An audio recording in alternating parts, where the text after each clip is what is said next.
Hey, hey. Is my mic working? I don't think this is the correct mic.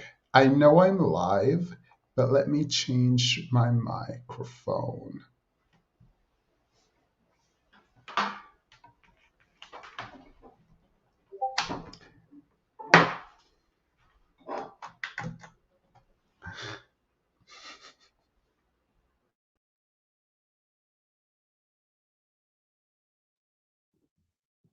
Hey, hey, hey. Can you guys hear me? Let me know if you guys can hear me before I start really talking. I think the right microphone is in now. Welcome, everyone. Welcome, welcome, welcome to Themis and Thoth. I know that you guys have been upset. I've seen the DMs, I've seen the comments, I have seen everything that you told me about the live stream that I did on Wednesday. Kay Petty and myself, we did that on Wednesday. I will have the last part out this weekend.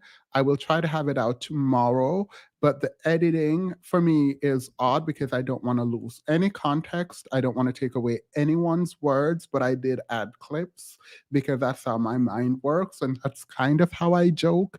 So to just make it not as stressful, I did that. Today, we're going to go in a different direction. I was going to be talking about the scammer lady who tried to pretend like her blood testing machine worked. I decided I will hold off on that for a minute and then I'll do that some other time. Today, instead of like a really lecture live, I wanted to have a conversation with men who are a part of this community, who are married, and who hopefully will have a lot more information for me and for all of us. This won't be a sort of hurrah kind of interaction, but rather one where we are actually talking about the Black community, marriages, and how we engage with each other in terms of marriage. I am currently not married, so I have to get the experts, the people who have been married and um, who want to engage. A friend of mine, Malcolm, will also be joining. He is also married and he's going to just join in the conversation, but he's at work currently and we're waiting for him. So at the other end of the intro, the man will be joining me on stage and we will be discussing. So I'm going to play the intro and then add the men's the men's. No, they're not the men's. They're actual men who are married and have really amazing families. So let's start.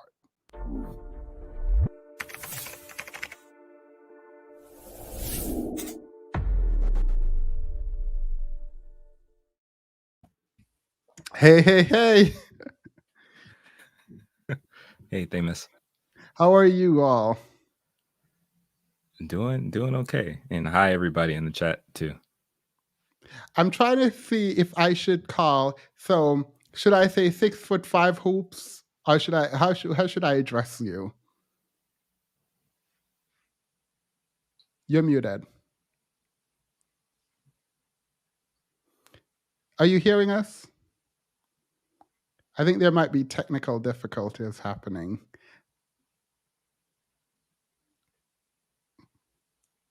No, I don't think he can. I don't think he can hear us. All right. Oh wait. Can you turn me off in the back? I can hear me in the back. 6 foot. I'm not. Hello.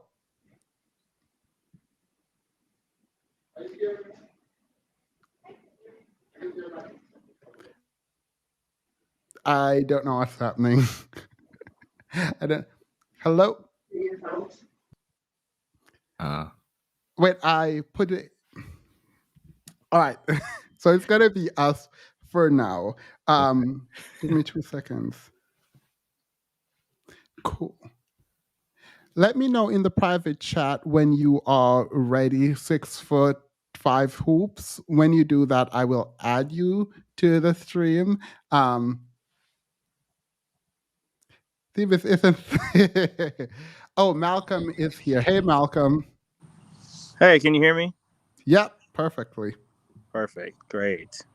All right, 6 foot. Let me know if you can hear. Just type it in the private chat, and I will add you as soon as you're ready. All right. So there has been a ton of questions happening around Black community, Black men in particular, Black marriages. I put the title "Is Marriage for Black Men" in some ways.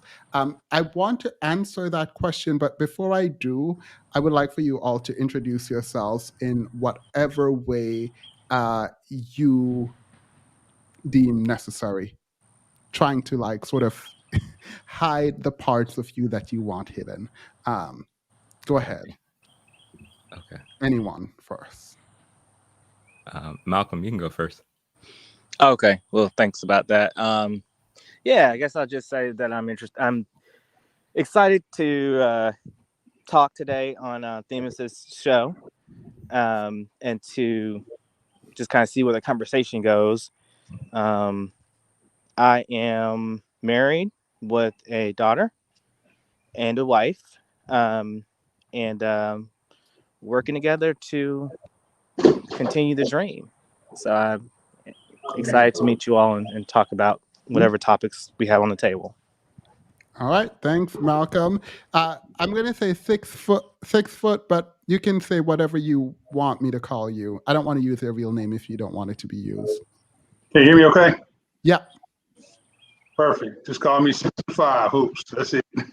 Right. T-Dub. T-Dub. I can go by T-Dub also.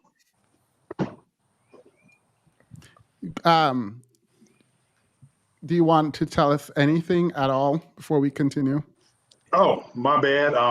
Married, coming up on just past 2 years. And that's really about it. I'm just looking forward to having some intense conversations. Intense. All right. You like that choice of words? Yes, definitely. Now finally you. Hi, everybody. My name is Jamal, or I go by Jamal Calpin. I guess I'm a fellow content creator like Themis. I have a YouTube channel called The Beneficial Black Man. I'm married, don't have any children just yet. Been married close to 7 years now. And so, yeah. I didn't know that. Yeah, it's been a little while.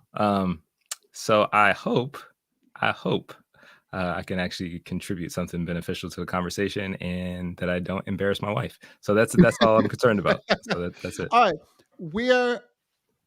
Oh my God. Wait. Not Orange Pill talking about no invite. Do you all want Orange Pill on with you or no? Just you want it this way. We can do a vote. This is you all's live stream to disabuse me of bad notions and to correct me. I feel like that's probably not a good idea, but all right, maybe we could just start like this. All right, good. Orange Pill apologies. The men who own the stream today said absolutely not in that way. We'll have another stream for you, Orange Pill, and you can represent other married men, other kinds of married men. What do you guys think about marriage? What is marriage and is it important? Thank you. No one. I mean, I guess I'll go first. I think marriage is the union between two people. I mean, I'm a believer. I'm a Christian, so I specifically be man or woman or whatever. But it's a union that is supposed to glorify God, be beneficial for the two people involved, and to benefit the community and society around it. And it's really supposed to be helping everybody grow that's involved, the man and the woman, and then if they have children, if they can or can't, or even if they adopt or whatever, but also to make an impact to the people around them. So it's a union, some people say institution or just a committed relationship that's supposed to be beneficial to the whole. Gotcha. 6 foot. By the way, you all are married to Black women, right? Like apparently that's Hey man, I was just gonna address that. Yes, I'm married to a beautiful, lovely black woman. She's been black now for about 44 years. I saw somebody ask about I'm pushing 50, married 2 years. Geez, well, yeah, that is the case. However, her and I, we've been together for quite some time. We can talk about that a little bit later on, but I've been with the same woman now for wow, it's been a minute. We've had ups, we've had downs, but yeah, that's the truth. That's the real of it. But yes, hey yo, Oiji, I am married to a black woman. Is marriage important and why? It's interesting. Marriage, depending on who you ask, right? For me, it's important. For my wife, it's important. There are some people in the world that is not as important, but you have to ask them why it is not. For me, it's important, for partnership, for growth, for legacy, for having a partner that always consistently has your back, that you can trust. A lot of different reasons, right? But to me, marriage means different things to different people. I mean, I think that's the biggest misconception, challenge is that, everyone thinks marriage is one thing and they take the views of what they hear or what they read or what they see on TV. The ones, in my opinion, that do it right are the ones that have seen an example. So the parents, the individuals' parents have been married for, double-digit years. They know an example. That's what they're used to. However, you have some individuals who come from a quote-unquote broken home, for whatever that means, whomever it may be, come from a broken home. They may think marriage is not important. However, they may think it's just as important. So that was kind of a long-winded answer, but that's my take on it right now. Yeah, Malcolm left because he couldn't hear properly, so he's logging into his computer. He'll be back. So there is a notion, and by the way, at any point you guys can interrupt, ask each other questions, ask me questions. I do have a list of questions that I want to go through. There is this notion that marriage is not good for men, particularly because the current system that we are under incentivizes women to leave marriages and take from men. How do you respond to this? Anyone? Don't everybody jump all at once. Huh. Yeah, I have no words for that one as of right now. Do me a favor, repeat the question, please. All right.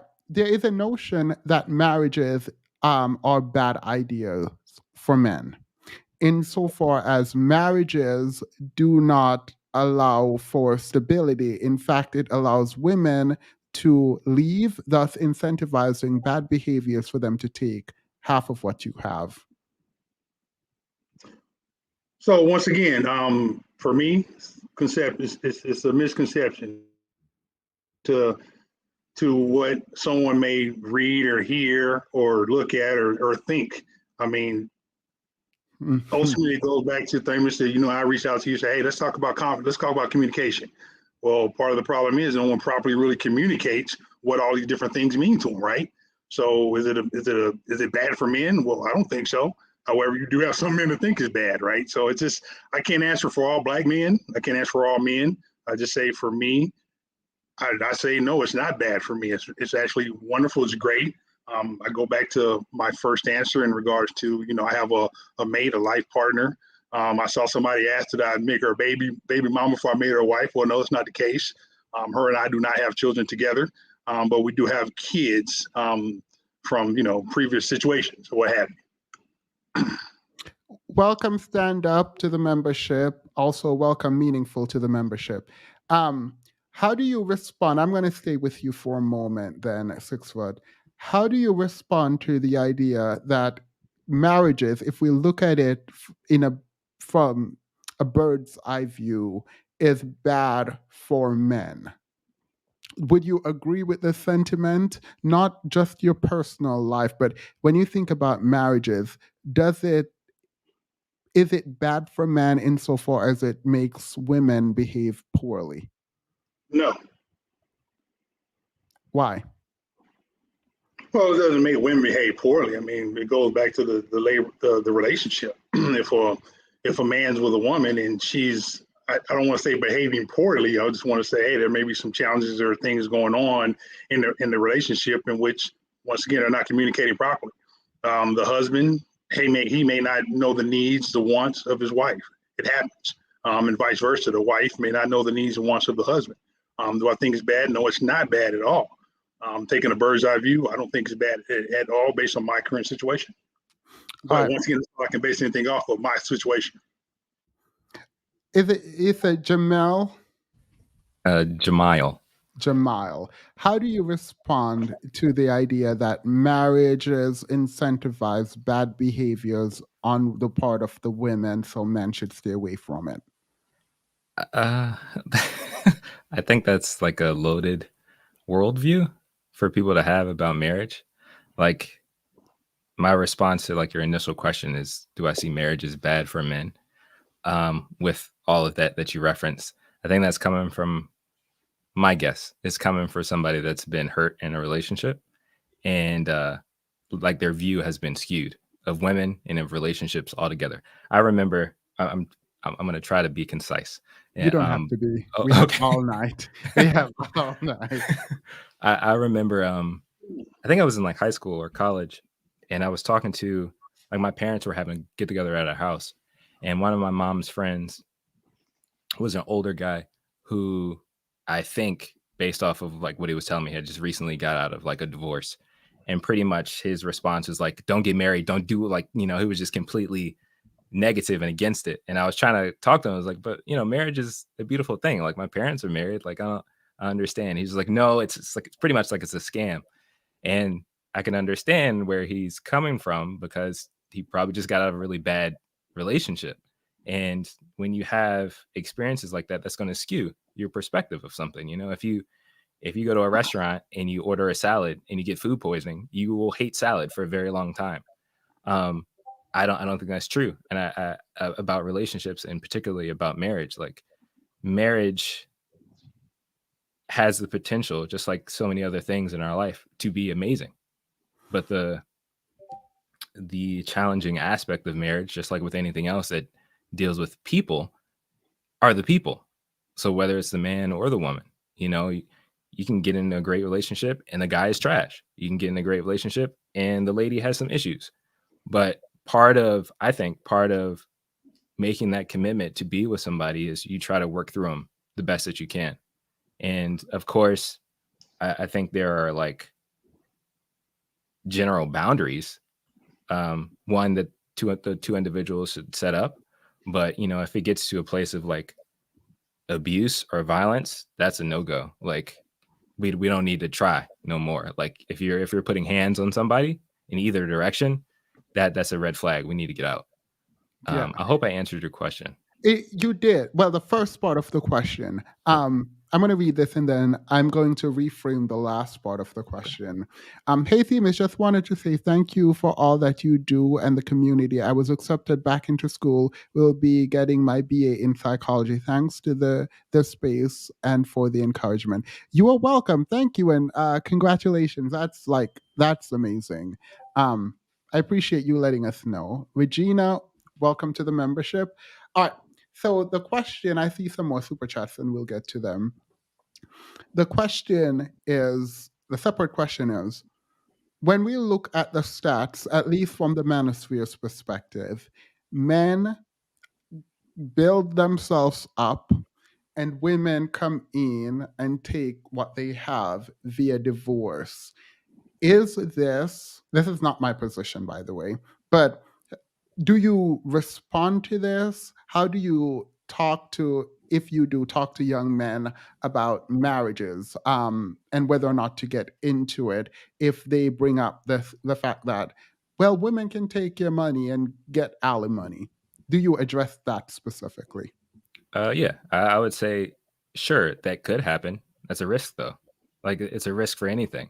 But hopefully, if you're taking it, like, since you referenced the manosphere, I know they like to talk about vetting or whatever, but like, hopefully you're taking time, one, to get to know the woman that you're going to be in relationship with and that you're committing to, but also that you have a clear understanding and expectation of what marriage is. I think a lot of times guys approach marriage as like, oh, I'm going to get with this person. They're pretty much going to serve me. They're going to do all these things for me. it's just very selfish, but not understanding that when you approach a relationship like marriage, it's actually more serving than anything, at least in my perspective, my worldview. If you're a man getting into a relationship or committing to marry a woman, you are committing to serve her and love her and the children that you all produce. Like, that is the main thing that you're doing as a husband. Like, you are tending this emotional garden for the rest of your life, you know, for as long as you are all together. But if you're coming with a perspective that it's all about me, and if you know things don't go my way, or if I don't show up for my spouse, then everything's going to go, you know, to the crap. You're already coming with like a negative perspective, and that's setting you up for failure in the first place. I hope that makes sense. Yeah, no, that makes sense. I appreciate that. We love you, Themis. Thank you, lovely lady. Malcolm, the question that we asked was, what do you tell men who say, or someone who would come to you and say, should I get married? I was told that women can take what I have, and the laws currently incentivizes women to get divorced. There's no incentive to stay in marriages because you can just get divorced and take half of what the man bills. Okay. So sorry about that. I had technical difficulties, and I am multitasking, walking around the house and whatnot. That's why I'm not on camera. But yeah. So what do I say to guys who are like, I don't want to get married. I don't want to get married because the woman might take my money. Wait, before you continue, apparently the women, everyone in the chat need to know if your wife is Black. So you have to, before you can go forward, that's the threshold question. Is your wife Black? Yeah, my wife is a Black woman, and I'm not hiding. I just don't want the internet to see the interior of my personal home. Yeah. As I walk around. But yeah, cool. So yeah, the question on the table is, what do I tell guys who don't want to get married because the woman might divorce them because they're somehow incentivized to get divorced and take half your money? Okay, well, one, that's assuming that you have money. Two, it's right? I mean, wait, did you just come out dragging? I feel like you should... I mean, that's a very fair point. Two, I don't know. People get married for different reasons, right? I remember in undergrad, in like my sociology class, reading about like the origins of marriage and like, you know, how it all started for like financial reasons and all this stuff that has nothing to do with love. And I feel like, sure, there are people out there who want to get married for, I guess, reasons that are not benign. You just got to pick them right. I mean, that's just my advice. Is obviously you may not know off the jump. People, you know, don't work out. But for me, like my wife and I have been together now for 10 years. We haven't been married for 10 years, but we've been together for 10 years and we've been married for 5 years. So the first 5 years of our relationship, like you go through trials, you go through tribulations, you see how she responds to conflict. She sees how you respond to conflict. I mean, I don't know. And I think and we got married, I don't want to say super young, but we got married when I was 29 and she was 28. And so I think I'll just say this with a caveat because I have a lot of friends who are older, and this is not an ageist comment, it's just a reality. I think sometimes when people are getting married at an older age, they don't necessarily stay with the person for 5, 6, 7, 8, 9 years before they get married. And for me, time matters. You get to know a person over time. Obviously, yeah, sure, you can think you know someone after 5, 6, 7 years, they could be a serial killer. I mean, right? Like that could happen, but likely not going to happen. So that's a long, rambling way of just saying you got to know the person. And, you know, I dated someone before my wife. We dated for like 3 years. And after a year, I mean, there were patterns of things that happened. That I was like, okay, this is not going to work. You're not the woman who I'm going to marry. And it was mutual. Doesn't mean I hate her. Doesn't mean she hates me. It just wasn't going to work in terms of marriage, right? So I think if you're just getting into this Hollywood marriage of like, oh, we're getting married for the sake of it, just because, then you do run the risk of some shit going sideways. But if you are really getting married to the person that you love, to the person that you know, then, I mean, like, for instance, if you ask me today, what are the chances of my wife divorcing me just to take my money? I'm like, that's 0%, hands down.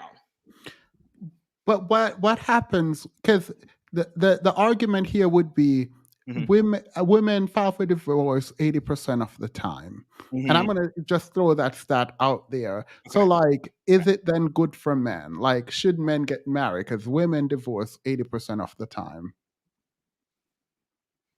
Statistics don't really mean much to me. I'm sorry. What? They don't. I mean, 80% of the time women divorce. Are you saying that women are the ones who initiate the divorce? Yeah. Good for them. I mean, seriously, if you're in a relationship that's not serving you, why would you stay? But so you're presupposing that they're not just like filing divorces, that there is a reason for the divorce. I'm sure that, I mean, let's assume that there are a certain percentage out of that 80% of women who are just fiending to, you know, come into a relationship with bad intentions and just set you up. I don't think that's the majority. I don't know. I mean, maybe I'm just naive, right? But people get divorced for many different reasons. And I don't think that, I mean, are there stats on out of that 80%, how many of those people are divorced for like benign reasons, or even stats on out of that 80%, how many of the women go for the man's money? It's not all 80%, right? I mean, it's not 100% of the 80. All right. Well, that was me testing just to see if we could move forward. So you guys passed the test, because I was not going to move forward if you guys weren't able to tackle those 2 questions. Those were manosphere degenerate questions and approaches. So now that we've passed that and we can actually get into this, let's talk broadly about the Black community. And I want to start at what influences, well, the issue, I think there's a question that was sent to me about what influenced the work towards betterment of the Black community, but I want to pose that to you. And if you guys have problems now with anything that I've done on this channel, you can bring it up here. But what influences, I'm putting this back to you as opposed to answering it, how do you think about bettering the Black community? You can take that in kind of anywhere you want, and then you can ask me questions if you so please. Jamal, right? Yeah, you can go first.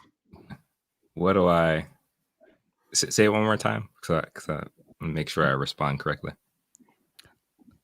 Do you work in the Black community, and what influences your work in the Black community towards sort of betterment of the Black community? And also, apparently, they need to know if your wives are unambiguously Black. So you guys have to also answer that. My wife is very Black, so she's definitely, if you saw her, you would recognize her as Black, and she's very what is the, like, the internet space is like BWE? Is that right? Yeah, I think she would fit in that space with the things that she does. Do I work in the community? I want to. I want to work more. Like right now, it's really just making content. Prior to, I would say, prior to living a real adult life, so like in college and stuff like that, I was involved in a lot of local ministries and things like that. So trying to help the community in that way. But now at this point, my focus is trying to create content and provide resources for Black men to be more emotionally and mentally healthy. So I'm working on that, like slowly but surely. But that's my goal, because I honestly believe that as Black men, we're not in a good place, and we can be in a better place if we learn how to think better, so that we can be better, so that we can do better. So I'm systematically trying to do that and build that up. I really hope I answered your question. I feel like Yeah, you want to know something interesting? You're the one who sent that question to me. I know, right? When you were reading, I was like, oh, geez. But yes, I didn't know you were going to ask me this quickly. So, Mal, 6 foot. Let's do you. Is marriage a risk? And for who is marriage a risk? I'm going to stay with Malcolm. Is marriage a risk, and for whom? Oh boy, here we go. Everything is a risk. It's a risk when you get in your car and you go to work. It's a risk that you may get hit and die, right? I mean, it's a risk that. Yes, in the very technical sense, getting married comes with risk. But yeah, I mean, that's the answer. Yes. How do you work in the Black community, and what have you done, if anything? Or do you plan to do? Yeah, I mean, I work in the Black community. I'm an attorney. I'm an attorney, and I do lots of different types of work. But what comes to mind, I don't know how much you guys are familiar with a doctrine called qualified immunity, but it's a doctrine where a police officer cannot be held accountable for their actions if it is not clearly established that what they did was unconstitutional. And a lot of times courts will defer to police officers and their version of events, their stories, when we're talking about Black and brown men and women being abused, being harmed, being killed by police officers. And so one of my greatest accomplishments so far in my legal career is representing a Black man who was harmed by the police.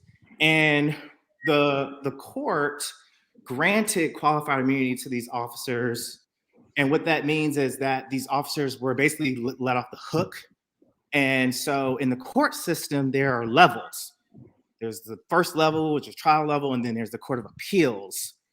So I represented this, I'll call him Mr. Williams for now, represented Mr. Williams, and we got a Court of Appeal to reverse that decision by the lower court to say, no, police officers, what you did was clearly wrong, and you're not going to be let off the hook. And so I represent in a very direct way people of color in the courts. I also used to teach in the classrooms where I had 100% of my students were Black and brown boys and girls. So yeah, I'm in the Black community, right? It's a part of my life. It's a part of my career. And I wouldn't have it any other way. I appreciate that. 6 foot. Before you answer this question, I'm going to open this up because I do want it to be conversational. And so I don't want it to be an interview. Are there things you all have watched this channel, I presume? Are there things, and you don't have to do it now, but at some point you guys can bring this up. Are there things in my approach to conversations, particularly around the Black community, that you find disheartening or uncomfortable, that you wish I would change? I want to talk about that if at any point you guys think about anything. But now to you, 6 foot. Are you in the Black community? What do you what are your plans? How do you engage? Um, so I'm in corporate America. I'm in sales and recruiting, right? So I'm not in the Black community. However, from a Black community standpoint, there's a place, a Black bookstore that we typically go to, and we do events with them. The sister that runs the place, we'll do separate events. Like, for example, coming up for Martin Luther King, we'll go out there and help, her do the events there.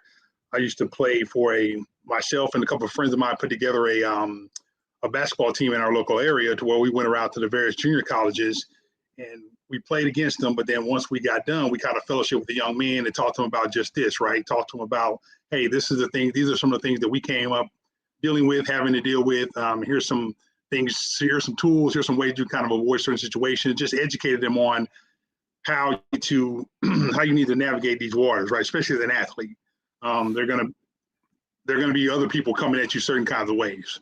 You asked a question a while ago, how can we change things in the Black community? I heard that question get asked, and I want to address that one. My mindset is it starts at home. It starts from, I have a child, little ones, little children. You start educating and teaching them first and foremost, hey, this is how, you an adult acts in public. Because unfortunately, I'm a Black man. Child's going to be Black children. Unfortunately, there are different, I hate to say rules to it, but there are different levels to how you act in public as opposed to how your other counterparts are going to act, right? So I don't know if I kind of got long-winded, but that's kind of my take on it. No, that's fine, and that makes sense. So how do you think we need to be better as Black men? You can relate this to marriage or not, just generally. If so, how? If not, do you think we are already good where we are? No, we can definitely do better. I mean, myself included, we can definitely do better from an education standpoint, first and foremost. We talk about our Black women, how they're, more educated, doing a lot of different things, from a schooling standpoint. Well, that's kind of where it starts. Unfortunately for us, we think we get to a point where we think we know everything. We might look at a podcast, we might read an article, all of a sudden I'm an expert. Well, no, that's not the case. Some of us get to a point where I may go talk to a homeboy who I kind of came up with, and this homeboy going to tell me how to treat my wife. However, you're not married. So it's little things like that where we as Black males can definitely do better in terms of communicating with not only our Black women, but with each other. I mean, we have a lack of communicating with our Black partners. Like the fact we're sitting to have this conversation. The kids I run around with, the guys I run around with, they for the stance of if I see you doing something, I'm gonna call you out on it. We don't do that enough. I don't think that I'm an advocate of, hey, if I see something wrong and I don't necessarily agree with it, I'm gonna definitely speak up and say, hey, I don't agree with that, and kind of go from there. Malcolm, what do you say to people who say Black women and women generally, feminists came in and put them to work and made them raise their standards, and now Black women only care about their education and their degree, and when previously all you needed was a job to get married, now they want more. And they're not as soft, sweet, and submissive as they once was. And that is the problem.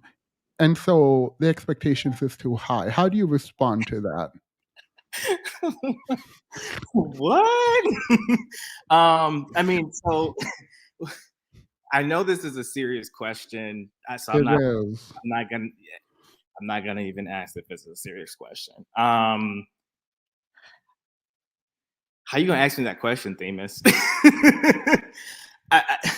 So women are not allowed to be educated and think for themselves. I really don't. I mean, the premise of the question is honestly just so foreign to me.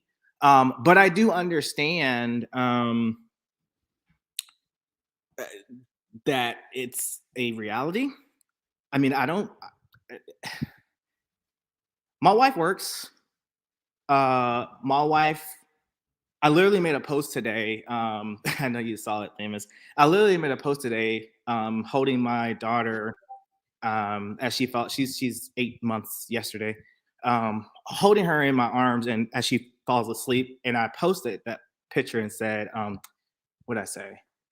I said, because to me, being a dad is also being a parent. And so the way that my wife, I don't know how other people do it. I think everyone should do what works for them. But the way my wife and I do it is we work, I don't even want to say 50-50, right? Because some days it's not 50-50. Some days it's 100 on me and 0 on her.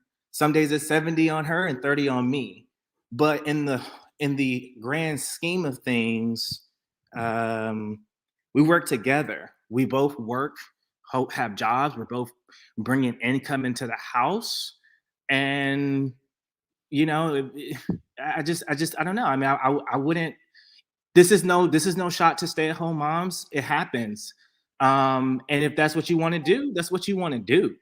If my wife came in here today and said, hey, I want to stay at home and stay with the baby, I would be like, okay, cool. If she said, I want to keep working, I'm going to keep working. Okay, cool. Like, I don't control her decisions. Like, I don't know. It's just a very weird question, right? Wait, so your wife doesn't submit to you?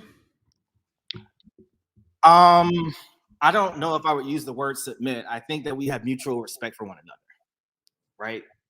And so, yeah, I mean, I don't know how to answer that question. No, I mean, I appreciate people are loving your answer, so I'm just going to move on from you to Jamal. Because Jamal, you're a Christian, right? Okay.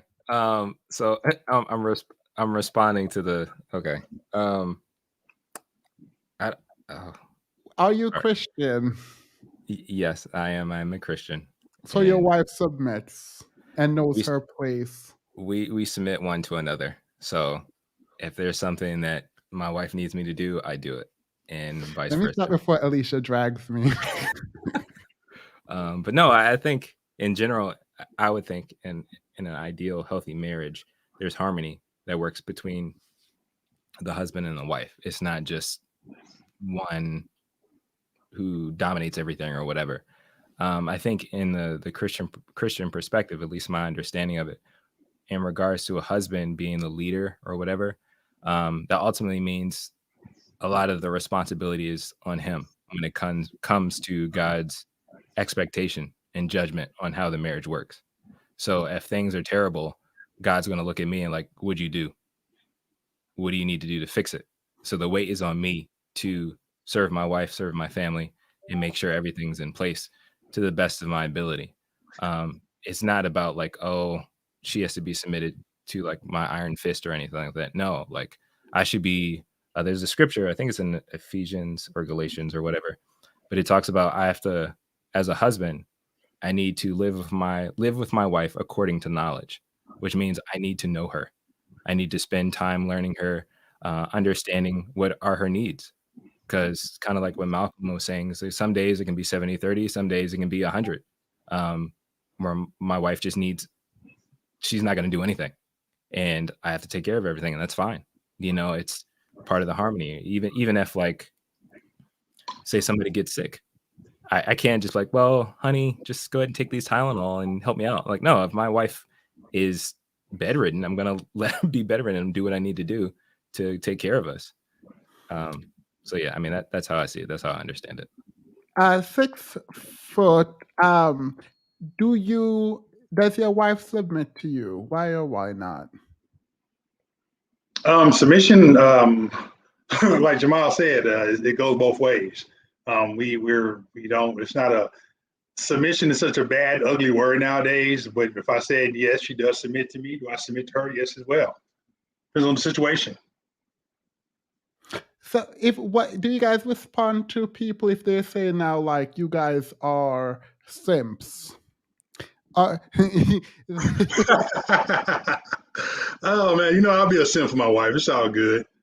But I mean, with me, famous, I don't respond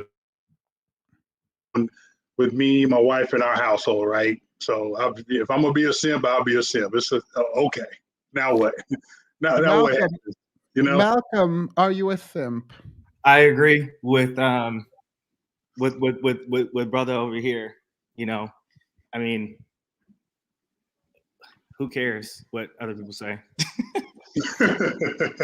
I mean, my wife is happy. I am happy. If that means to the outside world that I am a simp, well, simp it up. I mean, I don't know if you guys can read this. Mhm. But I'm going to read this to you guys, and I want to hear your reaction. So Oyster said, it should be equally frowned upon for women to deny sex to her husband as it is for a man to step out on a relationship. What do you guys say about this?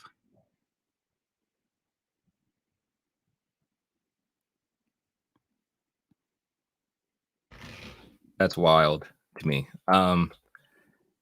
It should be equally frowned upon for a woman to deny sex to her husband as it is for a man to step out of like that. It's not that's not even comparable.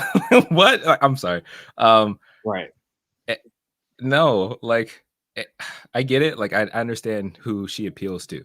You know, kind of like who you were referencing a little bit earlier, Themis, about people who are scared about getting married because they think women are just the big bad wolf and they're going to take all their money or whatever.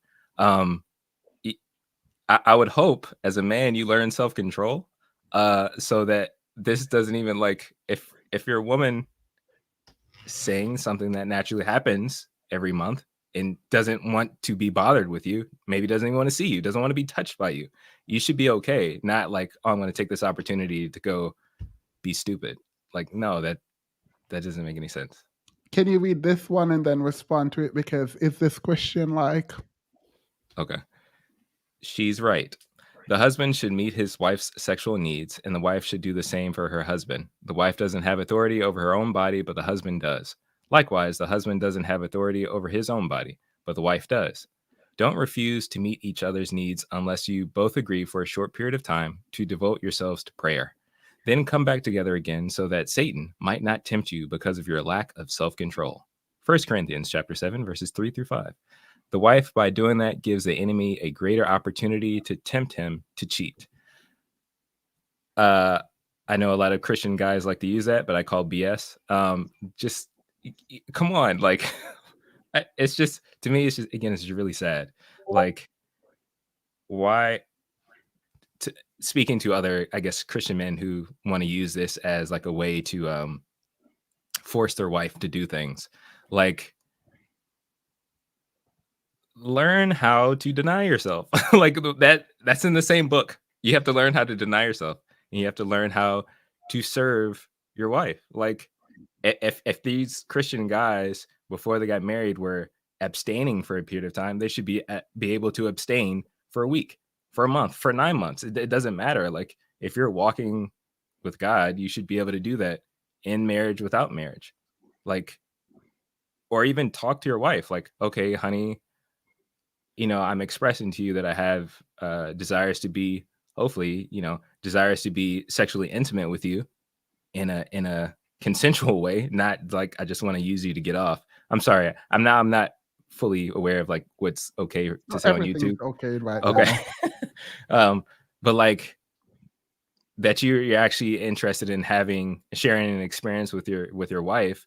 Talk to her and find out why she doesn't want to have sex. Like, what's going on? Is she stressed? Is she pissed off at you for not doing something? Like, I think there's more to it than just pulling out a scripture like a trump card on people. That's lazy. Control, man. I mean, what do you want to add? Control. I'm sorry. Go ahead. No, what do you want to add? I'm with Jamal the same way. It's like, you know, my wife's body is mine. It doesn't make any sense to me, right? If my wife says, "Hey, I'm not feeling it, something's going on," like Jamal said, just talk to the wife. If it's not happening, it's not happening. That doesn't give me an excuse to step out and do anything crazy, right? Vice versa. So, yeah, but that the quote unquote good book, as someone like to call it, that's a whole nother conversation in itself. There, Yeah, I won't get into the religious conversation because that's unfair. No one is ready for that. But was Ebony Williams wrong 6 foot? No. Why not? Well, because I don't think anyone actually listened to what she said. I mean, I watched her with Ayana. Then I watched her on the breakfast. I watched her with Ayana. I watched her feedback as far as after she got backlash, and I watched her on the Breakfast Club. And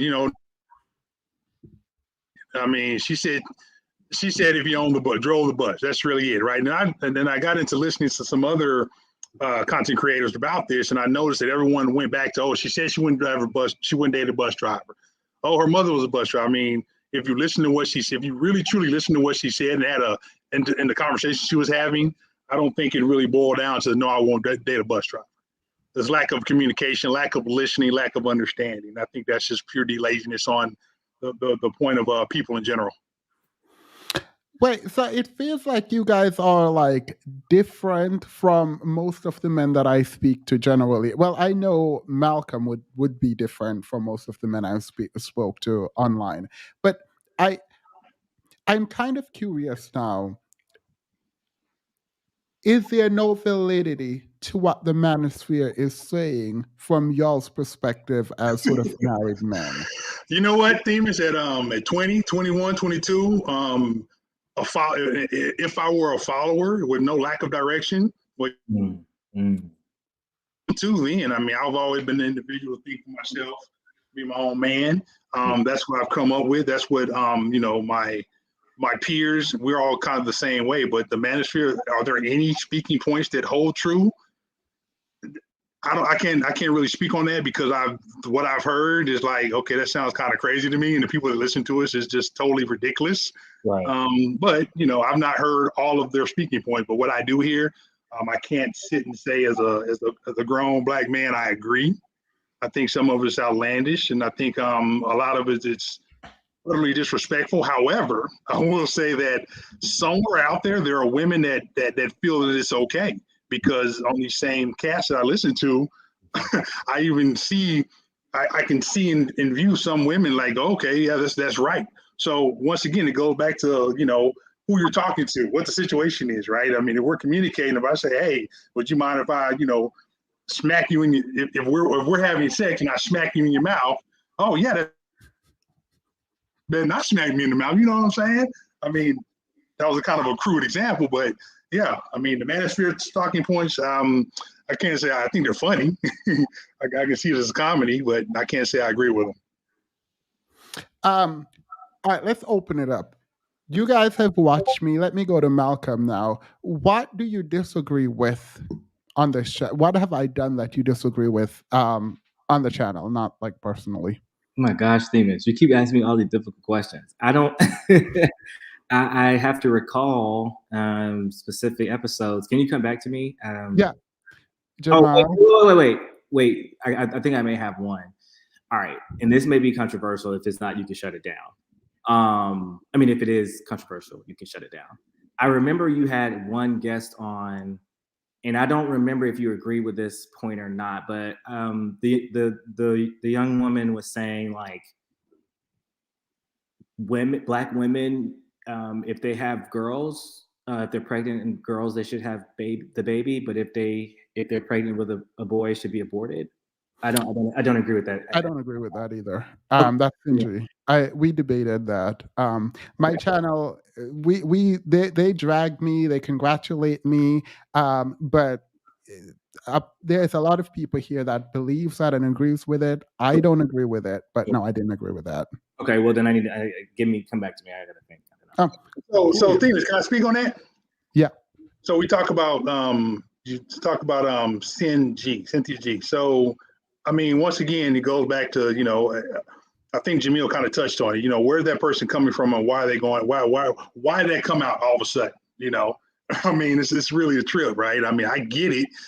She may have had some situations where, life was challenging. So that's got her to that particular point. But once again, it goes back to, her points of views. You ask about some things on your channel that I've witnessed, heard, listened to, seen. I'm here, bro. I love it. I like what you do. I like what you stand for. I listen to you. I was like, you have, in my opinion, very diverse topics. I've heard a few of the guests on, listening to them. I like the way you have communication and allow people to kind of speak their mind. And you have this thing about letting somebody dig a hole for themselves, and you just kind of get the little smirk on your face, like, okay. And then everybody, get him. You're like, nah, I ain't gonna get him. So I can't say I can speak ill on anything. I mean, granted, there'll be some times where, okay, I don't necessarily agree with that, but just because I don't agree with it, don't make it wrong.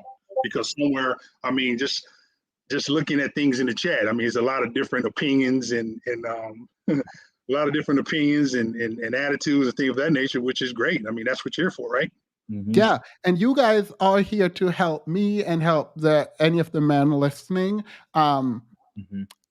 Whoa, there's over 1,000 people listening. Please remember to like the stream, like and subscribe. Jamal, you cannot say you don't have an issue.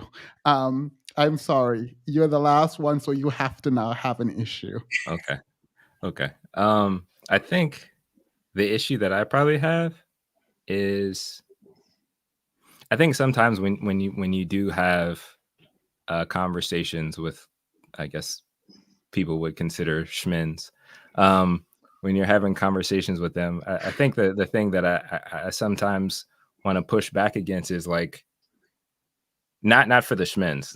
I'm not supporting the schmins. That's not what I'm doing.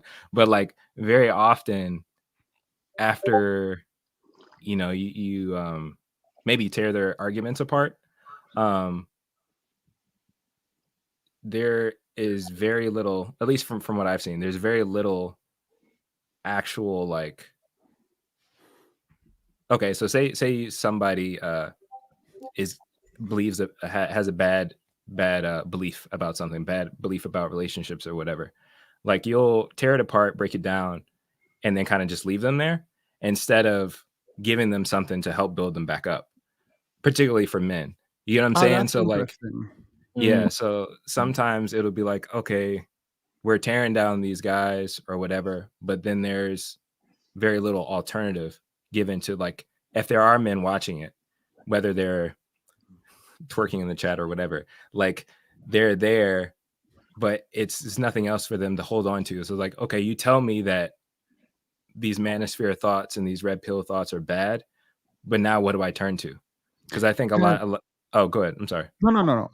I want you to finish because I think this is important. No, yeah, I mean, it's just like, because I think very often, especially young guys who turn to that stuff, they're already desperate and looking for something to aspire to as men.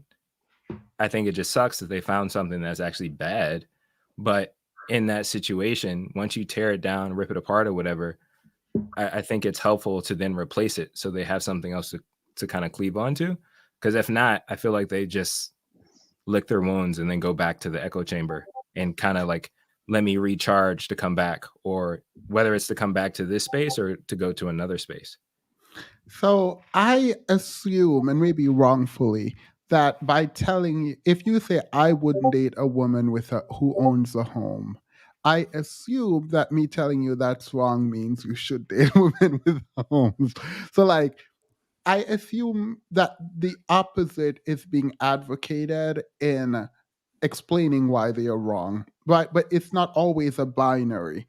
Mm-hmm. But I think they're usually pushing back against good ideas. So in putting down the bad ideas, I assume, maybe wrongfully, that they will get to the right idea, or that they understand that I'm positing the right idea or promoting the right idea.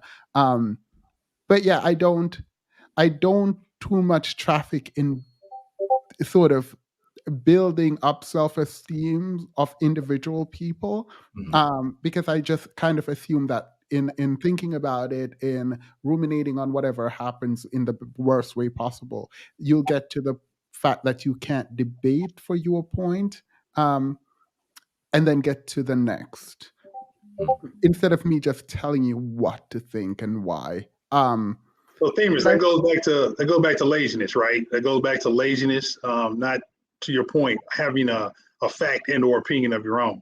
I mean, that's a major problem in the world nowadays, especially with the emergence of the internet and social media. Oh, I just seen a clip, I seen a meme, somebody said this, so now I'm going to make it mine, without diving deeper into, okay, where's this coming from, right? I've heard you debate with people and you literally ask them, why do you think that way? Why do you feel that way? Well, I don't know. Let's go back to the Christian folk, right? Okay, well, why do you feel that, this is the right way to go? Why do you feel you should treat your wife like this? Well, that's what the pastor said. Okay. Well, why did the pastor say it? yeah. Why did he say it, right? Where was he coming from? I mean, if you want to break down, Christianity, since that came up earlier, and to break down the quote unquote good book, well, there are certain things we'll put in there at certain particular points in time for particular specific reasons. But can no one ever tell you that, right? But to Jamil's point, being able to, I see what he's talking about, where he's going with it. But yeah, that is one thing that, probably we can all do better at, right? We can sit and talk about people and talk about how, you shouldn't do this, you shouldn't do this. Y'all suck. Okay, well, what's next? So going back to the young men that are up and coming, you ask, talk about what can we do for the Black community? Well, we start off with us as men, and I'm guilty of it, right? I'm guilty of being that Black man who I know better. I've been there, done that. I know better, but portion of me like, okay, why do I care, right? Why do I care about what's going on with the rest of these up and comers? Well, it's my duty to care, to bring them up, to teach and educate them the best way that I can. So if I'm not doing anything but sitting back and watching, then am I doing the Black community a disservice by just serving myself? Yeah, that's what I mean by that. What are your thoughts on dating single mothers? Thank you, CJ. Famous. I can start this one, but I do just want to say one more thing about the last topic really quickly. Mm-hmm. I agree with everything that was said. I think that it was some good feedback to you. But I also think that there's only so much you can do. And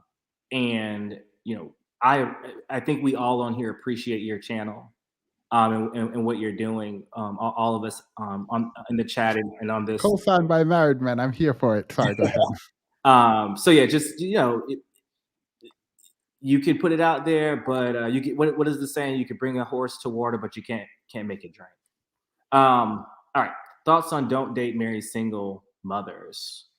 Again, dumb. I mean, I just that's dumb. If I have plenty of friends who are single mothers who are eligible women to be great wives. I mean, I don't believe in a kind of predetermined factor, a rule.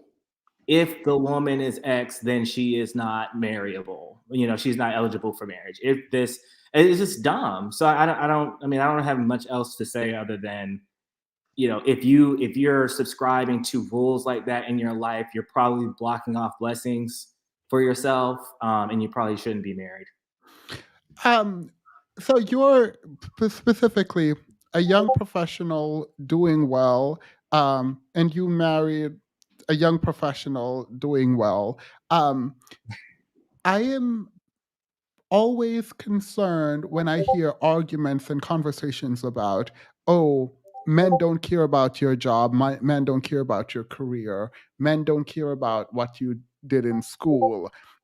What do men care about in the women they're looking for, and what should men care about? I'll ask Malcolm first, but everyone can answer.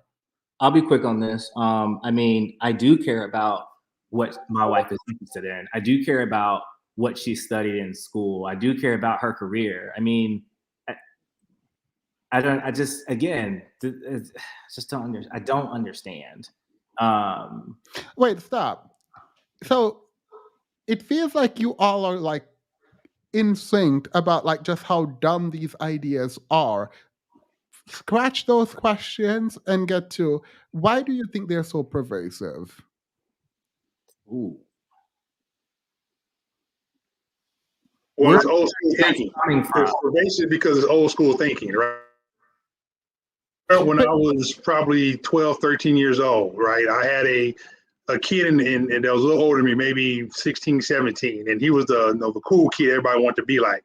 Young brother, had a lot of ladies, had a lot of women. So of course, trying to succumb to peer pressure and be a cool guy, cool kid, I'm listening to what this guy says to do, right? So some of these things are so perversive because at the end of the day, it's still old school thinking.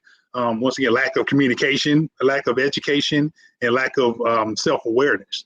I think a lot of people are followers as opposed to, okay, I'm going to step outside the pack and do what I either feel is right, but then also, okay, why do I feel this right and understand why that is, whether it be something you saw modeled from a parent, because still to a lot of these things are modeled from, I'm not even going to say parent, from an elder, someone that was older than you, that, hey, this is the way it's supposed to be done.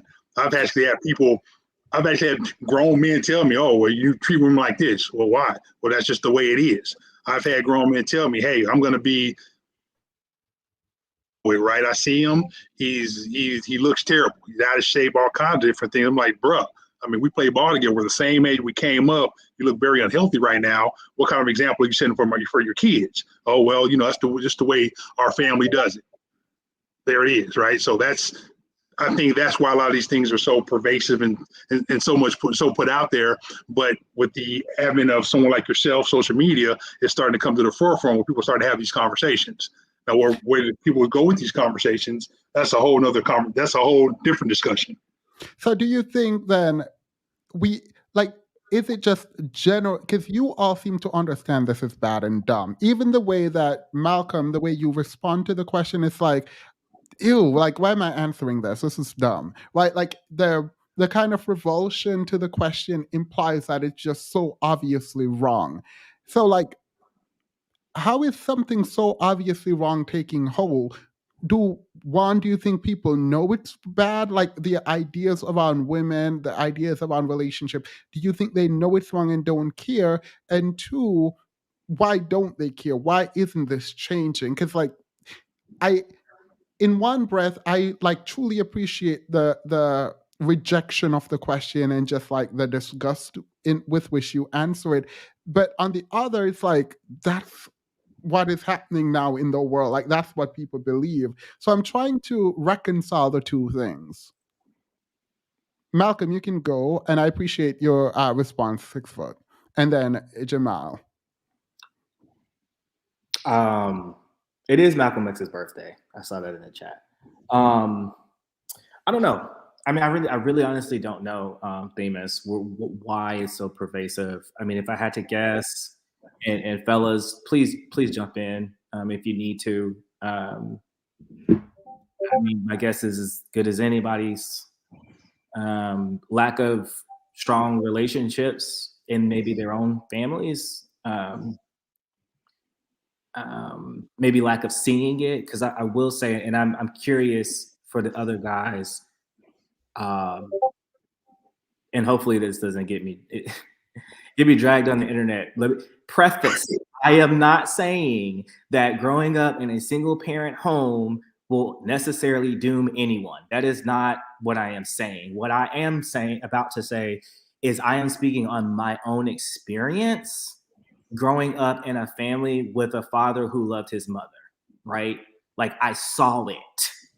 And so for me, seeing that my dad wasn't perfect, he wasn't perfect. He wasn't necessarily always at every baseball game, track meet, football, game, right? Because he was out working and trying to bring in money for the family.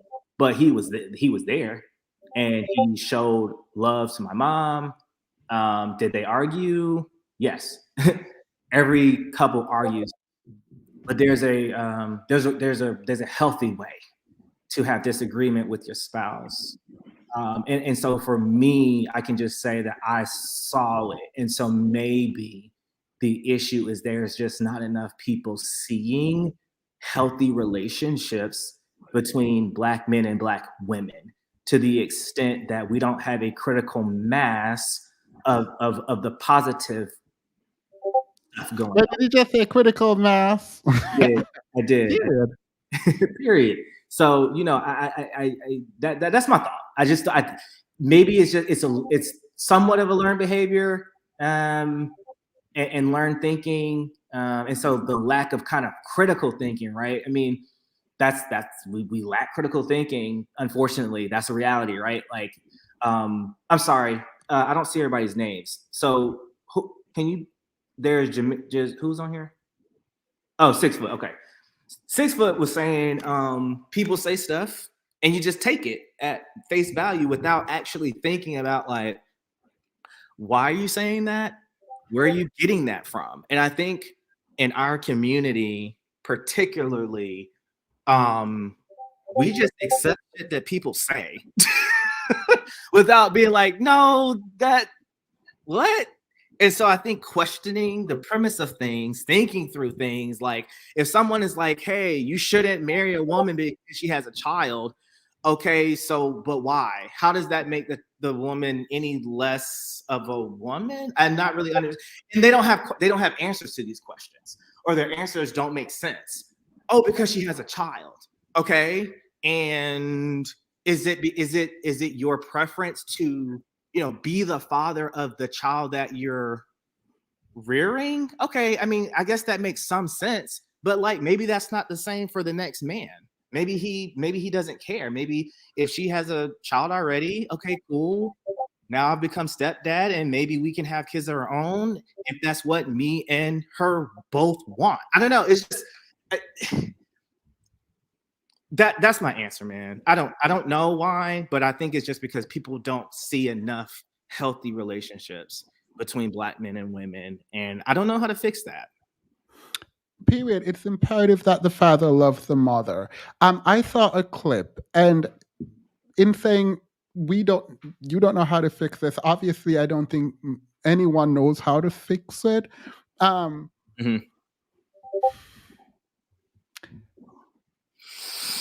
do you think we deal with the absentee fatherhood rate in the Black community? Is this a problem, and how do we fix it? Jamal. Before I try to answer that question, to your other question about kind of like why does this seem like it's so pervasive in regards to this not good behavior? What came to mind to me is that dust moves faster than solids, so it's a lot easier for things to spread. Did you just say dust? Dust moves faster than solids, so it's a lot easier for negative thinking and things to spread quickly. And I would say even more so now. But what you go away for?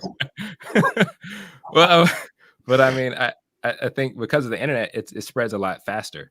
And I agree with Malcolm in 6 foot that like the lack of images really does matter. Like if I'm being honest and transparent with my situation, I very easily could have been placed in, I guess, the dustbin category.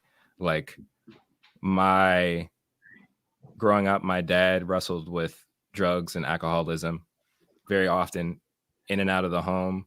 He went to prison, all this kind of stuff. And my parents' relationship wasn't that great. And so I saw that pretty much up until college. And I think for me, the only thing that helped was being able to see men in their families. And very often that for me, that was in church. So seeing men that loved their wives, took care of their kids, that were solid guys. But sadly, I think it's becoming more and more difficult to find that consistently. Not like, as an example, that comes to mind, like what's that guy's name? Derek Jackson. Like, and like if you find a snippet of his online presence, it seems like, oh, this guy's got it together. But over the span of things, then you realize, oh no, this ain't good. And I think that has happened a lot in our community, and because of the internet, it's happening so much. It's happening in a more rapid space, and these dusty thoughts are so present, and they've been around, like 6 foot said, they've been around for a long time, and they just look differently. Whether it's manosphere right now, or misogynistic hip hop, or going down to like funk music, or going to Black exploitation movies, or you can go back, and it's always been this fight between what's solid and what's dusty. And just dust moves faster. Like it's really hard to like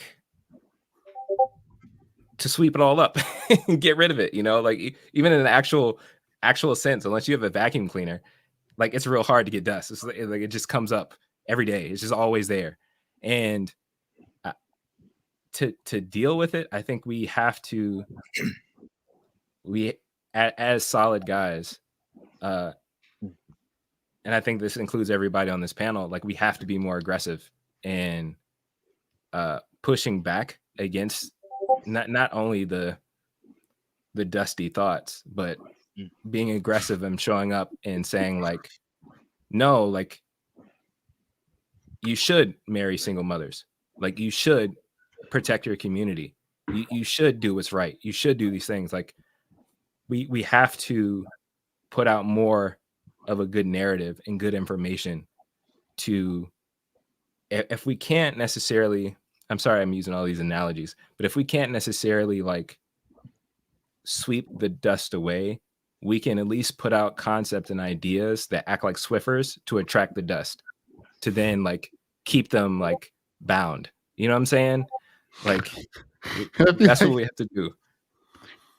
So Themis, sorry, can I ask him a question real quick? Can I ask Jamil a question real quick? before you do, I will point out, because I think it's funny, but I will point out that dust is solid, even though it's considered gas in regular conversation, because I don't want the science geek to be geeking out. No one has, but I have to. Go ahead, Malcolm.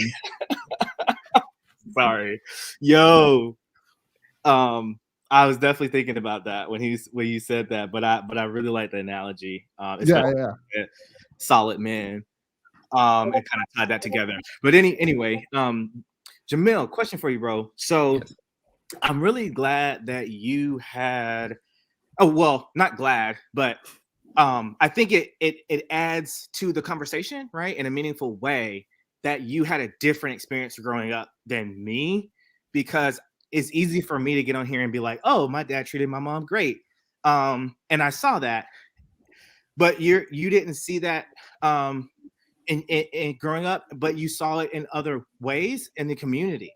So do you think that you would have the same view of relationships if you hadn't seen healthy relationships in the community? In other words, seeing kind of how you seeing a relationship that you I'm assuming, you know, may have as a child made you have certain feelings, sad, what have you, seeing that and growing up and knowing, hey, I don't want to be that way, I want to be different.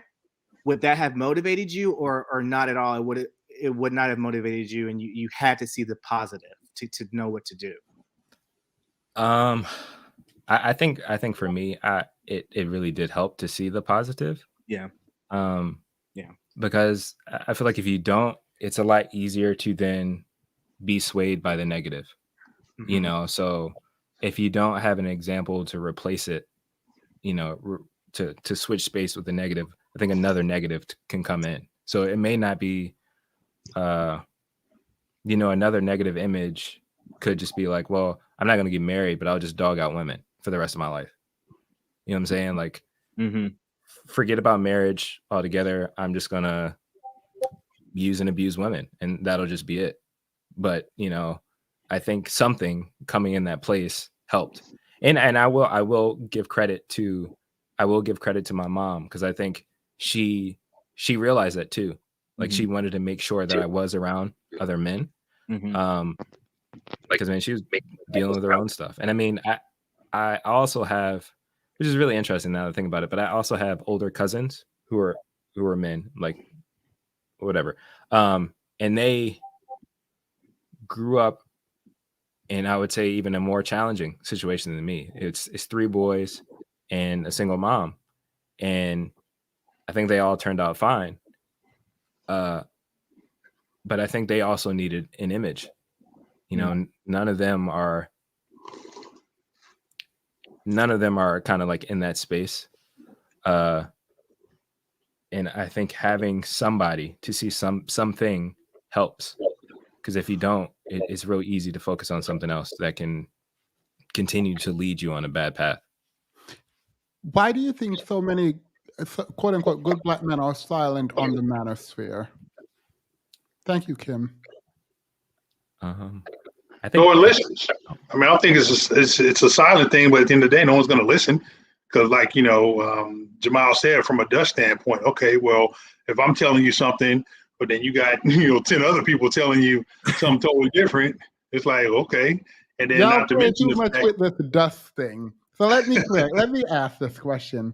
Do you think it is a meaningful difference for people to distinguish themselves and put men into categories such as good men, bad men in that way? I mean, obviously, yes, but I'm trying to ask the question about the good men separating themselves and saying, I am good, they are bad, stay away from them, as opposed to we are all within the group and we need to help each other. I think we're all within the group. We need to help each other. Like it's not up to me. Good man. In my head, I can probably think it right, but at the end of the day, if you 4 men on the panel deem I'm not, then I'm going to need to understand. Okay, well, why is that? Where are my area of opportunities, and how can I continue to grow? What can I learn? I have kind of a different response. Although, but before you do your response, please like the video, everyone. Thank you, Afro Butterfly. Go ahead.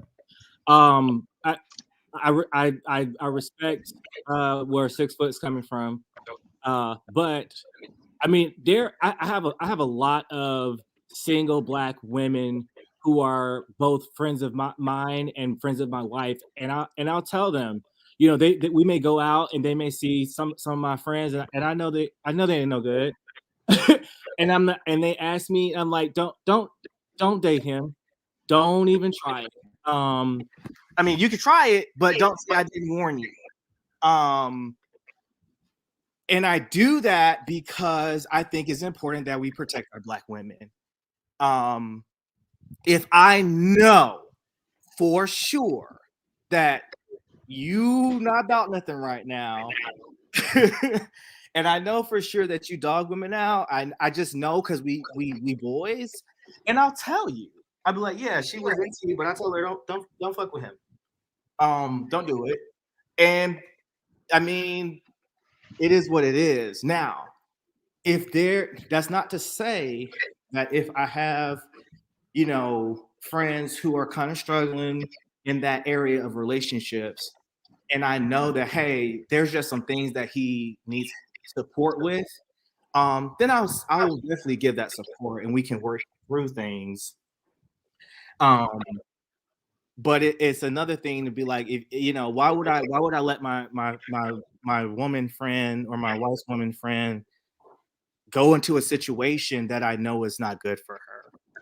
So Malcolm, I want to cut you off right quick. I heard you kind of say 2 different things. So I just heard you say, on one hand, your boys who are dusty. Okay. Since that's the word of the day. But on the other hand, you said, I know a good solid dude who's trying to come out. Right. So that's what I just heard you say. So Stevens' question for me that I heard was that, okay, are we all together, or are there good men and are there bad men? Right. So I kind of heard you say there's both. Wait, part of your thing went out. I'm sorry. Can you say that again? Yeah, what I'm saying is I heard you say 2 different things, right? I heard you say that your boys who are shady, but then your boys who are they may be you're a lawyer, an attorney, right? So you being an attorney, sure. Odds are, I don't know your situation, but odds are some of the partners you hang out with when you talk about that are kind of doing not that great, they're probably not attorneys, but they're up and coming, they're trying. So you're going to do what you can to kind of help them out. Is that fair to say? Yes. I'm gonna let you finish, but yes. Okay, yes. So that's fair to say that is the case. But then the partners that you're associated with, that okay, you see them out. I mean, do you still kind of hang out and associate with these folks? Yeah. Okay, so so that's just it. So that's when I hear you answering the question 2 different ways. To where I know the partners who are kind of shady, treat women as great. Right, but I know the ones who will, but they're kind of up and coming. So to Themis' question, that you kind of answered the question the same way I did, just in a different way from what I'm hearing. Oh, okay. Well, I understand that interpretation. I think. Okay, let's just clear this up. So, thank you for that, bro. when I hear Themis's question, and Themis, please let us know what's clarified here. Absolutely. What I hear You is guys can fight it out. No, go ahead. when I hear Themis's question, I hear like, are we all good guys, or are there some good guys and some bad guys? And I feel like, and it depends, right, on what we're talking about. My answer to the question is particularly about Black women who are interested in friends of mine who I know are going to do them no good. And so, and that same guy who may not do her good may be an outstanding guy in his career, right? He may have 6 figures. He might be doing well in terms of what the society deems is doing well, but he may not be good for a woman who's looking for a serious relationship. And so, that's not a good guy to me in terms of relationships and marriage. And I was talking about it in that realm. Okay. Themis, if you could clown these 3 Black men and drop ship them by the 1,000, we'd be getting somewhere, right? There is there's an echo. Sorry, 6 foot. I want to get to money. How important is money? Should women care about money and men's money? Because you just talked, Malcolm, about friends who are like killing it in their careers, and then they might not be good in relationships. So should they be going after the bus drivers? Is money important? Should women, Black women in particular, not care about money? Fun fact, they don't, but should they care about money? Wait, Themis, can we just clarify this though? Because I'm a little confused. You're right.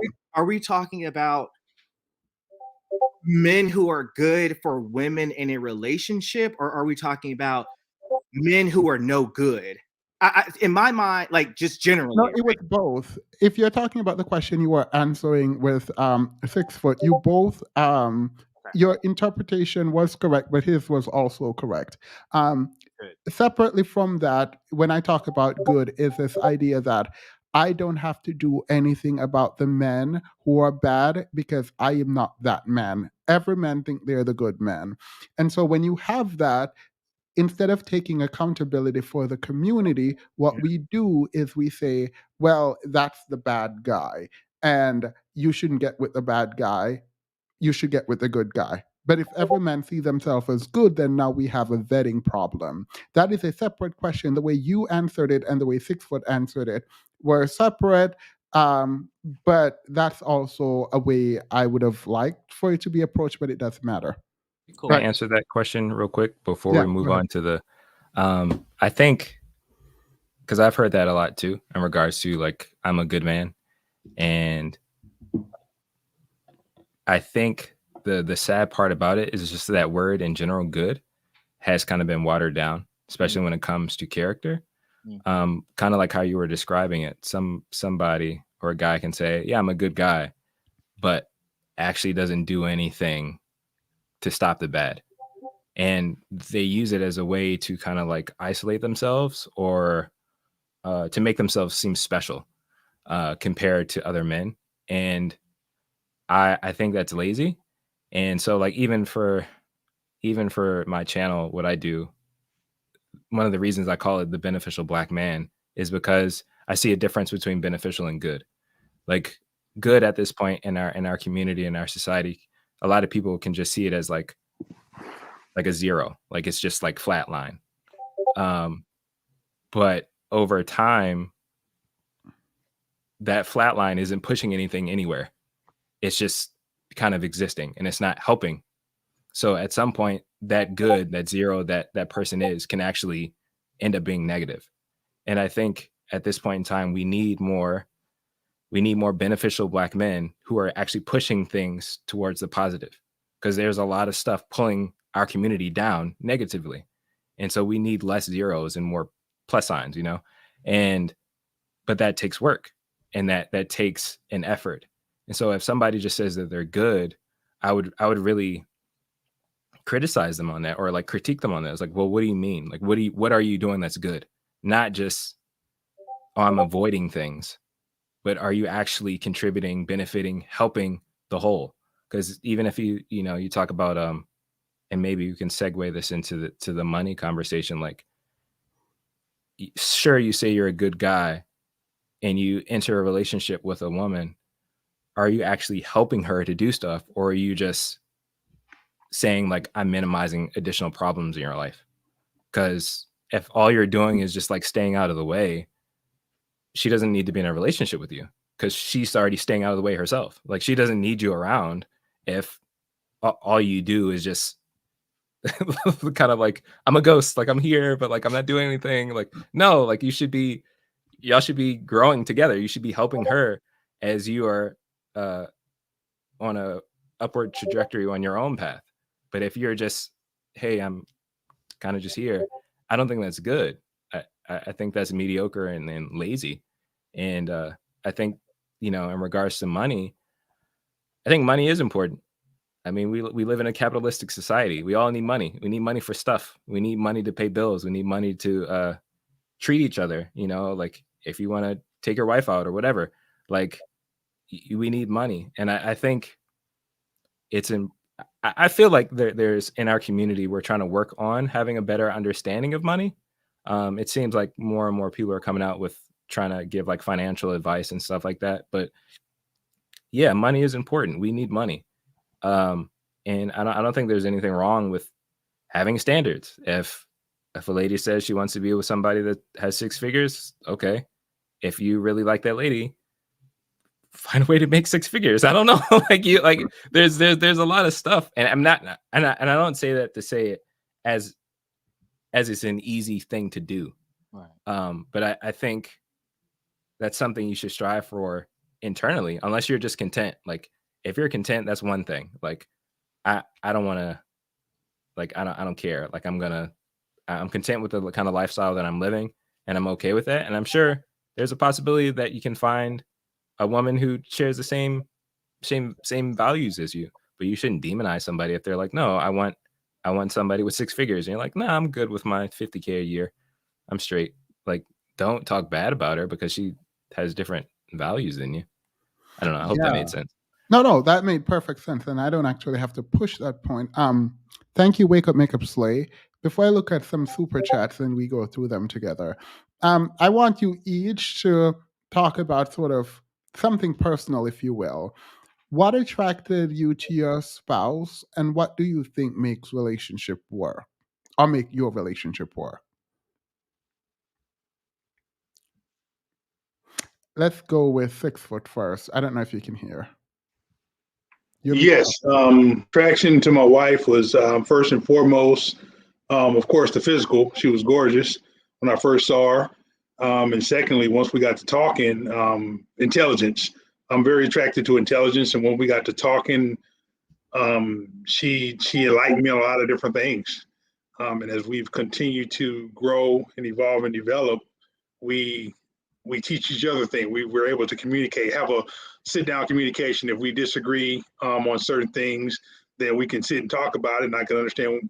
We can explain where each other's coming from, because once again, we're married, so we've come from 2 different backgrounds, 2 different lifestyles, 2 different upbringings. I mean, she's from the country, whereas I'm from a country town, but it's not really country. I'm more military. I came from a military town.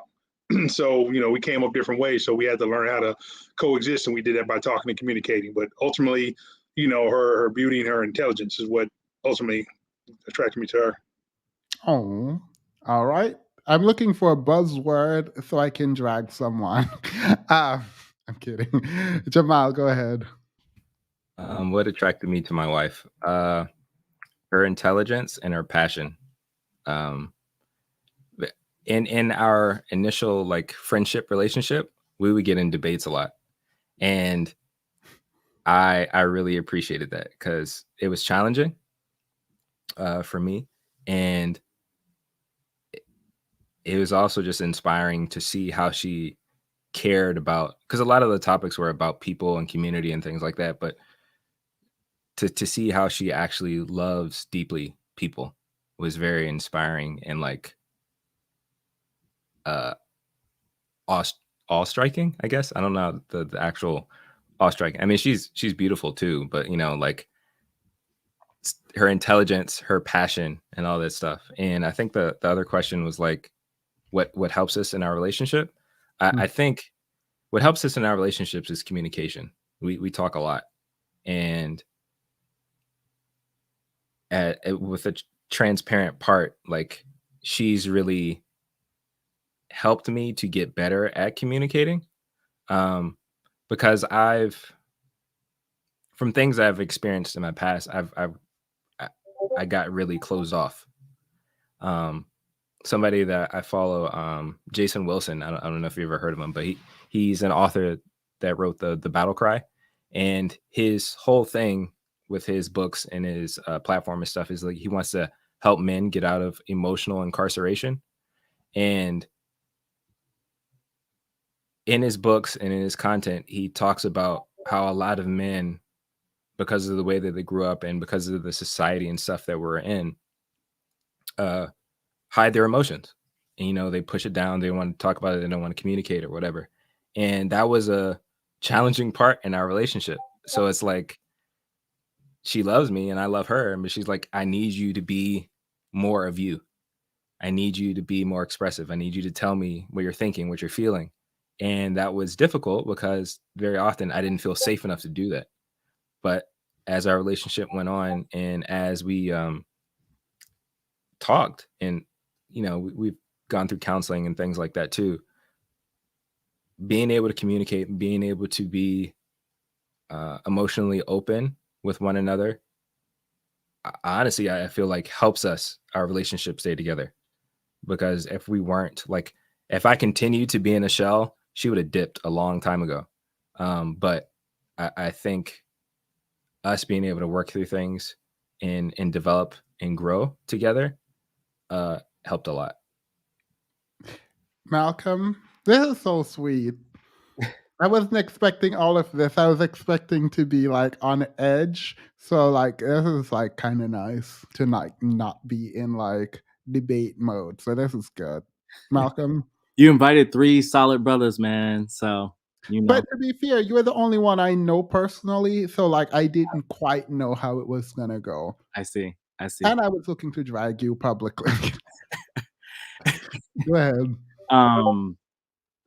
Yeah, I like I said, my wife and I have been together now for 10 years. And we have been married for 5 out of those 10 years. What attracted me to my wife originally was her thoughtfulness. I am a very thoughtful person myself. And when I say thoughtful, I don't mean like, oh, that was very sweet of you. Like, I mean, like thinking about things, thinking about others, thinking about how do my actions impact someone else. And my wife is that times 100. And I remember we actually met in college, and I don't even think that we were super attracted to each other in the beginning. Like we knew each other through an organization for like, I don't know, I would say probably like 8 months as like acquaintances, then friends, whatever. But I remember she remembered my birthday. And I mean, this is like at this point, like we weren't even really like talking like that. We weren't really talking like that. We were just kind of, I don't know, in passing, I must have told her my birthday or something. And in months before my birthday, and on my birthday, she actually hit me up, and I was like, whoa, like she actually remembered my birthday, and that was just the first little spark. I always thought she was pretty. I don't know if she thought I was attractive in the beginning, probably not. But and then from there we just had conversations, right? Kind of similar to what everyone else is saying, that conversation, being able to hold a conversation with someone. Wait, you said you guys met in college? Yeah. So wait, you are marrying you married an educated woman. Yeah, I married an educated woman, and you know what? When we met, we both didn't have anything.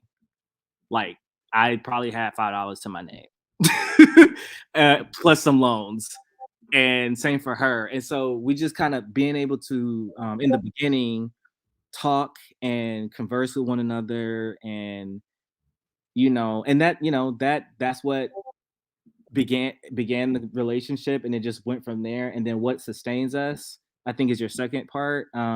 Communication. I agree 1,000%. I mean, you have to talk. Me and my wife are actually very different from one another.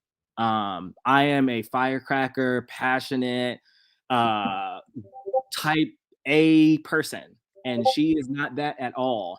We balance each other out very much, and if me and her were not like in a growth mindset, if we didn't have growth mindset versus fixed mindset, we would not work at all.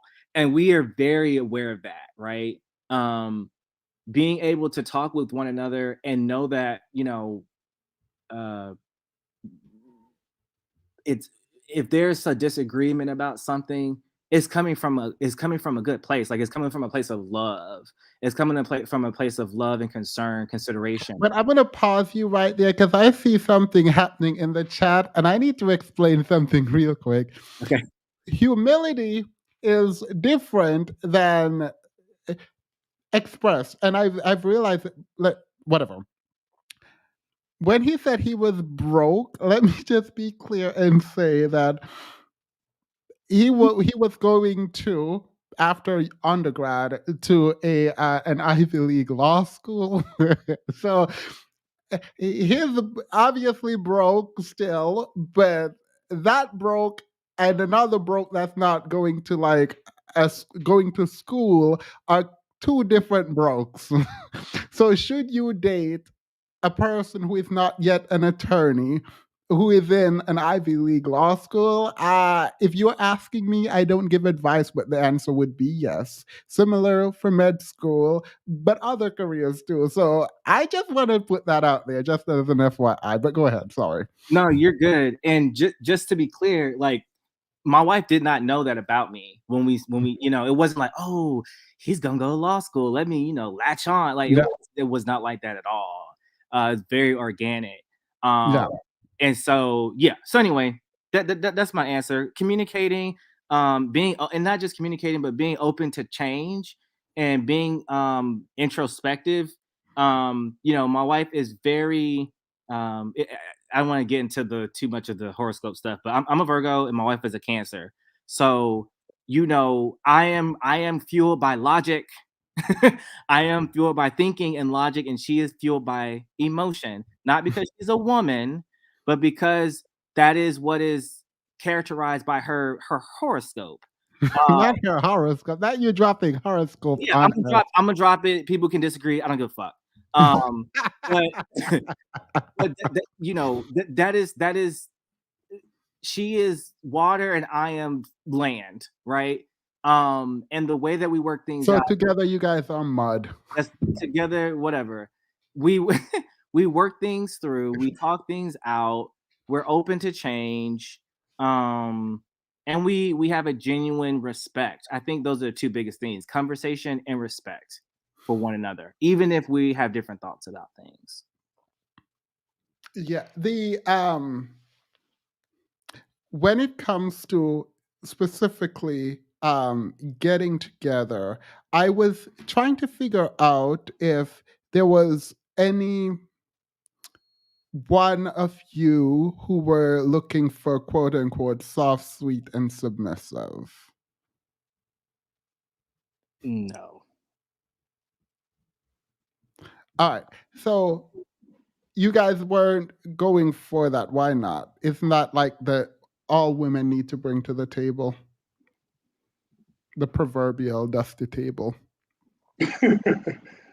Nah, not at all, bro. Not at all. Wait, why not? Why is that? I think for me, because my mother wasn't like that. And playing sports for the majority of my life, It's just being around, someone that that has a little aggression to them as well from a point, right? It's a soft, sweet thing. I mean, in my opinion, everyone can be soft and sweet at any given point in time if they so choose to be, right? But if I need it, then she can be. If she needs it, I can be. It goes back to what makes you good for your significant other, knowing what they need and when they need it. But to answer the question, no. Marriage gets easier the longer you are married. I was married for 30 years. It gets much better for whole human beings. Thank you. What man is married worthy? Is vetting possible? What do you guys think about vetting? That vetting thing is hard. You can't vet. I've heard this before online, and it's crazy how the people think, okay, you can vet somebody. Well, I mean, you can do the best you can, once again, through conversation. But then also you got to look in yourself, because if you can have a conversation with somebody, I feel that most people know whether or not somebody is going to be a good fit or not, right? But when the person shows you who they are, you got to believe them. And I think a lot of people discount the fact that, okay, this person showed me who they were, but I didn't see it, or I didn't believe them. But then also you do have a lot of people who are good at, with the what's the word, the representing out the representative. The representative typically is good for about, if they're really good, the representative can present themselves for 1 to 2 years. And you never know until something happens. You're like, oh wow, where's this person been, right? So the vetting thing, in my opinion, it's just something that can't be done. I mean, people like to talk about it, but I don't think that's something that's very possible. Malcolm, I was your mentor. I'm kidding. As someone, we went to school together. We were friends in undergrad, and we did most of the same things. We had very different backgrounds, it seems. What do you think about your experience that pushed you to become the person that you are, that you think can be replicable and something that we should be talking about so other men could learn, or even women could learn, and so we can be better? Once again, Themis, you with these No, wait. All right, look. impossible questions. No, the reason why look. What happened to we don't vetting? have- Wait, what happened? Oh, don't talk about vetting. No, because we have one night only, and I need to get the answers, because I remember we were friends. We are friends, but at the time there wasn't any competition really, but we would go back and forth, and we would sort of try to not one up each other, but like really engage meaningfully in classes, in extracurricular activities. And then you went to law school before I did. And so we always had each other we were always sort of pushing each other, I guess, in some ways. Yeah. I don't know if that is what it was, because I think it was there in you before you met me, and it was in me before I met you. And I'm trying to figure out, what do you think it was that pushed you in terms of career and marriage, and thinking about your life in this way? And is that can we extrapolate from that in a way that could be helpful to someone? And then we'll move to 6 Foot and Malcolm, both of you, in terms of marriage and being happy, if you are happy, to talk about that. But I already knew about Malcolm, so I had to. I'm sorry. Gotcha. No, you're that's I got you.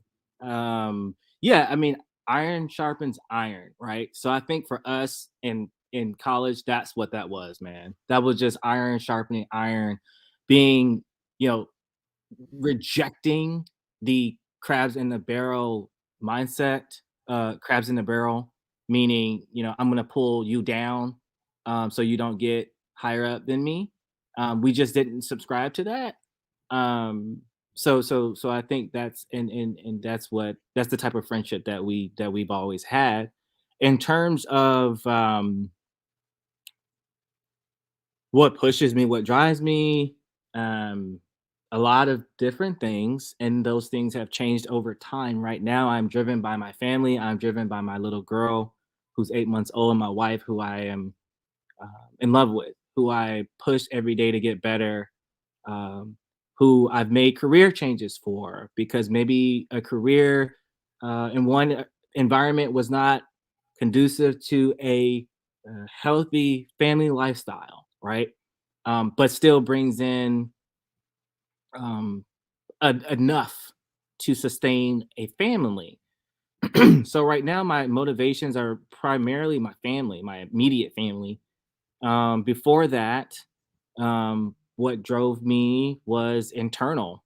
Where do I get it from? I don't know. Maybe my parents, maybe my mom, my dad, my siblings, seeing them. I'm the youngest of two, so seeing my older sister doing well, I have someone to look up to, and not and who I wanted to make proud. So I guess for me, it's centered around family, and I don't know if you can duplicate that. I don't know. I mean, I'm sure. I'm sure. I mean, people. Yeah. I mean, I don't know, man. I mean, all I can just say is that I have internal motivations that drive me, and those center around people who depend on me, and You want to know something? people who I had to depend on. You were saying you don't know, but when you say your internal mode, the research actually show that people do better when they have an internal locus of control, Mhm. and that's like really interesting. So, like, even though you said you don't know, you sort of explained one of the main ways in which people do better by having an internal locus of control. This is not to ignore systems. Apparently, I have to say that. Go ahead, Jamal, if you want. Anyone. Sorry, I was listening to a question. I think I was answering in my head, but can you ask it one more time so that I can? Yeah. What drives you, and can that be replicated? How do you replicate that for other men? Okay. What drives me is, I don't know. I guess a saying that kind of came to me like during one of my Bible study devotionals, but it's to live for glory and for good. And so, in my context, that's everything that I do. I'm going to make sure that I'm glorifying God and that I'm benefiting those around me. And how I would encapsulate that to try to replicate to other people is you have to look outside of yourself. Like you have to have a service mindset and perspective to influence your community and your society, and to do work and to live in a way that for something that's bigger than you. So like I said, for myself, I say for God's glory and for the good of other people. Well, even if you don't believe in God, if you believe in the betterment of the universe or betterment of the earth or whatever your like spiritual belief is, it's something bigger than you. And then for the good of others, it's just, you have to understand that we're part of our life is to serve. And I mean, I feel that kind of strongly about men's design. I think we're designed to serve. We're designed to help others and benefit others in every aspect of life, whether we are married or not. You should be serving and helping. And I'm not sure. I think Malcolm, you said you taught at a point in time, but I'm not sure if in schools they still have like civics classes, like government civics kind of classes. But I do remember taking that in high school, and that kind of helped give framing to not only like why is voting important and stuff like that, but it kind of gives you the sense of like we need to show up for our fellow man. And I think it's important to make sure that's instilled in every man, that you're here to serve and it's not all about you. So like having that mindset, I think would be important to try to help replicate. Do you think that's the answer? Because I might actually think that's the answer. Like, I I feel like you're right, and I like that has always been like my idea about manhood. Like, I don't care about a masculinity. Like, don't ask me, but I do believe like men. We were built to serve, and I don't quite serve and protect, and maybe women are too, so if you want to believe that, and to the feminist, hurrah, we're equal, whatever. But I do fundamentally believe that the service bit gets lost in a lot of the conversation about leadership. And even if you think about leadership, in my mind, it's still service leadership. So actually, like, I completely agree with you. Oh, here's an example. Wait. Like, men were built to lead, and I think people think leadership and service are like either diametrically opposed or not the same thing, and I Mhm. think of them as exactly the same thing. Yeah. Like, I don't think it's possible to be a leader, particularly not a good one, if you are not if you don't serve. Like, that doesn't make sense to me. Yeah, I agree. Question though, Themis, and this gonna ruffle the. I agree, but what about men who don't think like that though? Like, what about men who don't really care about service or serving, or they don't believe that they're called? You know, I mean, how do we replicate mindset? Um, This mindset. so I can't believe I'm referencing Simon Sinek, but I think the leaders eat last is the best approach, because in the way that we've conceptualized leadership today, particularly in the media, it is this very glamorized archetype of the person at the front. Everyone else is serving them. They're praised and then they're decorated, right? But leadership,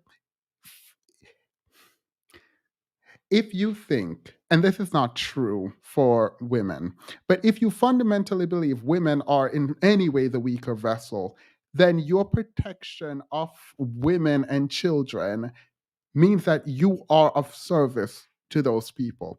Take it away from that kind of patriarchal view. If you are on a project as the lead, Malcolm, if the project goes well and you're claiming an award for it with your team, but you are the leader and you got there, what do you say? Do you thank yourself or do you thank your team? You thank the team. It's All a right. team effort. If it fails, when you go up there to answer a question, and if they all did messed up stuff on the team and you were the only one doing the right thing as a leader, when you go up there and people start questioning you about it, what do you do? Well, as a team, we failed. As a team, we didn't meet the mark. Period. And do you blame the individuals on the team for failing, or do you take responsibility even when it was not fully your fault? As a team, we failed. Yeah, but I've seen you done this, by the way. So I'm asking Calling you. me out? What are you talking about? What did I do? I've seen you take responsibility for things that weren't your fault. I don't recall, but okay, I believe you. No, I've seen we were RAs together, and Yeah. I've seen you take responsibility, and you took responsibility for things that weren't your fault, where Fair.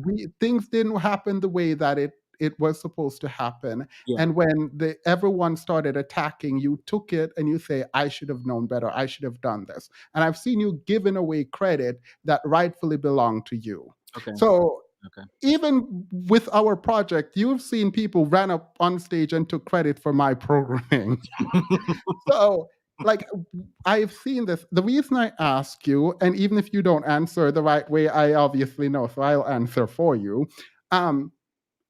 Good leaders take responsibility when things go wrong, and they share the praise when things go right. I think, unfortunately, we are in a place now where the leader is blaming everyone and hogging up all the credit. I don't think this is good. I don't think this is sustainable. And this definitely does not inspire people to follow. I see. That don't make sense. Right. I got you. But we didn't go to 6 foot. Go ahead.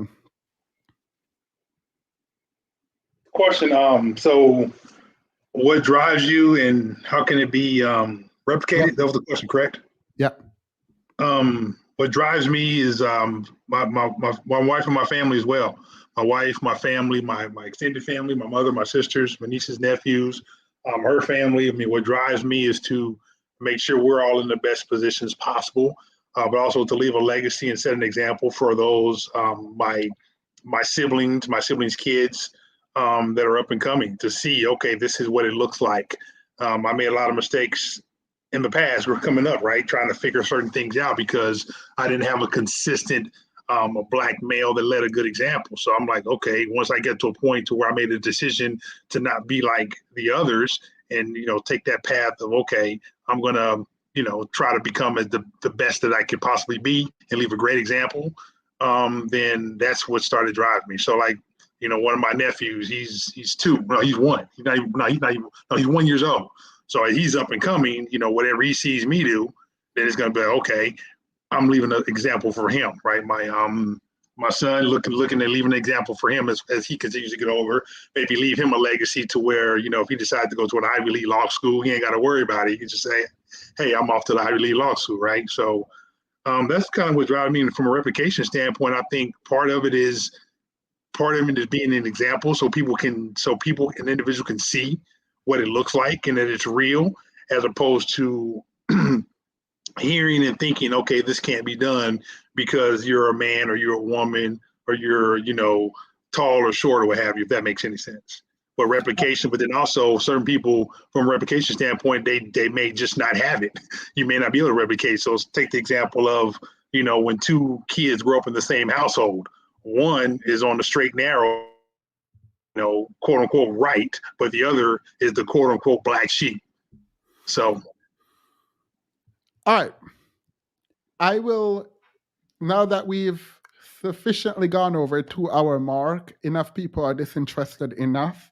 And if they will be watching, they won't get to this part. Let's get to the kind of messy part. A lot of women are watching this right now and they're like, yeah, this is cute, but I'm only here because whatever, I'm just here for the mess. I don't believe any of this. These men are ridiculous.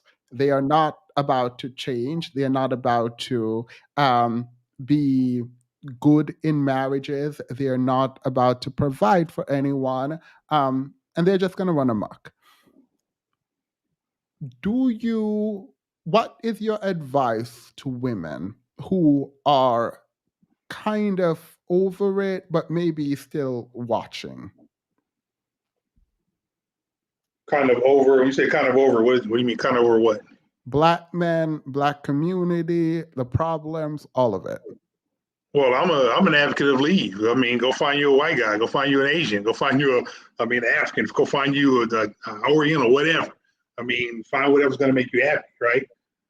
Because at the end of the day, I mean, you go back to the whole vetting thing. You can't really vet a person. So once someone's shown you who they are, then, if you enjoy and like that person's company or whatever else, then go ahead. And I didn't mean to use the word Oriental, my bad. Oh, I didn't hear that. Now that that is out of the way, if both of you can respond, but you can't repeat what was just said.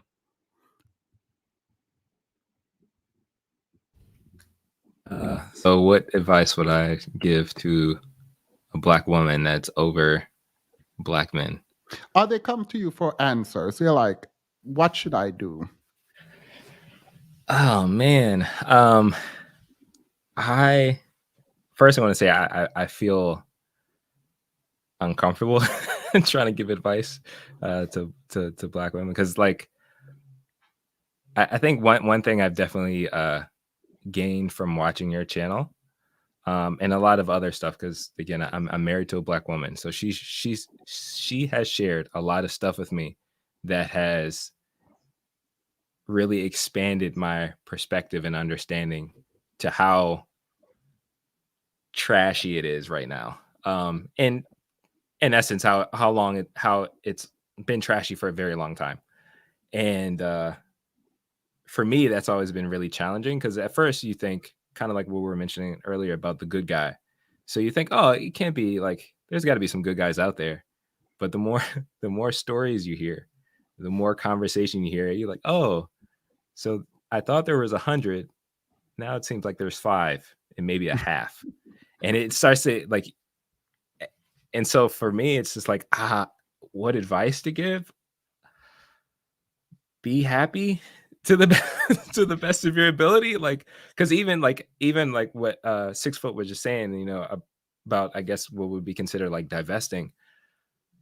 I wish that would be a foolproof option, but they're trash too. Like, there's like, I think it's like a epidemic for manhood for a lot of places, like all over the place. Like, I hear stories of white dudes being crazy. I hear stories about Hispanic guys being crazy. It doesn't matter. Like, it seems to be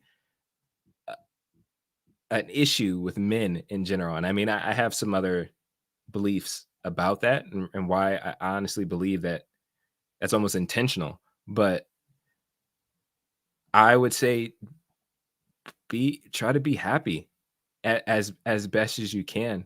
And all I can do is then try to go help make better men.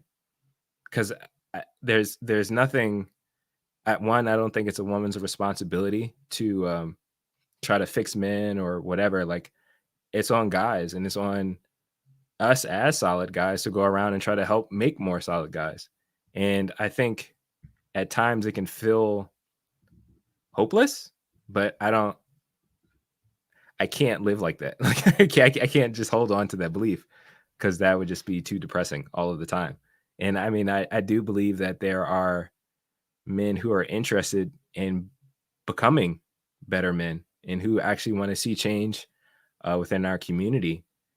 It's just, we have a lot of dust to sift through, a lot of dust to blow away, and it's just a lot of effort. So advice to a woman is like, hey, be as happy as you can, be as safe as you can. If you need to expat somewhere, go live somewhere else. Be happy as you can. And I think if there's a good man out there, if there's a beneficial man out there, he will seek you. And I mean, I think that's how it's to be set up anyway. Like, scripture says, he who finds finds a wife finds a good thing. So the beneficial man should be looking for you, and I don't know. I feel like this is really, really hard, because there's so many layers to that. Like, it's not, I don't think there's just an easy, like simple answer to it. It's complex depending on what experience that woman has had. If she's been in two bad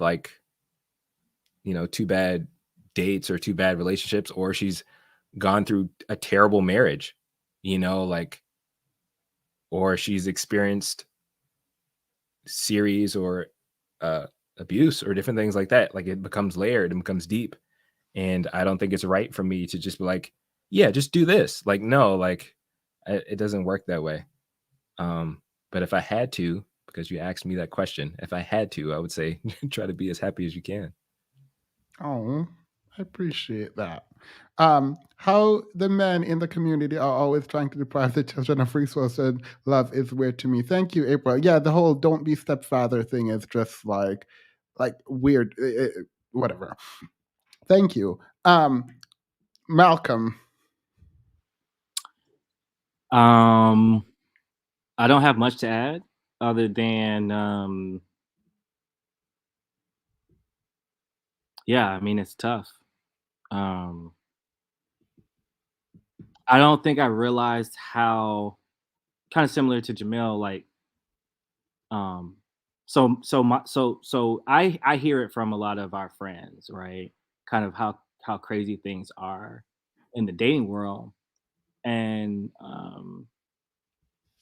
when my wife and I met each other, I mean, like dating apps, that wasn't really, it was like maybe just coming on the scene. But it wasn't a thing for real, for real. So, so I can't really comment on the dating apps other than from what I hear, they're not all great. Um, I don't know if I would have met my wife on one. I met her kind of the old fashioned way. So I mean, this is just a really hard question, man. I don't know if I have much advice other than maybe be aware. And this is in no way blaming women. um, so I hope it's not received that way. That's not where my heart is. But you asked me what advice, and the only thing I could think of is just trying to be aware of whether or not there are patterns, um, dating patterns, self awareness. So, for example, I talked to a friend of mine. There's a type of guy that she always kind of gravitates toward. And one day she asked my opinion. I don't really give it unless it's asked. Um, and I said, you know, you asked my opinion, so I'll tell you. It seems like you gravitate towards this type of person, and maybe try something different. Um, if I had a preconceived notion of what my wife would be like, I probably wouldn't be married because I would be out there looking for that and never finding it. Um, I was open um, to growing and understanding someone in a way that I mean, you know, if assuming that people have types, right? Like, sure, my friends, but back in the days when I was single, my friends might say, "You have a type." Um, my wife doesn't fit that with that whatever that type would have been, because I really didn't have a type, but people may have thought that based on the women that I dated in the past. Um, but just being open to something different, whether that is outside of our, you know, however, what is it called, the what is it called, divesting.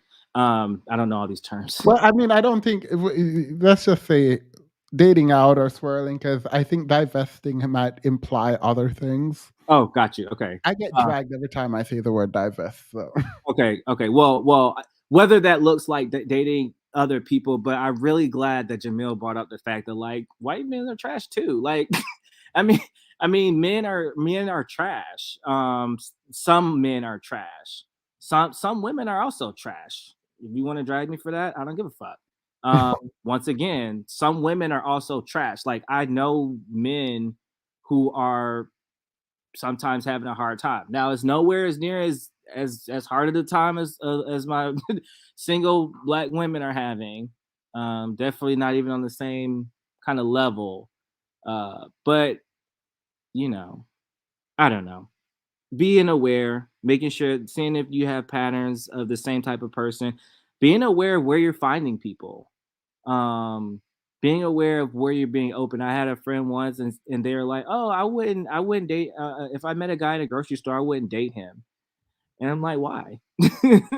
I mean, is he a creep? I mean, so just I think not having so many rules or preconceived notions that is not to be understood as do not have standards. Let me be clear. You need to have standards. Don't just go for whoever on the street just because you want to be with someone. That's not what I'm saying. Um, but what I am saying is sometimes maybe don't be so rigid, and that goes for men and women out there. If I was very rigid about the specific type of woman that I wanted to marry, like I said, I would still probably be looking for her. So All right. So Yeah. your advice to women is that some men are trash and some women are trash. My advice for women is be aware of if there are patterns with certain people, be aware and be open. And if you're already being aware of if there are patterns and if you're already being open, then continue to seek elsewhere. I mean, I don't really know, man. Yeah, someone asked if I can answer the question. I don't give advice, period, because I don't. If I had the answers, I would be telling it all. You need to tell us, Themis, what's the solution?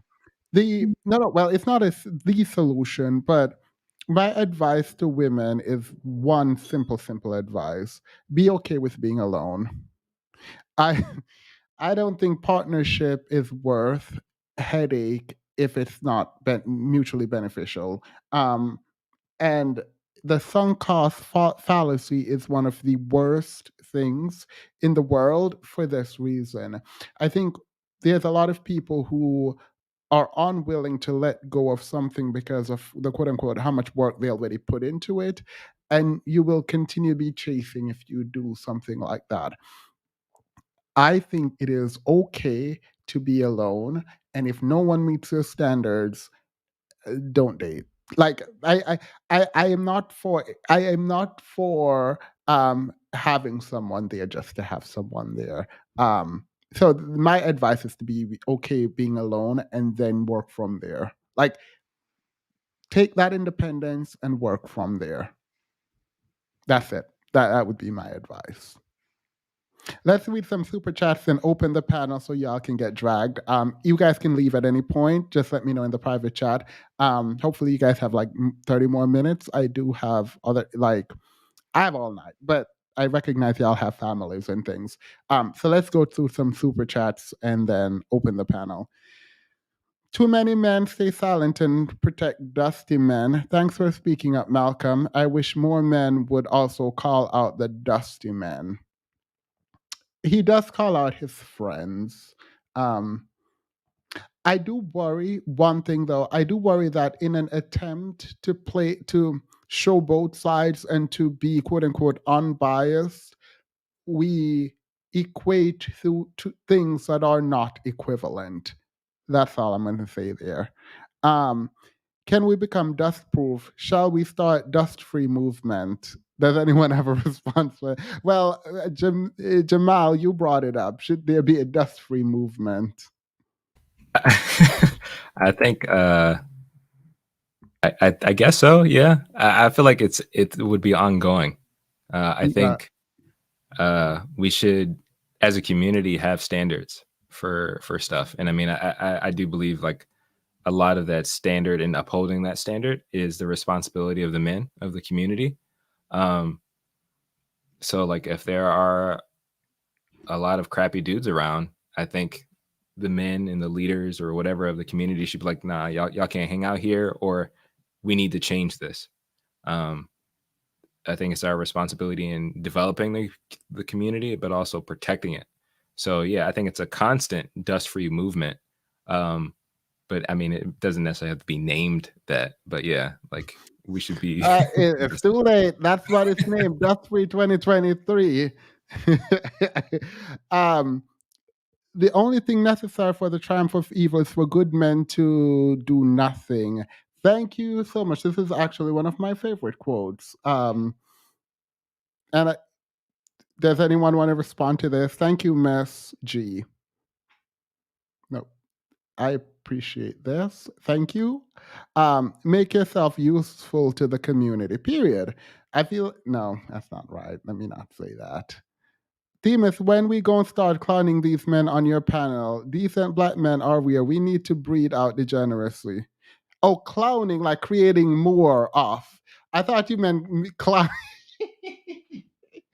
I've been in these streets too long because that's definitely not what I read when I heard clowning. That's what you wanted to read, Themis. There's not a W in there. I have to be in constant fight mode. You know what's interesting? Welcome, Mimi. it's interesting because people say women are masculine and this and that. I realize that when I'm talking to men on live streams, I am kind of in like this hyper aware mode where like I'm picking apart like almost everything that you're saying. And I keep having to check myself, not just here, but like every single live, like not to do that. And I think it's the community of people. Like when you interact with certain people over and over and over again, they also have an impact on sort of how you show up for people who might look like them. And that's sad. I think that's wrong. Well, no, it's not wrong. It's right. Just continue to check myself. Um, Servant leadership is mutually beneficial to the duration, friendship, and healthy longevity of the relationship. Agreed. Agreed. All right, I dropped the link, and this is for anyone who has who wants to come up and ask questions or push back on anything that any of these gentlemen said. I am not up for grabs. You cannot question me, so I'm safe. Do you guys want to help read these or no? I don't like my reading voice. Sure. Does that say heathen queen? $5? Yeah. Have your own standards for yourself. The first test of any relationship is if you feel this person may make you compromise those. Candor, you have to come up because you've been twerking in the chat. So you need to come up and explain yourself, Candor. If the orange pill is here, I hope you don't have any disagreements, but if you are here and you have a disagreement with anyone on the panel, you also get the space to give that. But if you're being messy, you will be removed. Go ahead.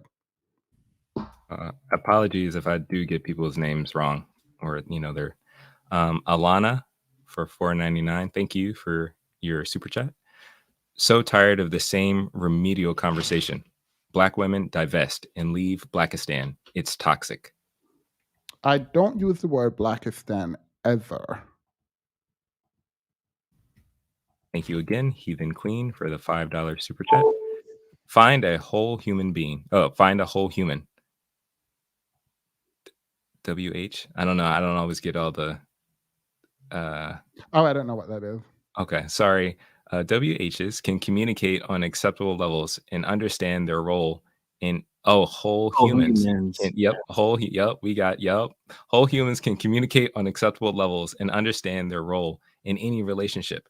No other way to make marriage work. I agree with that.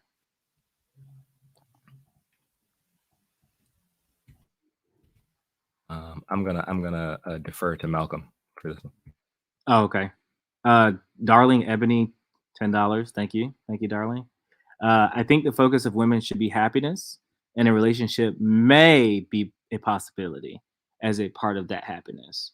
I do not think having a man, in quotes, should be viewed as a vehicle to happiness. Thank you. I actually completely agree. Last one. Dottie Girl, 2 pounds, it looks like. Thanks, gentlemen, for sharing your thoughts. You're welcome, Dottie Girl. All right. So since everyone is kind of afraid to come up, I have something that I wanted to show you all. New year, new tea. Welcome to the membership. I appreciate that and you. So I don't know if this is more up. Did you see the news about Beyonce and I shouldn't talk about Beyonce and Jay-Z yet. I actually have one before this. When it comes to oh, there's someone behind. Hey, can you speak? How you doing? Can y'all hear me? Yeah. Oh, what did you have for us? Well, to the topic, I just think Black people just need to throw the idea of marriage out the window. Why? Because it seems that we can't come to a common ground. What do you mean? So men, it's obvious what men want, right? No, what do men want? We want a woman who's cooperative, team player, humble, and peaceful, right? And men, and that's pretty much all men want, right? We don't care about how much money they make. They don't have to be really intelligent or the career, none of that. That's literally the opposite of what these men said. Like you can't speak for men when 3 men who are married literally said that's like they do care that the woman is intelligent. well, I mean, it's not a requirement. It's something that is, I mean, it's like, okay, that's cool, but it's not a non-negotiable. That's what I'm saying for us men. We will, even if you're not as like intelligent, we will still work with you if there's something to build with. Are you intelligent? I believe so. No, I mean, I'm not. Oh my God. I just realized how that sounded. I'm not saying you're not, FYI. I'm asking you because when you say you want a woman who is intelligent, cooperative, like, aren't people supposed to be cooperative, like, just generally? Yeah, I mean, that's the objective of building to a marriage. And once you get into a marriage, right, to learn to live with each other in a cooperative manner, each party, right? The man playing his role and the woman playing her role in how it's set to work for both of you guys. What's the man's role? The man role is, provide to stability.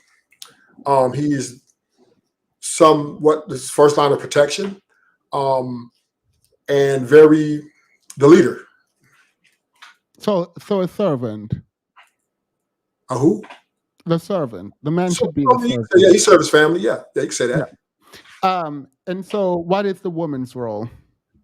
Help me, right? So whatever the husband needs her to do to make this house great, then she should be, should be able to step into that. And that's the cooperation part. So the woman is a helpmate. Yes. Can you describe this for me? I know Malcolm might have some questions for you. So okay. So once again, right, in the normal dynamic of a relationship or into a marriage is already established from the very beginning that the man's are mostly 99% of providers, right? So that is just well, if you're talking about traditional marriage, right? Like you that's would what I'm want. saying. So we're just keeping the baseline simple, right? No, yeah, there are some modern 50-50. I just want to know. You want traditional, right? Well, I have to say this. It's what I just say from the very beginning, right? It's the man, like, he most likely pays for dinners. He most likely is going to fund everything. I asked the question, and I feel like you're not answering. Do you want traditional? Yeah. All right, so the man should pay 100%. Whatever that man needs at his point. No. Yes. If you want traditional, you should pay 100%. I don't understand why there's questions about that. Well, because it's helpmate. She's a helpmate. So once again, right? And then let me kind of. It's because every dynamic of a relationship differs in the financial means of success to get to the end goal. It doesn't. Everyone is exactly the same if you want traditional. Amos, can I jump in for a second? I'm sorry. Yeah. All right, thanks. Can I call you Ruthless? Yeah. All right. What's up, man? Thanks for joining us. So when you first came on, you said, there are certain traits that men are looking for in women. I think some of them were like humility, being a helpmate, being cooperative.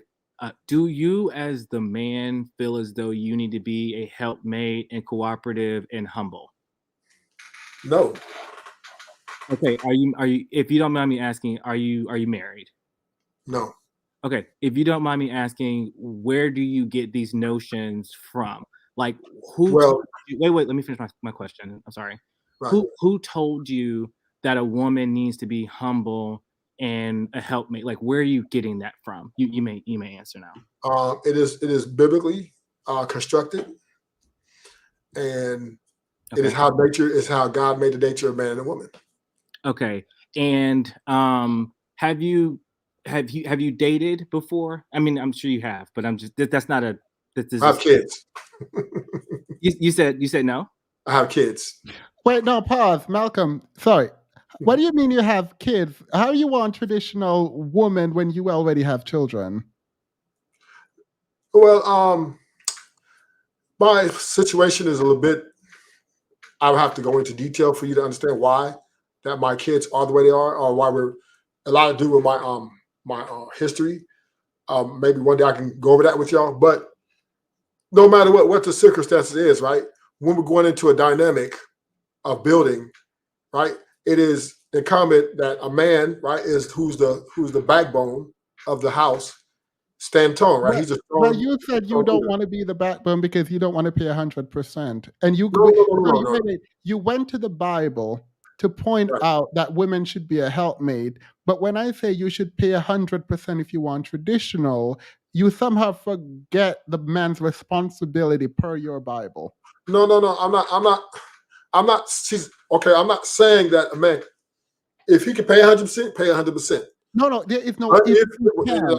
Wait, stop. There is no if he can. And I'm kind of explaining myself, right? So what I mean is, every let's say you will get to explain yourself. I'm just confused a little bit about why it is that your role is negotiable while hers isn't. No. That's not negotiable.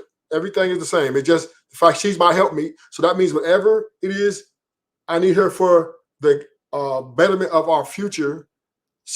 I need her to do it. She can step into that role. I'm sorry, but okay, I think that's perfectly fine. But why do you think that you should not also be a helpmate to step into a role for the betterment of, what you just said, the family relationship, all that stuff? Well, because I'm already coming in, right? I'm coming in with all those qualities already, right? So I'm already a servant. I made that clear, that disclaimer. I'm a servant for the family, so that's the disclaimer, right? So I don't have into the relationship with qualities.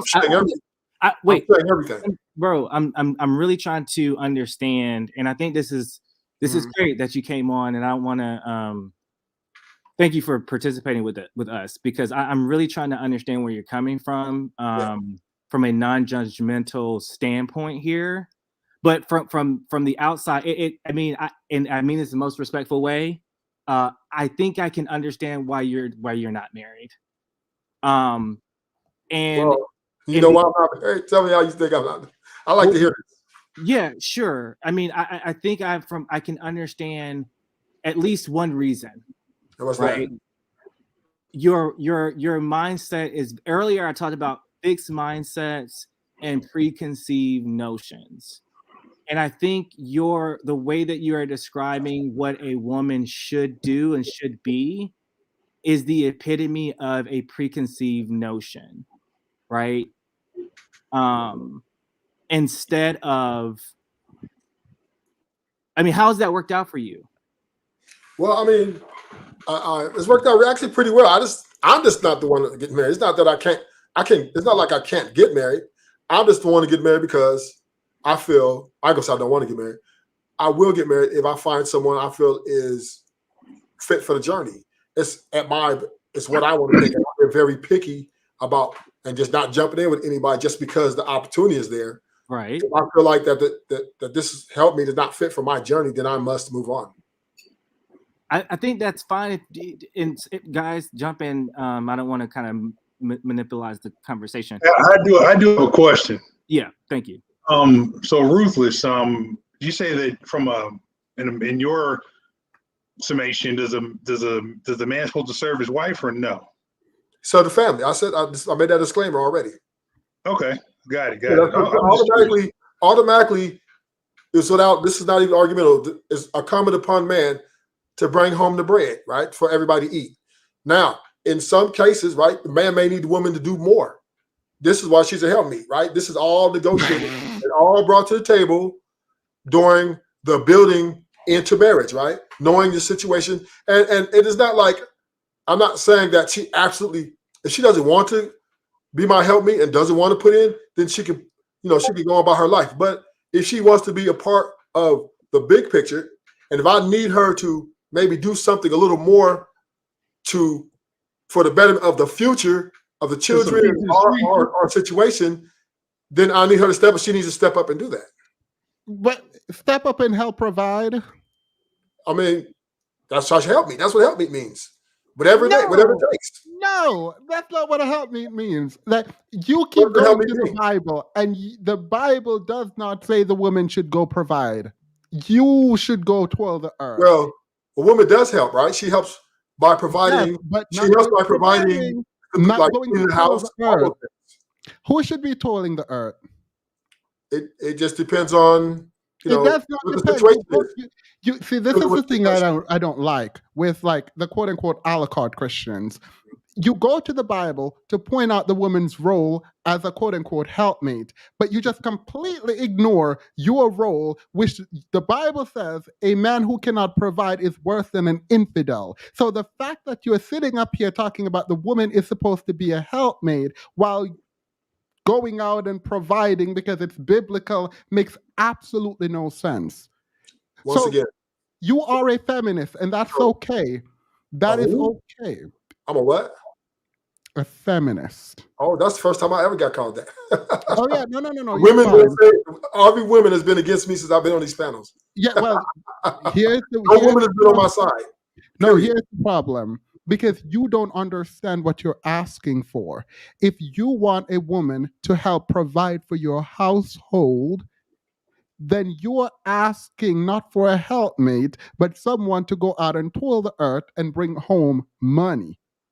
No, I didn't just say that. I didn't say money.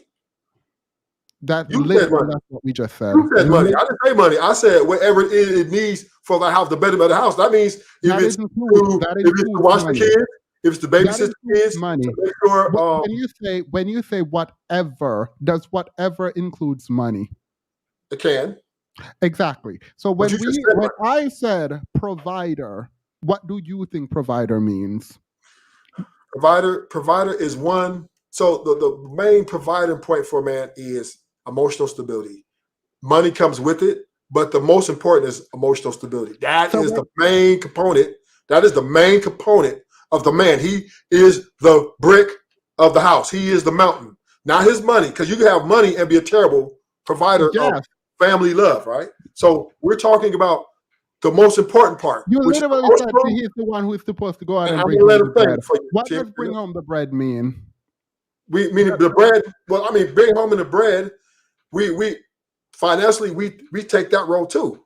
But exactly. that is a not the whole role. Look, I asked you directly. I asked you very directly if that means they should go out and provide, if they're financially providing. You said they could be because you were supposed to provide 90%. What did you mean by that?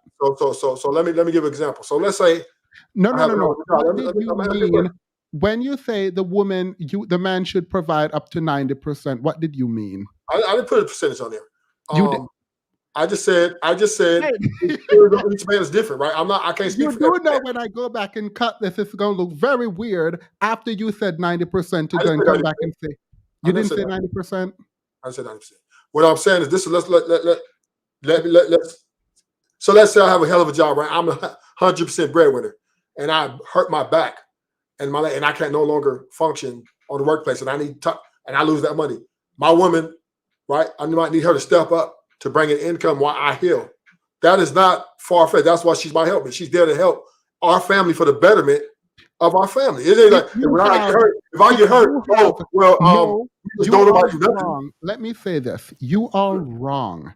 If you expect to find a woman to quote unquote be your helpmate and you to go out and provide, and this is your qualification, after you just sat up here and said you don't care about her education, you don't care about her intelligence, you don't care about her job, to then say if you hurt your back, she should be able to go provide. How is she going to provide when you've literally made those things not a qualification for someone? So what I'm saying, let me. Do you understand how that makes no sense? Yeah, let me explain to you because you're kind of going far left, right? What I mean is from the very beginning when we meet women, right, to court them or to vet them, right? Us men, it's nice if she's educated, right? Or it's nice that she has extra things about her, but that's not mandatory. That's a non-negotiable. That's not a non-negotiable. Yeah, She can you be. said you don't She can care be. about it. Hold on, And let me finish. She can be. She can be competent. She can be competent, right, and not as educated. So That's she a can maybe non-negotiable do. for you. She can make. I'm just saying. I'm just saying. She can whatever it. Look at. There's multiple ways that you can be a help in a financial market without necessarily being the greatest educated person. You can clean hotel rooms. There's a lot of different things women can do. I'm not saying that that's the only thing I want to do. I'm just saying there's many.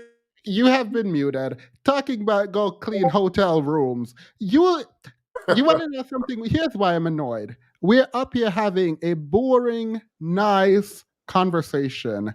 No ups, no downs, just flat out boring. And I'm enjoying the conversation. That's why I say it's boring. It must be boring because I'm enjoying it. You came up here, and instead of coming up and joining in on the conversation, you decided that you are going to tell these men who are married that men don't care about women's education, they don't care about this, they don't care about that. All the things that would be useful in the event you pass away for her to take care of herself and your children, in order, if anything happens to you, for her to be able to provide for the household just in case, right? But instead, you came up here, none of that matters. And then you talk about wanting a traditional woman and women should be a helpmate, and you went biblical. Then you go on to say, oh, but they should be able to help provide. No, Yeah. they shouldn't. They should not be able to help to provide anything Yeah, they should. outside financial. That is your job. And if you can provide it, even if you're sick, that is your problem. So Because then, that's what you asked Timus, I for. have a question for you. So, okay, let's take your way. All right. Let's once say I get hurt, hit by a car or something, and I'm no longer able to work for, let's say, 3 years. So we just all go just sit there and just let everything go down the drain. Nope, she should leave you and go find someone who can provide. Because if she's a helpmate, Also, she need to go find someone who she can be a helpmate to. You no longer have goals, aspirations, or plan. You don't have money. You don't have anything. So if that is the case, she should go find. This is why your ideas around what women should be is so limited and toxic. It creates women who are ultimately completely dependent on men. And if you don't have anything to provide, she should go find someone who can provide. Do you see the problem? I don't see a problem. I just think she should be able to Okay, step period. Then she should leave. Go ahead, Jamal. Hey, Ruthless, I have a question. Yeah, a while ago, you mentioned, trying to find a woman that can help you or go along with you on your journey. I guess my question is, what is your journey plan? So, say that, where are we going? What's happening? There's different. Like I said, every man is in different places in their life when they find their wives, right? Potentially, and so I'm not speaking to my situation because my situation is different. I'm curious about your right now. For me, I'm retired, right? So I don't really need a woman to have much or do it just because everything is set. My life is set, right?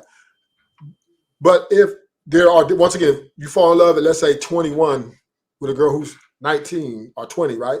And this is the love of your life. Both of you love each other, but you're not at your maximum earning level yet, but you're out here working, going to school, and your potential is there.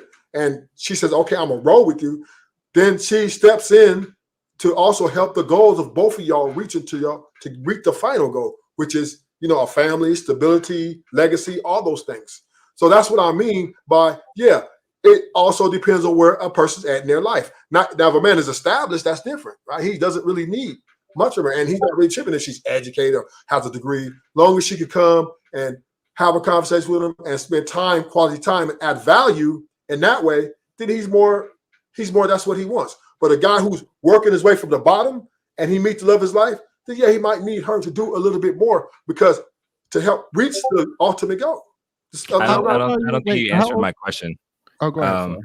No, it's okay. I don't think you answered my question. I was still asking, on this journey, where are you going?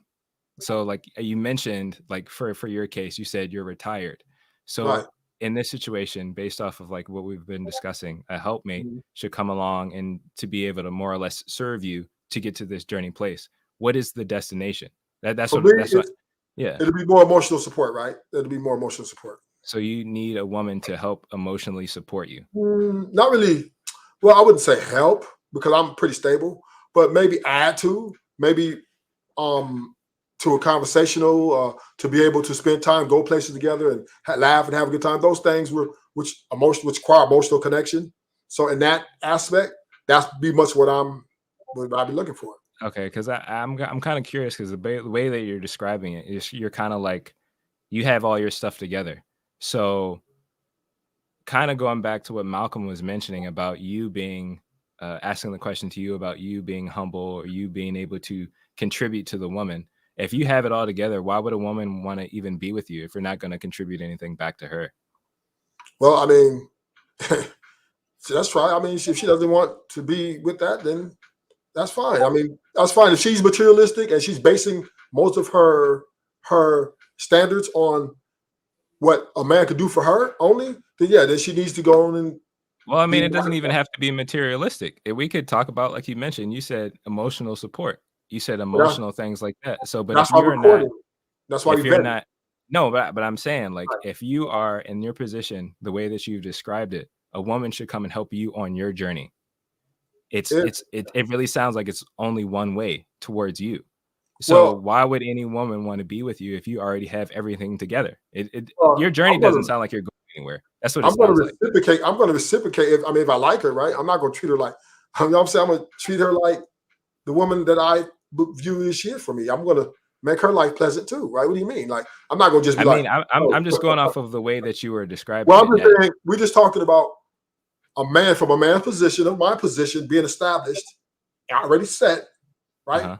What I look for in a woman is different than a man who is, like, let's say, younger and not established. That's all I'm saying. But for as me, yeah, I'm going to reciprocate. If she's that woman that I feel, oh man, we have a connection and that we're growing, then yeah, of course I'm going to show out and show up. Okay. Themis, is take it back to you.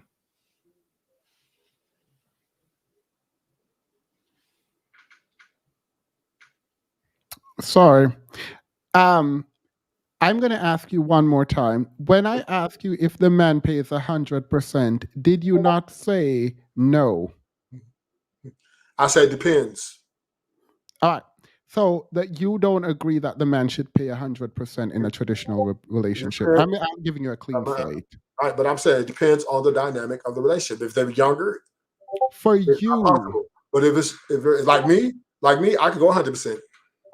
Right. So but the dynamic for me is different than a younger man, though. So I'm saying it's all different stages and different positions in people's lives. Yes, but who knows you're going to meet the love of your life, right?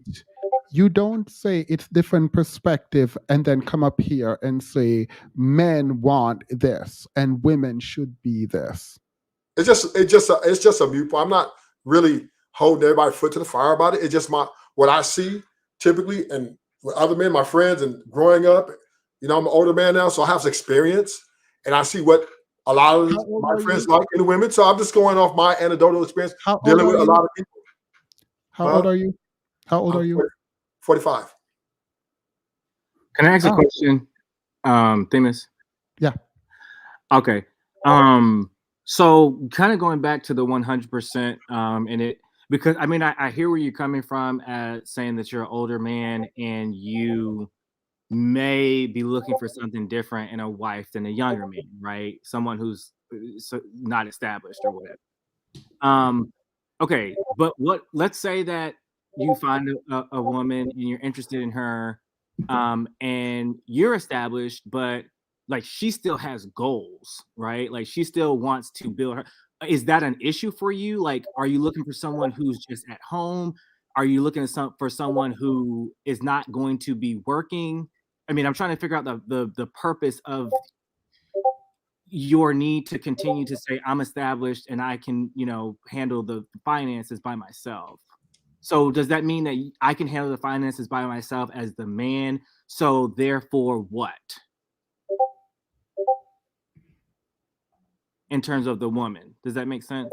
Like, so therefore I don't want her to work, or therefore like what fill in the blank for me.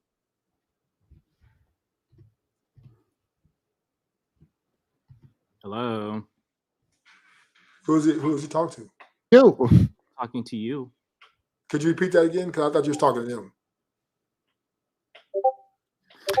I'm trying to understand. Like you keep talking about you are the man and you make you're the breadwinner and all that, right? And I'm trying to understand the purpose of that. So does that mean that you don't want your wife to work, or are you just saying that for another purpose?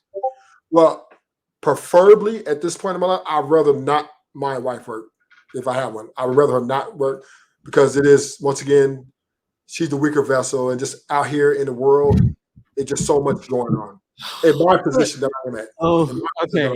I have a question regarding the. I'm I not know going to she ask can the work question, from but home, right? you said you were retired. Yes. Do you mind me ask what you did? Well, I was a general manager for 15 years. And you retired at 45? Yes, sir. Period. I wanted to make sure these things Thank don't you make. for Period. Good for you. He is speaking, man. He is speaking, man. Speak for. She has nice round kidnap dung, and that's it. Wait, I don't understand. My bad. Sorry, yeah, that story is not special exception. All right. So you're not speaking for men generally. Not from in my position, no, because not everybody's in my position. Wait. All right. So you're speaking only for yourself. In this position, yes. And so for yourself, a woman's education doesn't matter. Not really. No. A woman's job doesn't matter. No. And so you would prefer her stay at home and not work. Yes. All right. And if anything happens to you, she should then go find a job? Oh, everything's set up. It would be already got everything in order to move with or without, whether I'm present or not. Lawyers and everything in place already. It's already a machine. Sorry, I want to test this. So you have a will. A what? Nothing. I'm not going to disclose that. Huh? I mean, I don't want to disclose that. All I'm just saying is, right now, if something was to happen to me, everything's set up to where my lawyers already know what they're supposed to do, and everything's going to go where it's going. My daughters taken care of, my son, etc. And if I get married, then there'll be things will be delegated to them as such as I appointed to before I go. So as I we were will say talking about something. this, I've taken the approach that I will not be like just attacking, and I'll let men speak, because men have complained that they don't feel like they get enough space on here to speak. But you have your lawyers. How many lawyers do you have? Well, I got a couple, just a couple. Just a couple. Maybe just on YouTube making up stories. Amos, I'm sorry. I just this is okay. Question. Do you talk to younger men about these topics? Yeah. Yeah. Wait. So that's our problem, Themis. It is being literally passed down from the older generation to the younger generation, and they're just accepting what is being told to them without critically thinking about how stupid this shit sounds. Yeah, you want to know something that I appreciate hearing you on? I'm going to put you out there a little bit, Malcolm, in that I remember once upon a time you used to say, "Why are you so harsh?" So seeing you here right now, I feel like now you understand this is dumb. Like absolutely disgusting, dumb, and degenerate. The idea that, well, first of all, the idea that people are talking to young men, talking about women's career doesn't matter, but when they're younger, they should help the man build. This literally makes no sense to me. But it is nice that I'm not alone in the fact that, like, this is dumb, and the fact that I even have to talk to grown people who are 45 and above about, like, just respect and logical consistency of an argument. If you don't want her to have a job, if you don't care about a career, if you don't want her to have an education, all of that foolishness, you can't then expect her to step in your absence. Like, it's And I, not and I don't. Right. Thank you, Themis. And I don't mean to be harsh on you, man, but like, did you hear this from your, I don't know, whatever, I'm not going to assume, like father, grandfather, like men at the barbershop? I mean, I'm really trying to understand. You know, like I would like to. I wish you guys come down to South Central Road with me for a while. I'll show you everything. But you know, I'm cool dude, man. I'm not here to tell anybody live your life how you want to live your life, right? But I wish you guys could come meet me in person and pull up and you can really see like, man, okay. Then you see, because on the YouTube space, a lot of people just like to jump in and not we're just having a conversation. That's all I'm doing. Now you may not agree with the way I presented it. I'm okay, but I'm not here. I'm not here to try to bound anybody. No, I'm not. I understand that, but what you are espousing in terms of how women should be viewed, how that is toxic. And so I'm not saying anything about you. I mean, I'm sure maybe we talked about this earlier, right? Good guy versus bad guy, whatever. My view on it was that I have plenty of friends who they're good people in my eyes. They are good guys, but I would damn sure not recommend them to be with some of my women friends or some of my wife's friends, right? Doesn't mean that you have to be demonized. That's not what I'm trying to do. But I'm talking about what I can do and what we can have a discussion about is the lack of the lack of logic, and not even logic, but just kind of, I mean, the pointing out what is wrong when we're having a discussion about, why are Black men and Black women not getting married at like higher rates? Why are relationships falling apart? All of that, and we're trying to understand why. It's mentality. What you are saying right now makes zero sense, and I can tell you that from as a man to a man in a respectful manner, without demonizing you as a person. And what I am saying is your understanding of how the women's agency, right? They're like, you said, okay, I'm established, so I don't want my future wife to work or whatever. Well, you had an opportunity to work and to get established. So why shouldn't she? Because she has a vagina, right? Like I don't understand that. And so I'm really trying to understand. So I'm trying to understand where you're coming from, and I'm having a hard time. So that's a good question, though. I would like him to respond. Why should the women not work?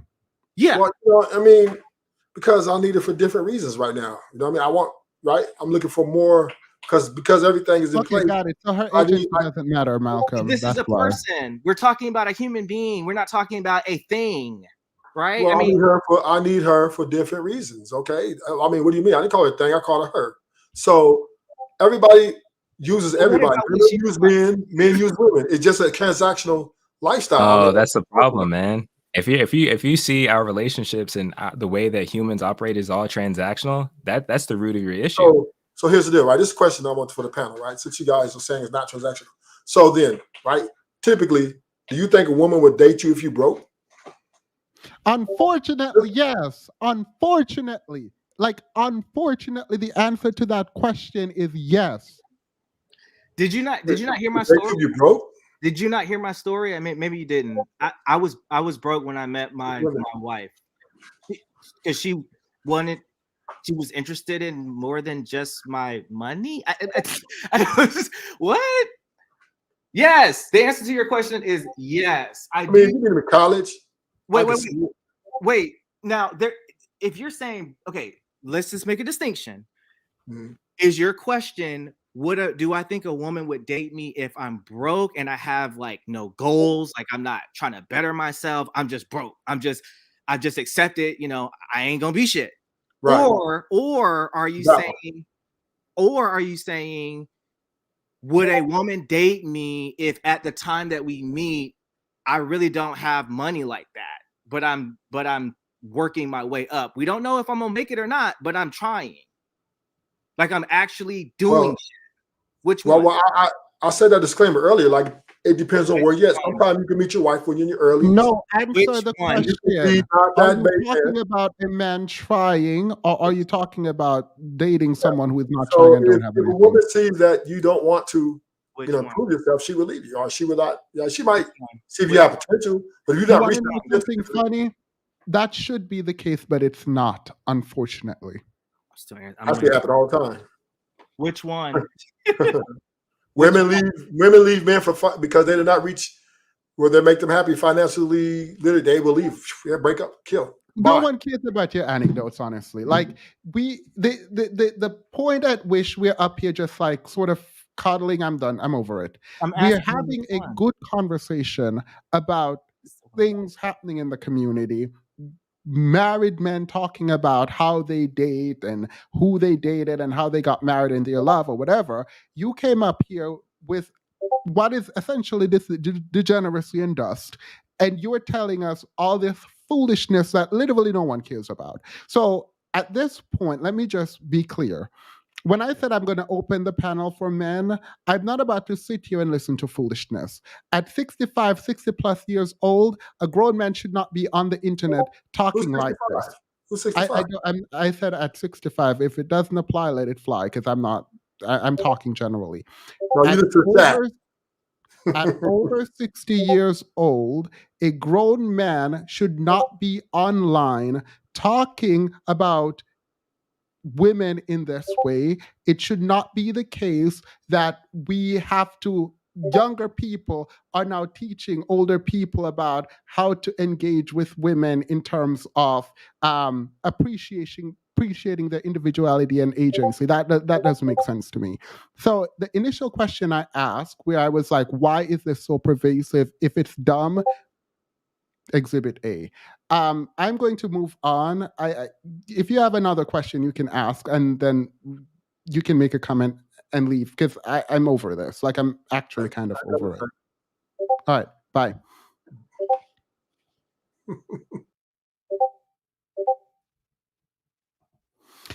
Dark-skinned women, go ahead.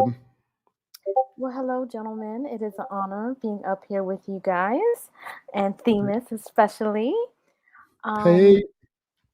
So, the good guys, right? You guys are the good guys. And I do have a lot of experience with you good guys. And my biggest Well, reason, to be fair, I don't think anyone up here is self-described good guy, because to the extent someone say they're the good guy, that would be a red flag in and of itself. But go ahead. true story. Agreed. Agreed. Well, let me take it on myself. This is who I would qualify as the good guys. Just because you do have logic, you can form sentences, you know how to use punctuation. Like that's like the baseline because the bar is in hell, as people say. But anyway, um, but you guys seem like you have like some sense about you and some logic. So my question, and I think it was Malcolm that was telling us about his friends and how he would not recommend his friends to his women friends. And Jamil did push back a little bit, but I really am confused and frustrated because why are these your friends? Okay. I'm sorry. Can you repeat that real quick? I had to go check on my daughter. Yes, all the friends that you have, the men that you have as friends Yeah. that you would not recommend to the women friends in your life. Right. I'm assuming, please correct me if I'm wrong, that you would not recommend them because they potentially will do harm to women or have a history of doing harm to women. Yeah, that's why. That's how Okay. they treat women. Okay. Why are they your friends? That's a great question. I mean, I guess because let me give you an example to answer the question. One of the guys I'm talking about specifically, we talked together in the school. He has created a nonprofit organization that helps it literally is in the mission. I'm just kind of quoting inner city student kids to better themselves, right? He helps with literacy. He's in the community. He takes care of his mother because she's sick. Like, he's a good guy, but he has relationship issues. So the fact that he has, I don't even want to say struggles, because he's a dog to women, that should disqualify him from being my friend. Because why? If I'm protecting the women in my life from him, right? Like, Well, I think it would be okay. different if I would be like, oh yeah, like go date someone, like his name's gonna be Jonathan for now. Go date Jonathan. That's cool. When I know good and well that's not good for these women. But I don't know. I mean, now there are certain things that I will not engage in with him because I just don't live my life that way. But it does, to me, that's not a disqualifier to be my friend or my acquaintance because of how I know him in other aspects. I don't know. I don't know if that's I get that, okay. but my pushback to you Yeah. is bigger, because it's not just you in particular. This is just men in general, because you guys are kind of like on the same team. You on code, but why is it so you accepting them into your life, into your inner circle, in whatever level of friendship that you have with them, is you co-signing their degenerate behavior in the category of relationships? Okay. And when you co-sign that behavior, you are making it socially acceptable, because you are not providing social consequences for those men. And But it is, in my opinion, other men's job to police that, to make to give them social consequences for bad behavior, because us women can't do it. So if you're not doing it as the quote unquote, my label, good guy, then who is supposed to do it? It's like y'all leaving us to fend for ourselves. And it's something that I don't think you're doing maybe consciously, but that's why I'm here, to bring it to your Wait, attention. I actually no, I won't come in yet. Go ahead. Well, let me just first start by saying I appreciate you for bringing it to my attention. I struggle with the notion that I have to take responsibility for what another grown man does in his private life. And that's a manosphere talking point, just to let you know. Wait. Wait. Wait. No. Wait. Can I step in for 2 seconds? Sure. I see this comment in there, and that's what I was thinking. Are we confusing harm in dating, i.e., well, I get cheating on someone and like maybe not putting them in the friend zone? I don't know, all kinds of dating stuff.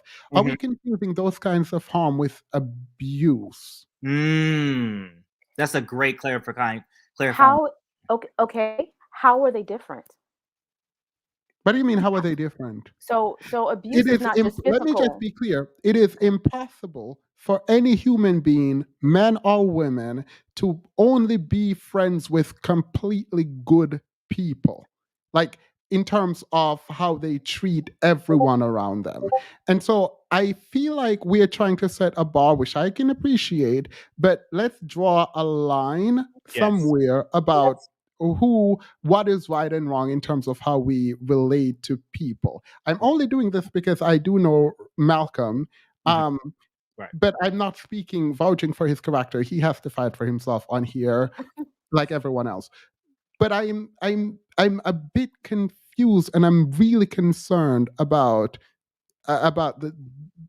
this and what, because like if your friend beats women and you are still friends with them, that's I a have problem. a problem with That's that. a problem. So like, Okay.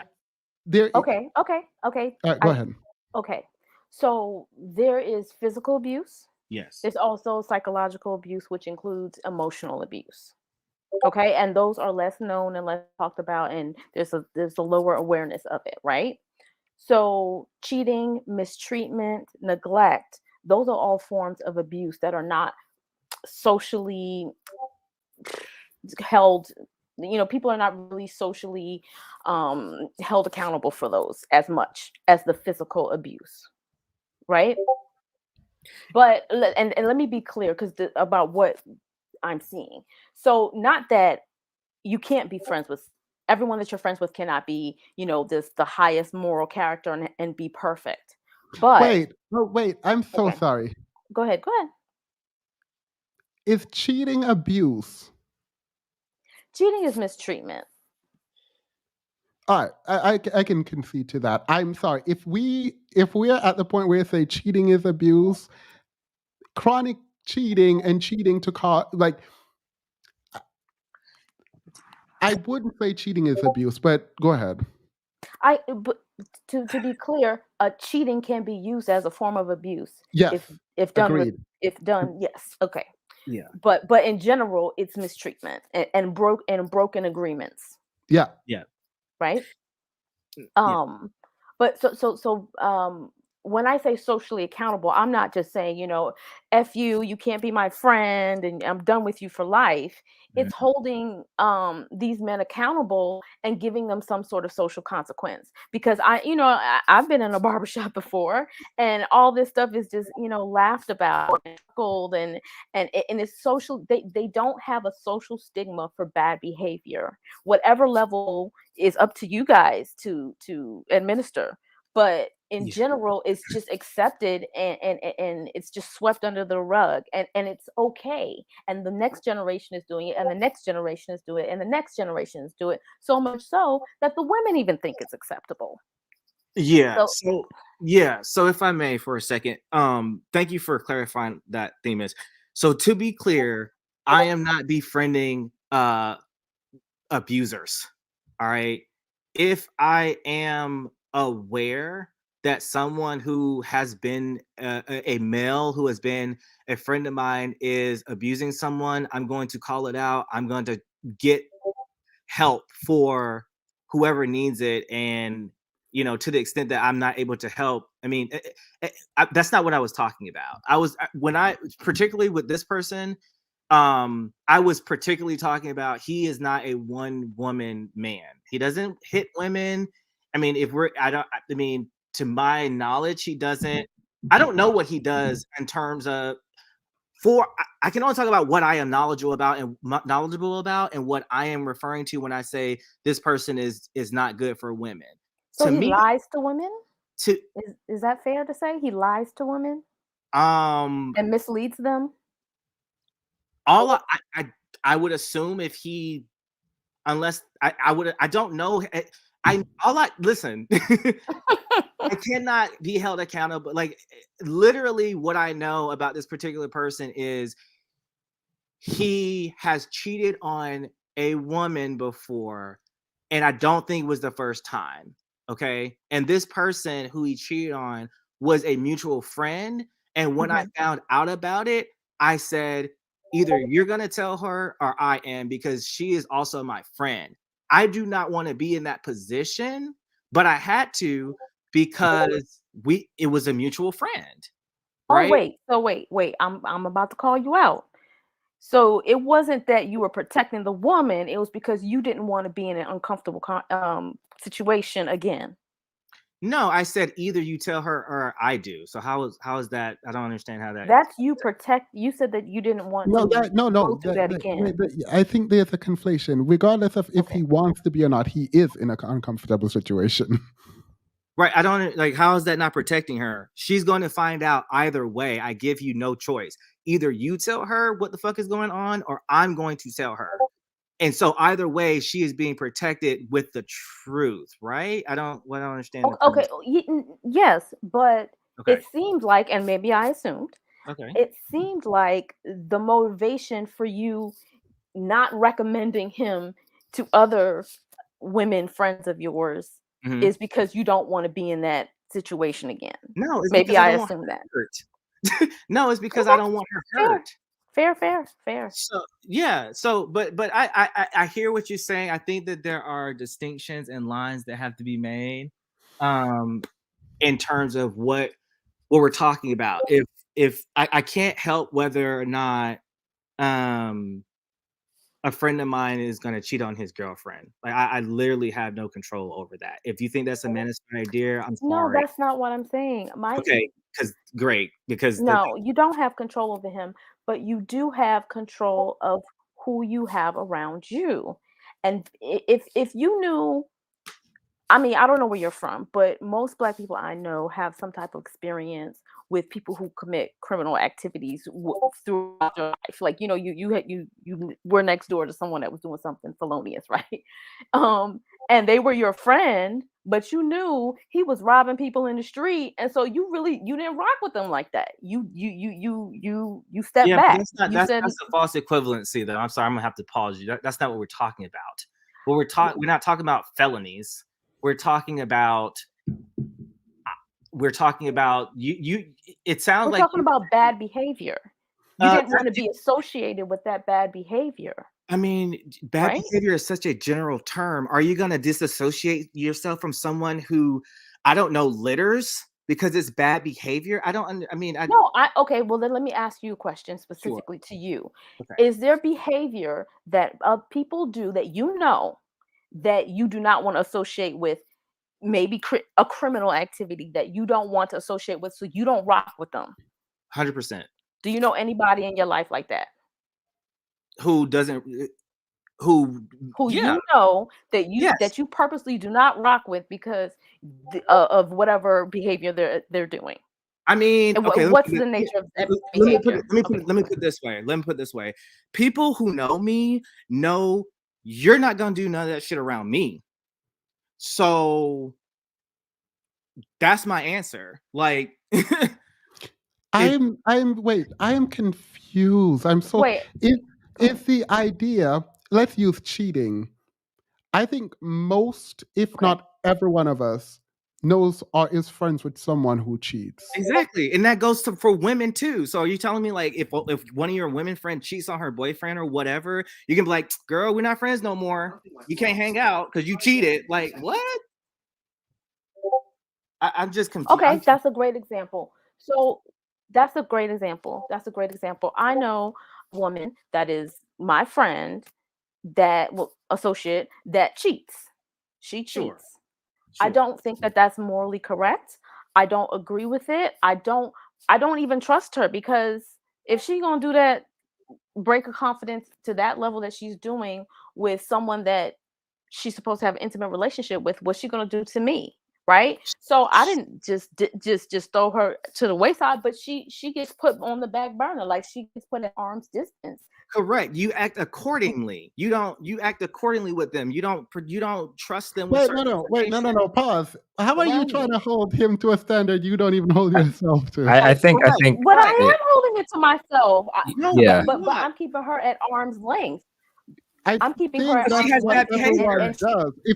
If you break a promise or a vow, you are at a distance. It doesn't mean like we are done. Like it. Can I say?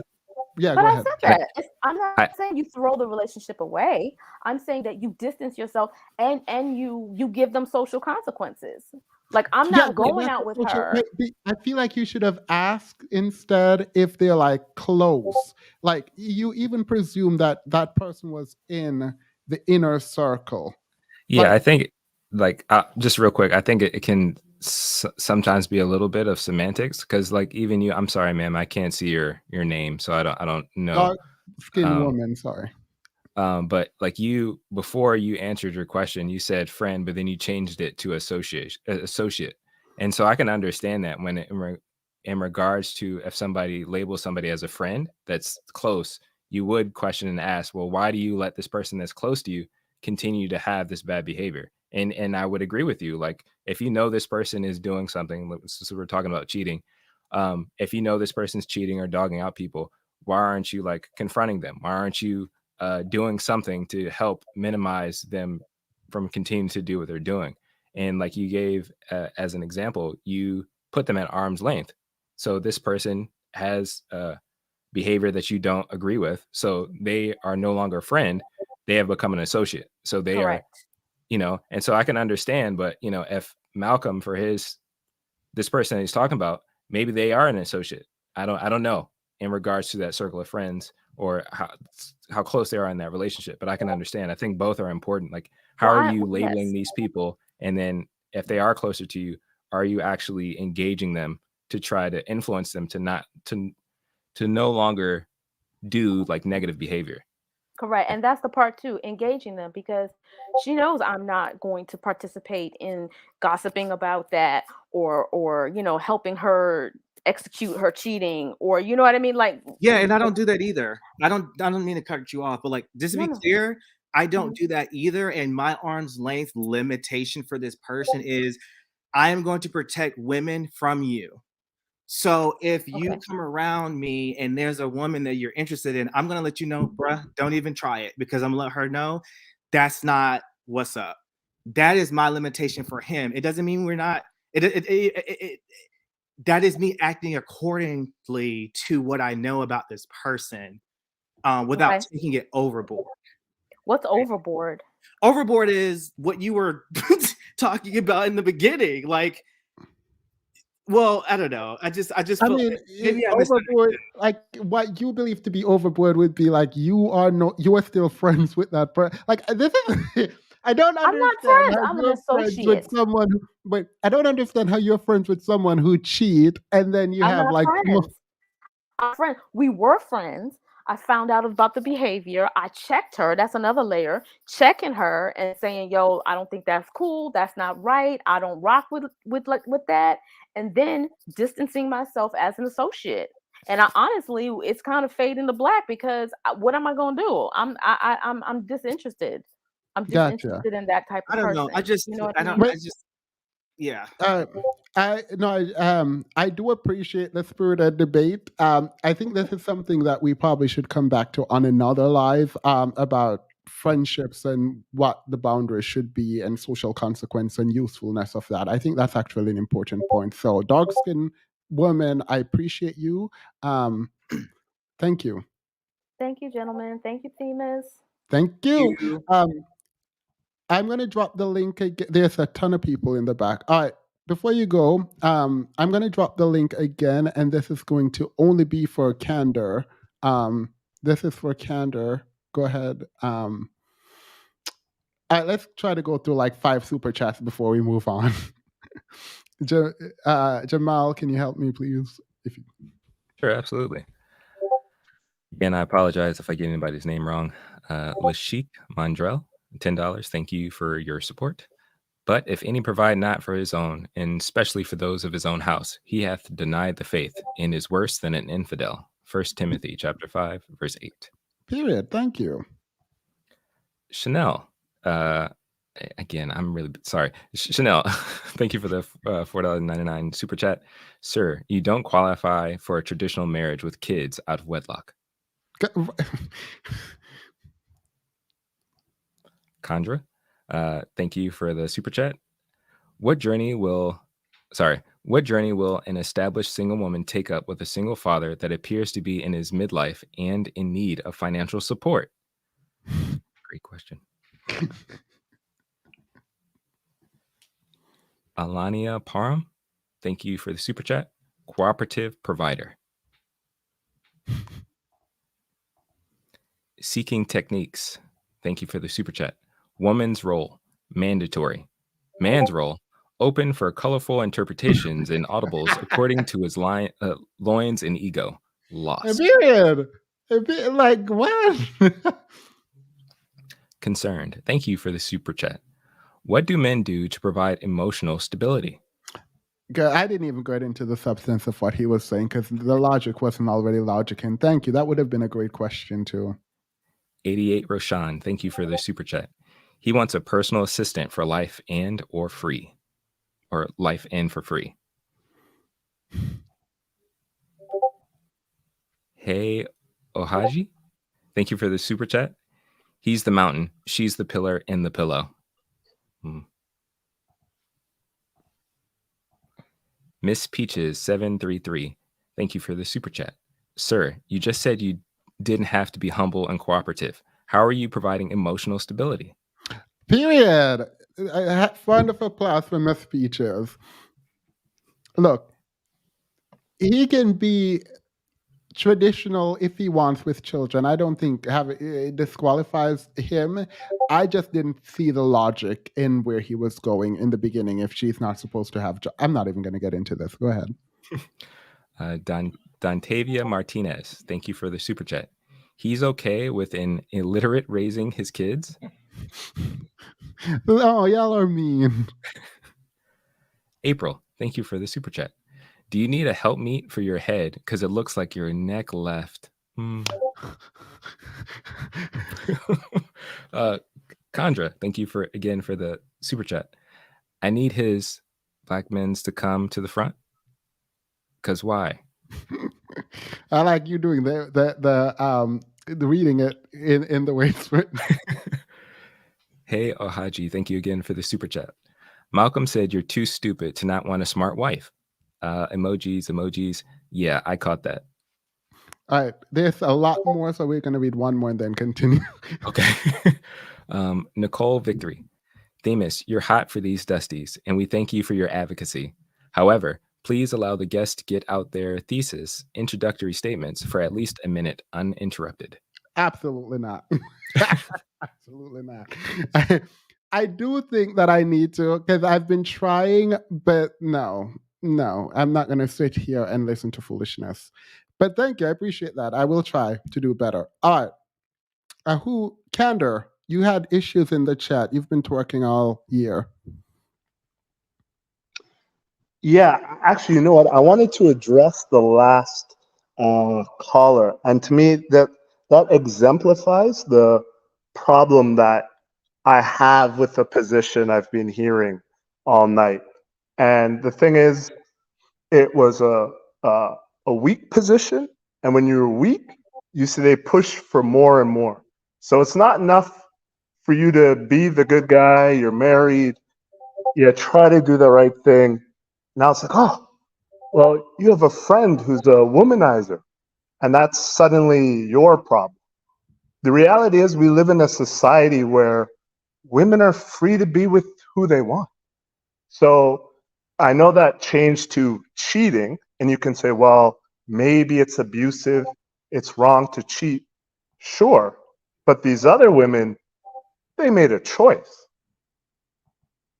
So I feel like you just completely ignore the fact that we said she was wrong, and we held court in terms of saying we don't agree. So did right, that but just miss? well, my point though is that when you give an inch and you give an inch, they're going to take a mile. And my thing, you can take a mile if you literally have standards. Standards don't only exist for women; it exists for men. So have your standards, boundaries, and expectation in the same way that she should have her standard, boundaries, and expectation, because you're both human being fully actualized, hopefully, and you can decide not to engage. I don't understand. well, again, it's a certain attitude, right? So that's my issue. The attitude is, well, if you're willing to, and in my view, compromise on the wrong things, then all of a sudden it turns into something else. Like my main issue. That sentence makes no sense. Okay, let me try again. So men are supposed to lead, not supposed to have partners, but are supposed to have wives. And when is your wife not a partner? She's your wife. Is your wife not a partner? The purpose of using the term... Is your wife not a partner? People keep saying I need to let people talk, and no one is answering my questions. Is your wife not a partner? No. All right. What are they? Your wife, your helpmate. How do you describe their role in relation to you? I.e., a partner, an employee, less than you, above you, beside you. How do you describe their role if not partner? Their role is to follow your lead. All right. And what if your lead is nowhere? And well, that's her That's her choice to be with someone else or to, you So know, by virtue of being a man, you are thus a leader. correct. That's All right. correct. And every man is therefore a leader. Every man is supposed to lead. By virtue of being a man, you are a leader, correct? In a marriage, yes, that's correct. No, I asked a very specific, a very broad question, and you're answering it in a very specific way that I didn't ask. Is every man a leader? Sure, yes. All right. So when you look around the community, this community, that community, whatever community, are men leading?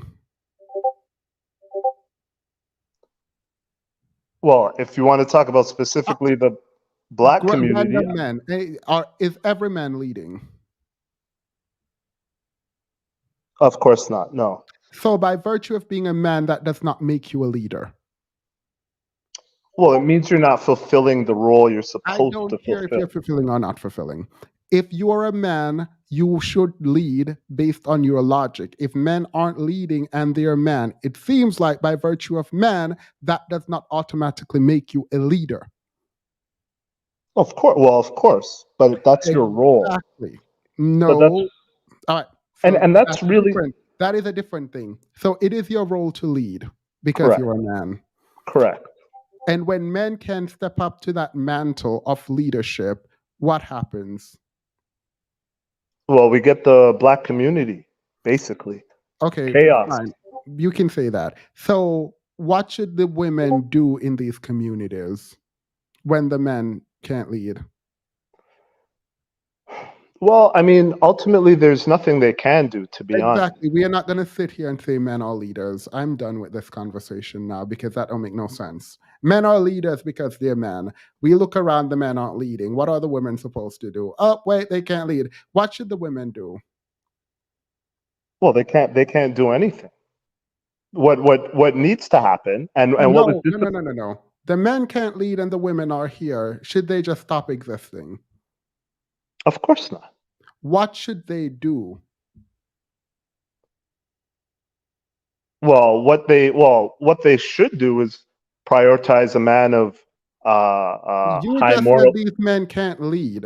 There are 2 million more Black women than Black men. What should these women do if you say these men aren't leaders?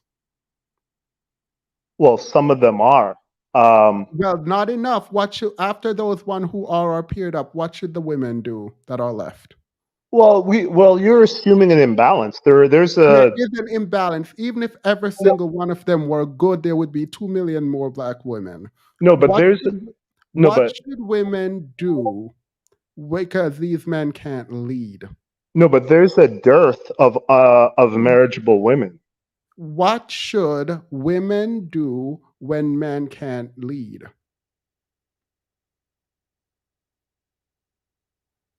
I guess I don't know. Well, they're going to get up and lead their own lives. So I don't know what y'all are doing out here talking about men are leaders. If they can't lead and you have to do it, then they're not natural leaders. So I don't know what you're talking about. So, Wait, No, well, Malcolm, go ahead. Thank you. I'm sorry. I just can't even get my words out right now. I'm just so boggled. My mind is like fucking. Oh my gosh. All right. Candor, question for you, man. Why is it so hard for you to say that women can just be leaders themselves? Like, I'm really struggling, and I'm teetering on the line of like, he has to be trolling right now. Like, why? I mean, Abba is always trolling. So yeah. Why is it so hard for you to say if a man is not leading, then a woman can just take lead herself? Like, tell me why that's hard to say. Well, it's just not in her nature, and let me explain. I mean, no, I don't think I will. Hold on. You said it's not in her nature to lead. Correct. So there's never in the history of men and womankind of women leading anything, really? Well, women have been in positions of power generally the detriment of any society. But Okay, I'm done. that Thanks, Amos. I'm done. Yeah, no. Let's say this. What society have? Nope. When you say women, are you saying women have not led? I'm not talking about a society, but in their individual life, because y'all are not leading any society. So let's stop the foolishness. In No. people's personal life, what does leadership mean? Sorry, can you hear me? I didn't hear that. You're breaking up. What does leadership mean on an individual level? So for a regular man who is a leader, what does that mean? Go through them one by one, and I'll stop you after each. What's the first thing about being a leader? Yeah, so I'm getting so much feedback. Yeah, I'm sure you are, because everything you say is going to allow a woman to be able to do it. So If it's to provide for yourself, a woman can do it. If it's to protect yourself, a woman can do it. If it is to buy a home, like there is nothing in the modern world that really means that, like you can say, oh, this is what it means to provide, that a woman couldn't do for herself. I think part of the problem with this. Oh, so now there's no feedback. No, you cleared up at the end. All right. So what does it mean for a regular person, to lead in their life? A regular average man. What does that leadership looks like for that man? Well, he's someone who provides. He loves what's right, and by what's right, that's defined by biblical truth. And he's patient. He's firm. I'm sure there's more, but I'll leave it at that. All right. So you don't think women can do any the three things you just named? Well, the missing ingredient. I don't care. Have a good night. Bye, Candor. I'm not going to sit here and be trolled. I absolutely am not going to do that. Truth teller, go ahead. Hi, everyone. I wasn't sure if I'll have a moment tonight. Oh, Lord. Everything was going so well until the 45, 70-year-old came on. I can't. If that man is 45, then Lord help us all. Thank you, Themis, for having this tonight. It was very refreshing to have three men on here, Black men married to Black women, that have a clear head on their shoulders and a right mindset. So I appreciate that. It's very nice to see that. And I'm sure the rest of your audience is going to be well pleased to see that, because we're so used to the foolishness and the dust. So well, thank you, for that. I mean, we were pleased until like the first gentleman came up. Wasn't you being led by a whole girl? They gonna ignore that. Yeah. So I know I was Thank like, you, it was so welcome. Good. It was so good. But anyways, I just had a question for the men. I mean, like, how is it? It's nice to see that you all have this type of mindset, but how do we promulgate that within the Black community? It's the same sort of mindset that you guys have. And because it seems to me, because I've just been thinking about it more so, and I'm like, when I look to popular culture and the men that are propped up in the Black community in terms of celebrities or what have you, and I know celebrities are not really ones you should look for in terms of like idols, but people do anyways. And in the Black community particularly, like, they're all degenerate. A lot of them, when you think of the way in which they like Puff Daddy and, you know, having all these baby mamas and these string of women and Nick Cannons of the world and the Futures of the world, and the influence that they have, you know, how does one get around that and start to prop up men such of you as yourselves and other Black men that do believe in family in order to start to make it a dent in the over 70% single parent households?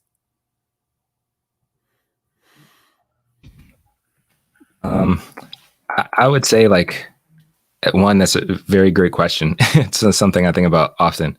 I feel like we really just have to, one, we have to set up standards for ourselves, like even if that means starting small. So even if it was just Themis, Malcolm, and I in 6'5", he left, but saying like, okay, we won't entertain or accept this kind of behavior anymore. So that, like you mentioned, Future is like, all right, we're not listening to his music, we're not supporting his stuff anymore, and we replace it with something else that's better. And I think the hard part is that there is, as you mentioned, there's so much bad stuff out there to try to replace, and we just have to be persistent. We just have to keep showing up. Like an example that came to mind as a good example is, I'm not sure if you all have heard of Belief in Fatherhood. It's a YouTube channel where, No. yeah, it's a, I don't know if I would be able to pull it up or whatever, but it's a YouTube channel where a Black father has 3 Black children and a Black wife, and it's dedicated to showing what it looks like to be a present father in his children's life and in his family's life. And it shows like a progression of highs and lows and the things that he's dealt with as being a Black father, but highlighting stuff like that, like trying to push that out, trying to make sure that more people see that kind of content. And again, it can be difficult, but we have to do it. Like we have to push out more positive and helpful content, and then demonize the other stuff. Like, no, we shouldn't make space for like Futures or P. Diddy's or Chris Brown's or whatever. Chris Brown, and the Cannons, like, yeah, like we shouldn't make space for that. And I think it's hard because that means we have to make a stand. And I think very often people are scared of like letting go of certain stuff. Like I know even when the trials and stuff are happening for, I mean, I would say the big names in the past 10 years are probably like R. Kelly, Bill Cosby. Like people hold on to things that they may have appreciated, but aren't willing to make the acts. So like, for example, I've talked about Bill Cosby on my channel before, that it sucks that for a long time he was in our community an example of what a good father, father figure. Yeah, and then when everything happened, it's like, oh well, we got to start over. Like we got to start from scratch. Like there's nothing else to reference, and it becomes difficult. But we have to fill it. We have to fill it with something better, even if that is, like I mentioned, like Belief in Fatherhood, or I would say Barack Obama. You know, I mean, in his relationship with his family, at least. I mean, we don't have to talk about his politics, but at least he's a Black dad with his kids and his family. Like we have to do something. And see, even in now in you speaking, it's like you have to grasp at straws to find examples of, you know, Black men, prominent Black men within like the culture, that, because even if you think of people like, for example, LeBron James, he's married to a Black woman, but there's all these scandals that came up in regard to him trying to go into some woman's DMs and whatever. And it just seems as if there just are not enough examples, positive examples of what it looks like to have an intact Black family, you know, for people to aspire to. And so all that people aspire to is the same degeneracy. And not only it's one thing if it's, because there'll always be a segment of any culture and society of people who are just like, that's just how they are. However, it seems as if within the Black community, the margin has become prominent. You know what I mean? And that's the issue for me. It's not just that those type of people and dynamics exist, but that it is promoted and that it is popularized and that it is lauded, as opposed to chastised, or whatever, or you know, dismissed as not being productive, because it is not productive, you know, and it is contributing to the downward spiral of the Black community, like the regression of the Black community? So thank you, and I think we can end there on that because Yeah. there is no real argument against that, particularly when I don't care about anyone else on here. All I care about is Russell Wilson. The fact that this is a thing that people make fun of Russell Wilson for what he does and how he operates in his family is absolutely bizarre to me. Like the fact that we can, when you say the margins has overtaken, or maybe it has always been that way, I don't know. But when we are describing good men, one would think, absent anything else, because we don't know their personal life, Russell Wilson would be a good model of behavior for men. Yes. The fact that he's demonized makes absolutely no sense to me. Like I'm actually perplexed as to how he could be demonized. But thank you, Truth Teller. I think Ashuna, you didn't get to speak, and I think you came. Welcome, Sin. Everyone gives Sin the warmest welcome. That's what she says when I'm over there, so I have to give it back. Can I say something real quick? Yeah. And I'm sorry, I'm trying to make it quick. No, you're fine. You're fine. I think it's easier to demonize others, like those who are on that picture, because it's harder to then say, oh, I have to do work to be better. So people rather stay and be lazy than actually say, oh no, that's a good example. That's something to strive for. Now I have to hold myself accountable. We don't have to talk about holding the opposite sex accountable or anything. Hold yourself accountable. Like, have standards for yourself. But it's easier to say, like, forget it. I'm not going to have any standards. I'm just going to continue to lay back and live a mediocre lifestyle. People don't want to do work. Like, I'll say men don't want to do work to actually do the development to get better. And I think it sort of ties back to something that you mentioned earlier, Themis, about you referenced Simon Sinek in regards to like being a leader or developing as a leadership. Like, I know he has another book called Find Your Why. And I think a lot of Black men don't have a good why. Like, they don't have a clear understanding of why they should even strive for good things in their life. It's really like hopelessness. And the easiest way to do that is to medicate it with degenerate things. Oh no. I think Truth Teller was saying, anywho, Oshuna. Hello, Themis and guests. Thank you for inviting me. It's pronounced Oshana, by the way. Oshana, sorry. Go ahead. Yes, I've been enjoying the conversation. It's really great to have an intellectual podcast until Rootless came on and stirred up war.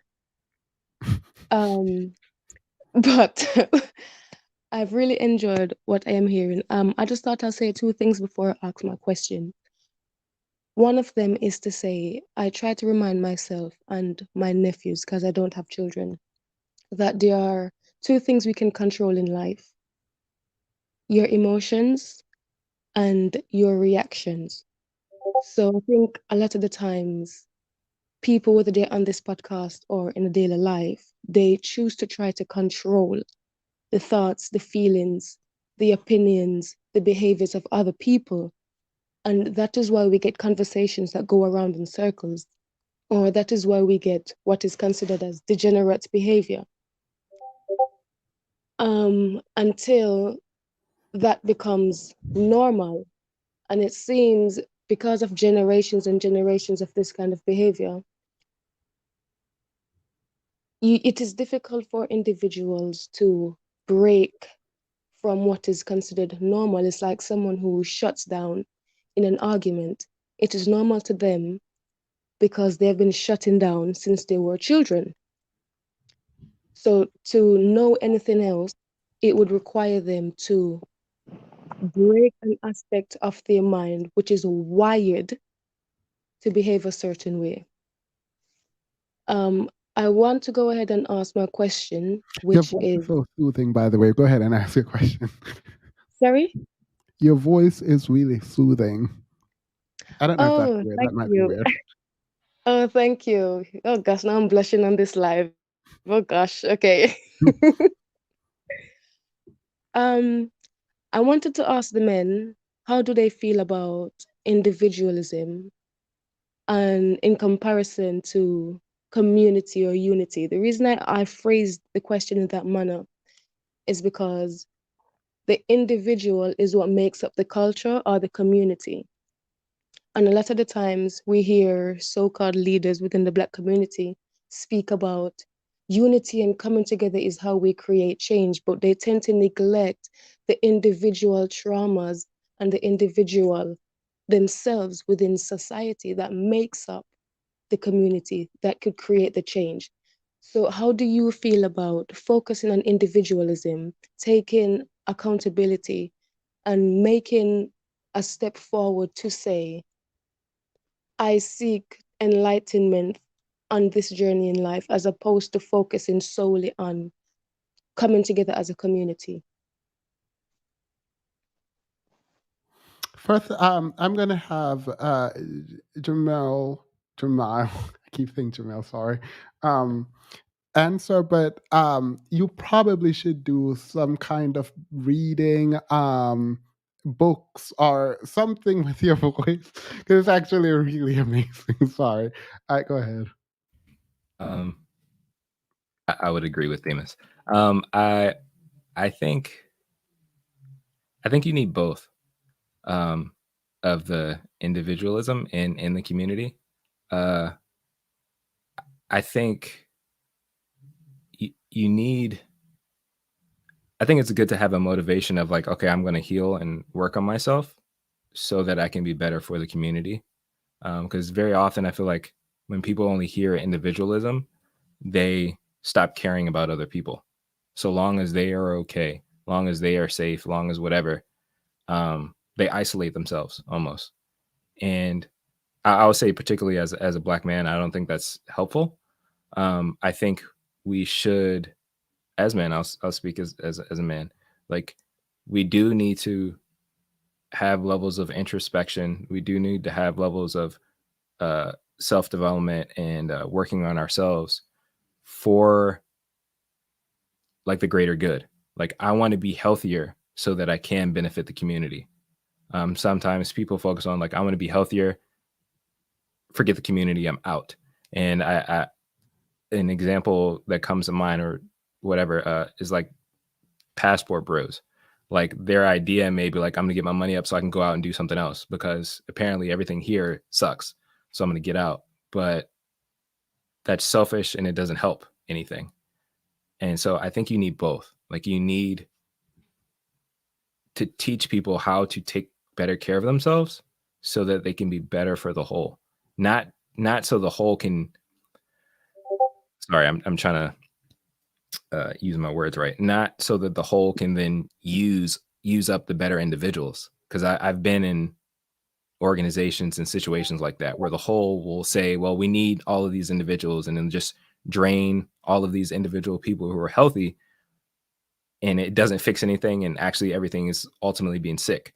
No, I think people need to individually heal and get whole, and at the same time work on how can we actually make the community have a standard for the community so that it can be healthy as well, because both are, I think in our community, both are kind of jacked up. There's a lot of individual trauma that we are all suffering in different varying degrees, and then our community as a whole is suffering that too. And so we kind of have to play both. I hope I answered your question, or if that made sense. Yes, it did answer my question actually, and I think I agreed with you 100% on what you said. The community is important as well as the individuals.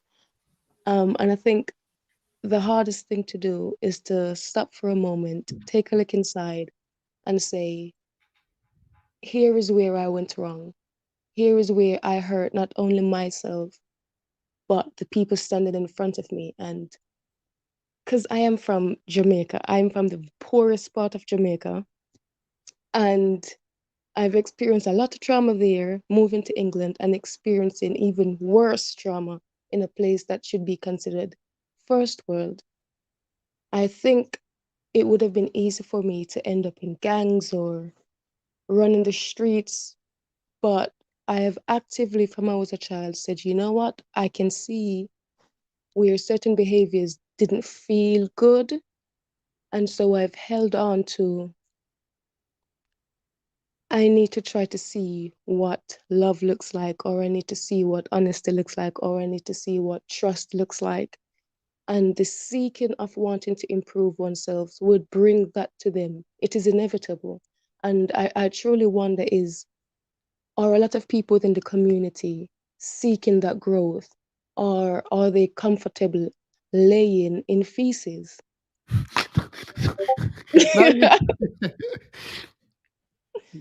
Jamal, I need you. Please email me. Do you have my email afterwards? Because I would like for you to do the audio version of my book. That is like so, like, yeah. Go ahead, please. Do you have my email?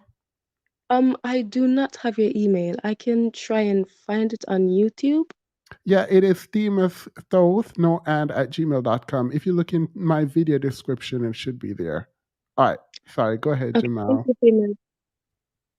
I mean, I would say thank you for being vulnerable and sharing that with us. And I'm sorry that you experienced those things, but I don't have anything else to add, Themis, unless Malcolm wants to.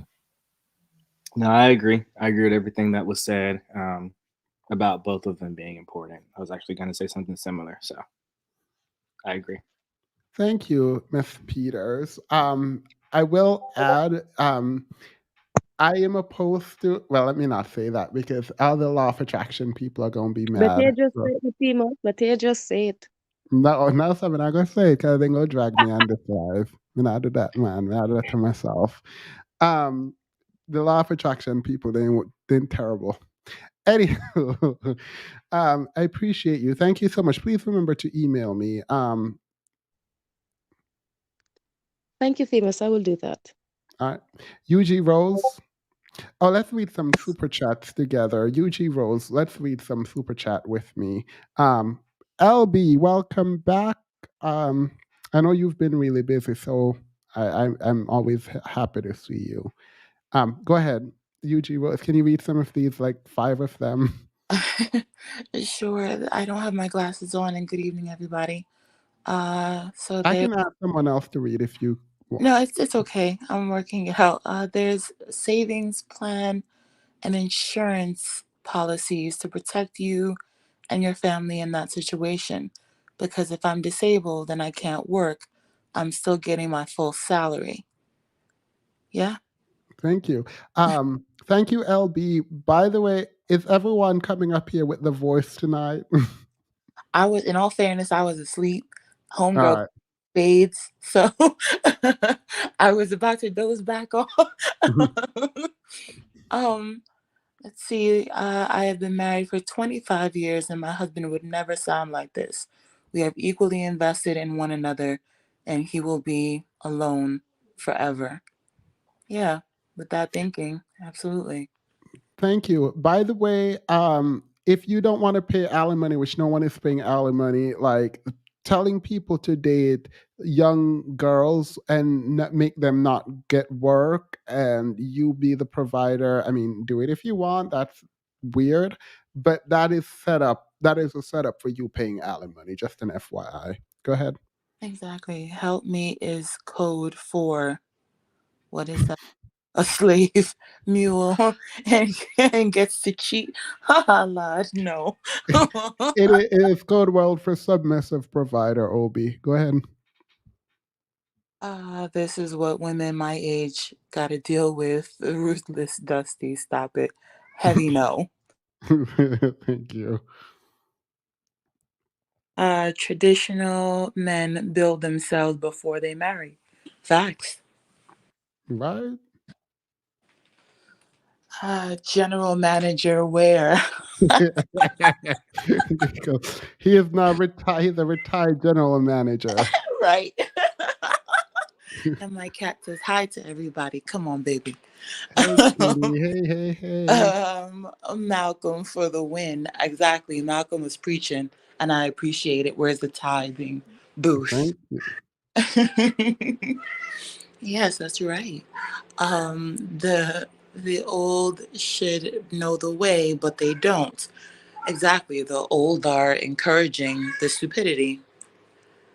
Absolutely nothing Ruth was saying or said was appealing to women and his fake age bracket or to younger women. You're delusional, and I wish you well. And this is why, like, I'm pro passport, bro. I feel like he should join the passport, bro. Like, that's the thing. Like, people think I hate on these people. I really don't. I'm for the passport, bro movement. I wish more of these people would just do it. I feel bad for the women. Yes, I'm sorry. Like I don't believe that we should start making America's number one export dust. There's plenty to go around as far as the human experience is concerned. We need to stop. We need to be better. But that's just my opinion. His thought process is what my grandmother warned me about. Exactly. We have older women that are telling younger women to avoid this. We have older men telling younger men that this is what you want to do. Hey, Afri, missed you. This is the last one, and then you can give your comment and or question. My husband joined the army so that I could finish school. Now that I am close to finishing, he will get an engineering degree while I work. Do you consider this a traditional union, Rufus? Oh my God, Afri, that is a good question. He probably don't, but I would like to ask him to hear him say no, to just like laugh. All right, go ahead. Yes. So I'm very thankful to have grown men on here speaking about the realities of like being married and hearing other men say that that marriage is an antithesis to manhood or somehow it negates your masculinity or something of that nature. I don't understand that. Um, I think that chronically women we are indoctrinated from very young ages to do domestic things. We're given baby dolls and tea sets and kitchens and all this other stuff. And we're told by society that women should be raised to be wives. But then in that instance, where is the counterpart to that mindset? Where are the men saying that young men need to be raised to be husbands, not adventurers or pimps or any other version of, well, this life is just for you to consume and consume and consume and for recreation with no balance or no counterbalance saying, well, there is some obligation that you have to the human experience that if you are not going to marry, I understand that it might not be for everybody, but there is some form of obligation to not just indulge in, as scripture would say, the difference between sin and abomination. Sin is just your individual thing. Abomination is something that feeds back into the collective conscious. And as far as I'm concerned, hearing lectures from a professor, I think his name is Rupert Sheldrake, who talks about morphogenetic fields, I think that when you get into the waters of the collective conscious, when you get into the brown spectrum of the collective conscious, it seems to be okay that because of what we've been through, that you can lead a life that is led by a drive toward pleasure over any kind of uh, uh, duty to make the world better than what you had to exist in. As sister that was on previously stated, we could be raised in the worst of environments and still find some type of resolve within us to say, I am not going to give to the world the experience that I have had. Why is that fair that I get to have a life that indulges all of my senses and feeds all of my fantasies and I give nothing back? Right? I feel like there's nothing more to add to that, unless you had a question. No, that's really all that I have. I hope that, I don't know if the gentlemen that are on tonight that are married, or do you mentor young men to say that, if you are not going to marry, at least when you engage in social interaction, you are not damaging the social contracts by crapping all over them. Yeah, I mean, I definitely mentor younger men I from at this point, you kind of have to start talking to them really young, unfortunately, because what's going on in excuse me in what used to happen in high school is now happening in middle, and what used to happen in middle is happening in elementary. Um, so I'm definitely having conversations with young men. I'm also having conversations with young women um, as well. And Yeah. I don't mean to cut you. I don't want to drag us out, and I want to let you continue. But I think that it's wonderful, and I noticed the trend that there are plenty of men that have no problem coming to speak to women about how we need to make adjustments to ourselves in spite of an environment that, what women, we can be the earth, but men are calling or proclaim themselves to be the pillars of our community. But then they also want to say that we are the backbone of the community. But then they also want us to be submissive. But then they also want us to be feminine. But they also want to create environments where we have to feel like we are at war. Some of the first places where that war is spawned is within the men in our own family. So it's a little bit like, it's like we constantly have to pivot. And at this point, we're dizzy. And it's wonderful and it's very lucrative for Stefan Speaks and for Ace Metaphor and plenty of other brothers. There are no shade at all to speak to women, but I feel like it's a cop out because they know that they cannot speak to men because men do not want to be spoken to, especially when becoming admonished by their own peers who are pointing out that this is a counterproductive to, hey, the atmosphere that I want my daughter to have to date in. Mr. Truth or something, Mr. Let Go very overtly admits this, that he teach women because men don't want to change. He don't teach anyone anything, by the way. And I do agree. But people have said very overtly that women are, you should be the pillar and the pillow. And I was very, not only was I Wild. confused, but I was, Like a way I chat about, man, I understand that. Like, what it don't let me work hear that you now. quick. One more Jamaican up here. Yes, me, I got and they're proud, and I'm here too. Shout out to JA. right, big up, no, but it's crazy making, like, there's only but so much that we as women can do. Men, I'm sorry, it does come off from the outside looking in, and I was a strong tomboy when I was young. It's a very fraternal environment where, look, as long as you're not doing nothing to me and mine, homie, get it how you live, and I don't care.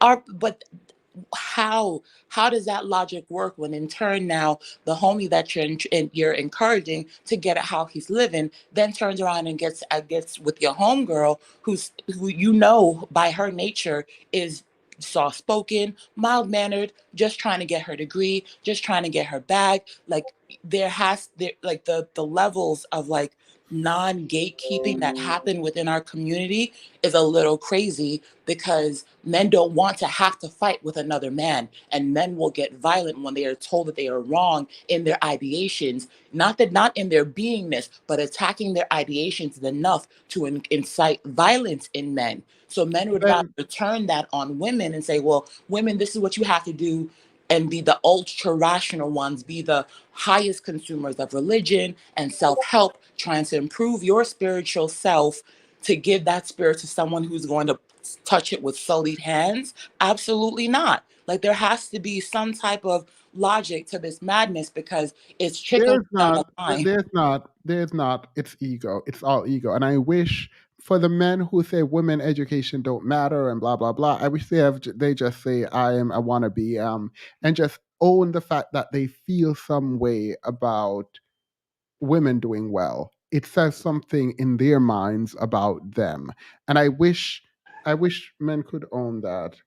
And it's a constant yes theme. It's exactly, it's like, at least say that, yes, something about a woman being more successful than me, it triggers me, but sir, you're not a weapon.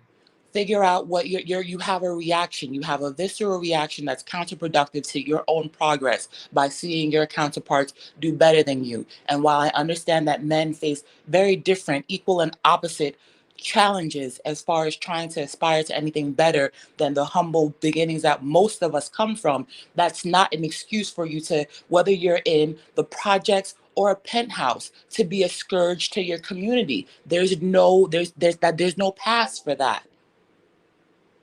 And I'm tired of being told, I'm tired of women, period. I don't care where you're from. I understand that we in particular, the Black women in this chat, in this community, we are trying to champion ourselves as best we can. We are trying to big up ourselves. We are trying to get degrees. We're trying to maintain jobs. We're trying to maintain families. We're trying to maintain some form of the tradition that is purported to be wanted in the community. Meanwhile, we have no balance. We cannot be the traditional ones while you want to freestyle, sir. And I don't think it's any coincidence that suddenly everybody wants to be a damn rapper. We don't need freestylers. We need a code. We need a specific codex that is going to be followed to a T, as far as like, look, if you want to be an upstanding man in this community, if you want the respect of me, my brother, you better be trying to move something like me, because if you're out here making it harder for me, if you're out here being the reason why I am a suspect because I look like you, I am sus because I look like you, because I live around you, oh no, you're not my homie then. You're in danger. You're increasing a stereotype that does me harm. Themis, as you have said about the passport bros, like I have to travel. I do this positively. I do this proactively. I do this pro-socially. You're not going to make it more difficult for me to operate uprightly because you want to bend backward. Yeah. And on that note, I'm going to say thank you, because that's going to be a clip. Have a wonderful night. You too, love. Everybody have a great night.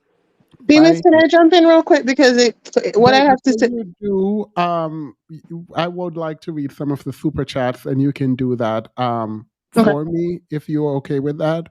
That's fine. Your mic is loud. Themis, are you the correct man to be expressing how men feel? I did not express at a single point how men generally feel, so nope, I don't think I am. Men biologically have no reason to Where is this coming from? Man? Like, I really. Thing is, you're gonna make me go on a some type of like research journey. Please don't. Please stay in your little bubble.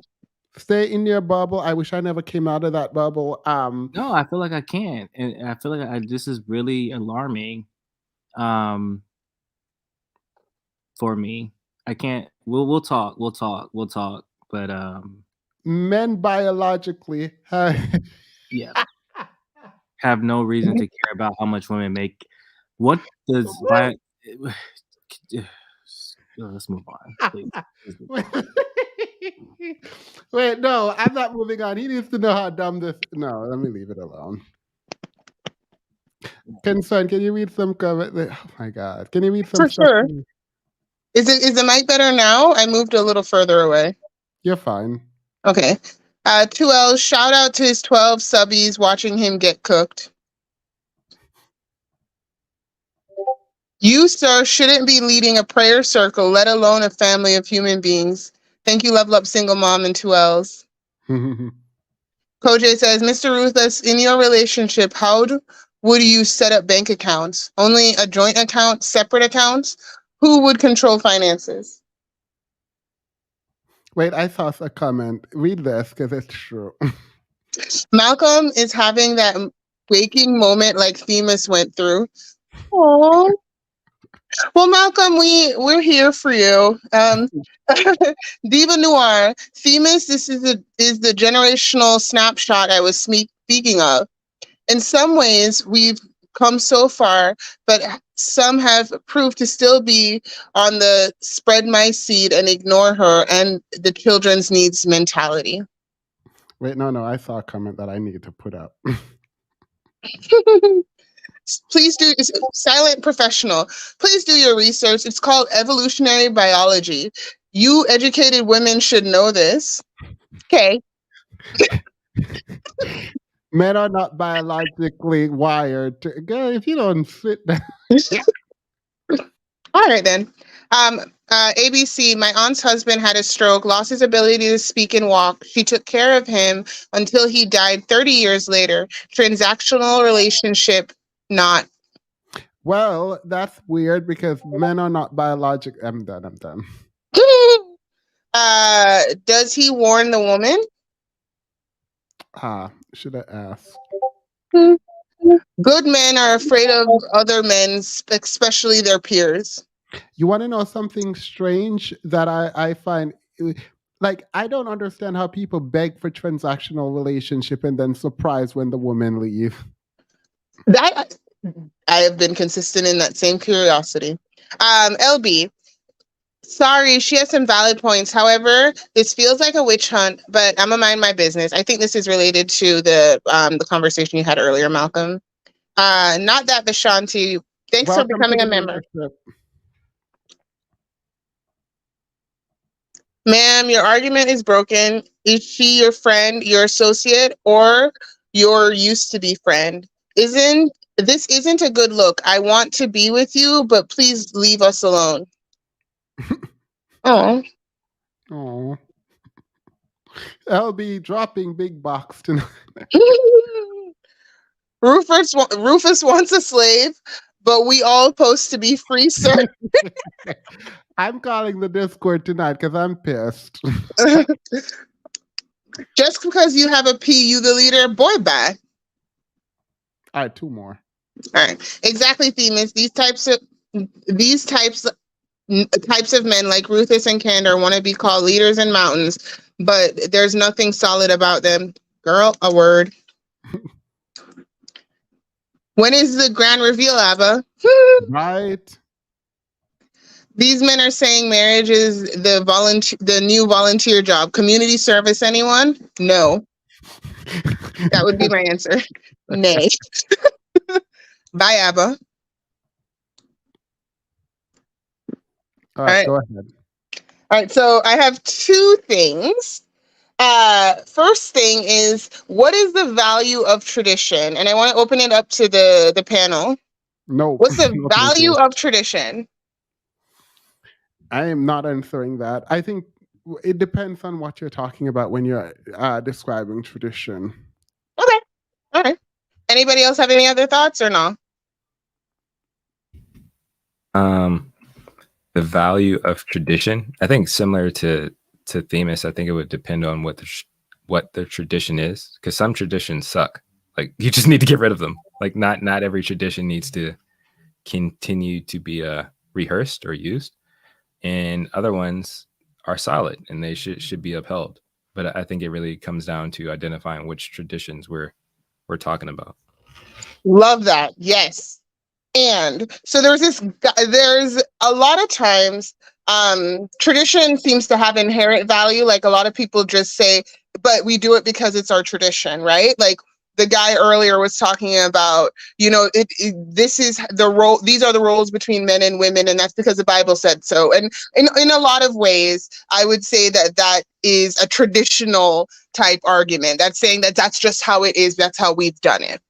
But there's this guy, and I put it in the Discord a couple of days ago, that broke down something so beautifully. He mentioned that it was he seemed Hispanic or white, and he was talking about how men often enter into relationships believing that being wrong is being bad or unlovable. And so when they're in relationship with women, they've often struggle to admit that they're wrong, and will gaslight and double down, because admitting they're wrong is admitting they're broken, and admitting and believing that they're unlovable. So often what happens is that if that relationship ends, they did receive that information, and so they make improvements and bring to the next person, but that other person is going to have to deal with it. They're just going to keep moving from relationship to relationship to be able to learn these lessons, but they can't learn within relationships, because admitting they're wrong means that they end up losing space in other men's in their partner's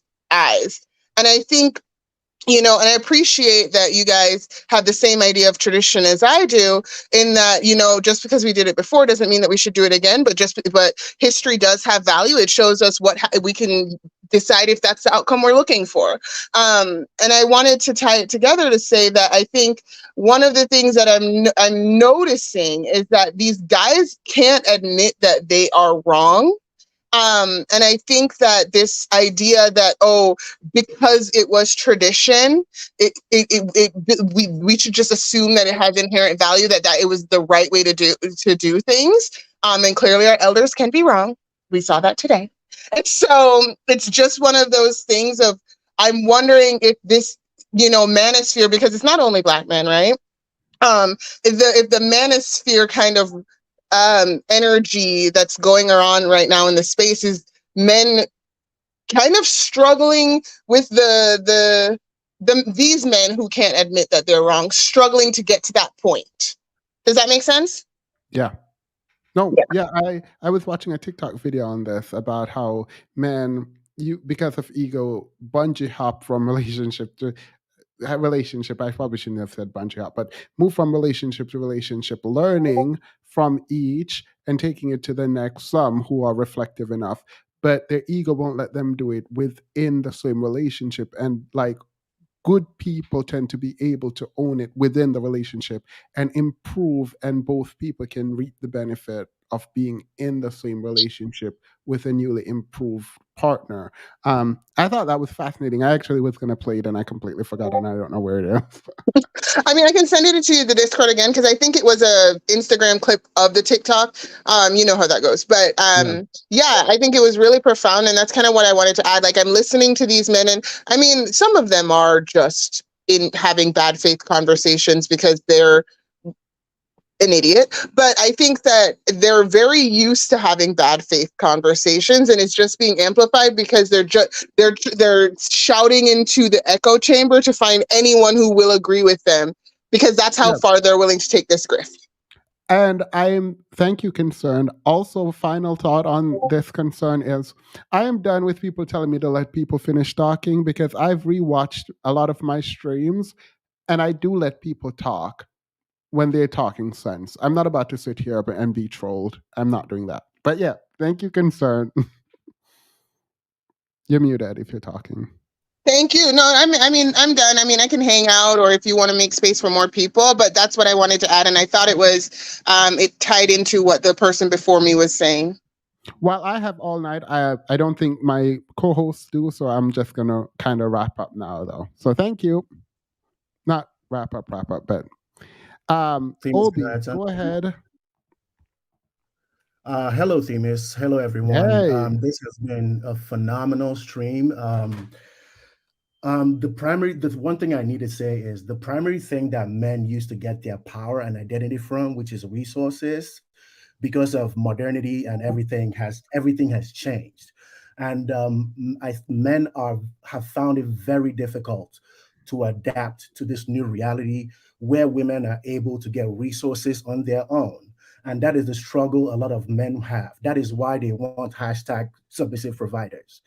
They're not able to adapt to this new economy where most men are not making enough money to have 100% control of their families. So they will use religion, they will use tradition, they will use whatever thing they can, because they don't have the power of money anymore. And that is why that is this backlash, and why people are complaining about women being all these things they're talking about, because they've lost that power to control women with resources. And I don't get when people talk about biological reality. I want someone to tell me, what about possessing a penis qualifies you to be a leader? Leadership has specific qualities. And that I don't know why people keep talking about this biological reality when biologically the penis or your chromosomes don't make you a leader in anything. You actually have those qualities to become a leader. And excuse me, I don't mind men who want to be leaders, but you have to have the quality. You have to have vision. You have to have the resources. You have to have integrity. You have to have the ability to sacrifice, because that's what leaders do. The best leaders actually get people that are smart as them, or even smarter, so that together they can cooperate and create a bigger and better world. So but when you see men that are not capable of doing that, they want women who are subservient, who will just follow their lead wherever it is they're going and will not challenge them on anything. And I wonder in my personal life how that would have worked for me, because I care about a woman's education. If you're not highly educated, no. Because like both of us are going to raise children. Who am I going to have intellectual conversations with? Who is going to see my blind spots and tell me, hey, I don't think this thing you're doing is really good. Why don't you do this? Because I want somebody that is capable. And like everyone has said, why when something happens to you, I've been in a situation where I can't handle everything, and my partner comes in and helps me and handle things. I've had situations where I don't see things correctly, and she goes like, hey, I want somebody who knows things, who I can engage with and cooperate with. But I think that the problem is a lot of men don't know how to cooperate. They want to, when they say they want a cooperative woman, they want a woman who will agree with everything they say. And I don't get how you want to build a better life for yourself when you just have somebody that says yes sir all the time. That is such that is not, that doesn't show that you're a leader or you're capable of leading anyone if you're not able to listen to the people who you're cooperating with and actually take whatever it is that they're offering you and actually create a better relationship. Everything you just said, yes, but also Malcolm asked if he was going, if he should be cooperative and humble also, or whatever, and he said no. And I think, interestingly enough, I think he was saying no to the collective of what Malcolm asked. And I'm sitting here thinking, like, what do you mean you shouldn't be cooperative? What do you mean you should be like? I don't. Well, I asked it as a collective because he presented it as a collective for the woman. Like, she needs to be A, B, and C, and I'm like, well, do you need to be A, B, and C too? And he's like, no. But it's like everything that OB is saying is completely on point. Cooperation is just like people bringing both ideas and working it together and see what works best for the unit. So, but when they talk about cooperation, they actually mean just do what I say. Yeah. Orange Pill Nurse asked a question.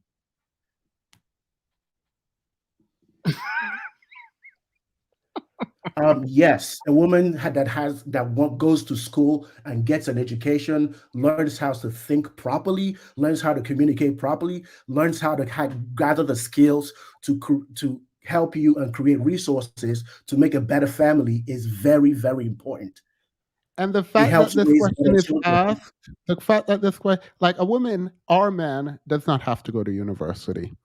But, and I don't care what people choose to do. The fact that he's asking this is so degenerate to me. Like, why? Anyway, I'm sorry, I had to put it up there because it is just ridiculous. Like, why? There are things that my partner does, and like with my son, that I'm like, oh my God, like this wouldn't have come to my mind to do for him because of both of us and because of how both of us are very educated. Mm-hmm. My boy is such a better person. He's 6 years old and he's operating on a 10, 12-year-old level because of both of us. There are things she brings to the table that I can't even think about bringing. And like, yes, I want someone that is very educated that can help my son become like beyond what he's supposed to be. Men are supposed to be building children that are better than them. That is what I learned from my father. My father was build me and my brother to be better than him, and that is what I plan to build for myself and my children and going forward. Yeah. The men making candor talking points are never married. They have no idea how a healthy man. Candor is a troll. And if you guys give him any attention that's completely on you, I should not have brought him up, but I just wanted to see for myself. I will probably never address him ever again. Does men need money to pray? Go home, Abba. Period. What's wrong with a husband being designated as the leader? If they don't lead, they are criticized, but if they do, they are misogynist. What should they do? I don't know. You can figure that out on your own. I'm not here to tell you what men to have. Timus, I'm a few minutes behind, but there's a live where you said you wouldn't be friends with a known cheater. Does that not still stand? I would never be friends with a known cheater. that does not mean I expect everyone who has someone who cheats to not be friends with them. If you're a known cheater, I'm not being friends with you, but that's my boundary. And to be fair, that is a boundary that might actually change.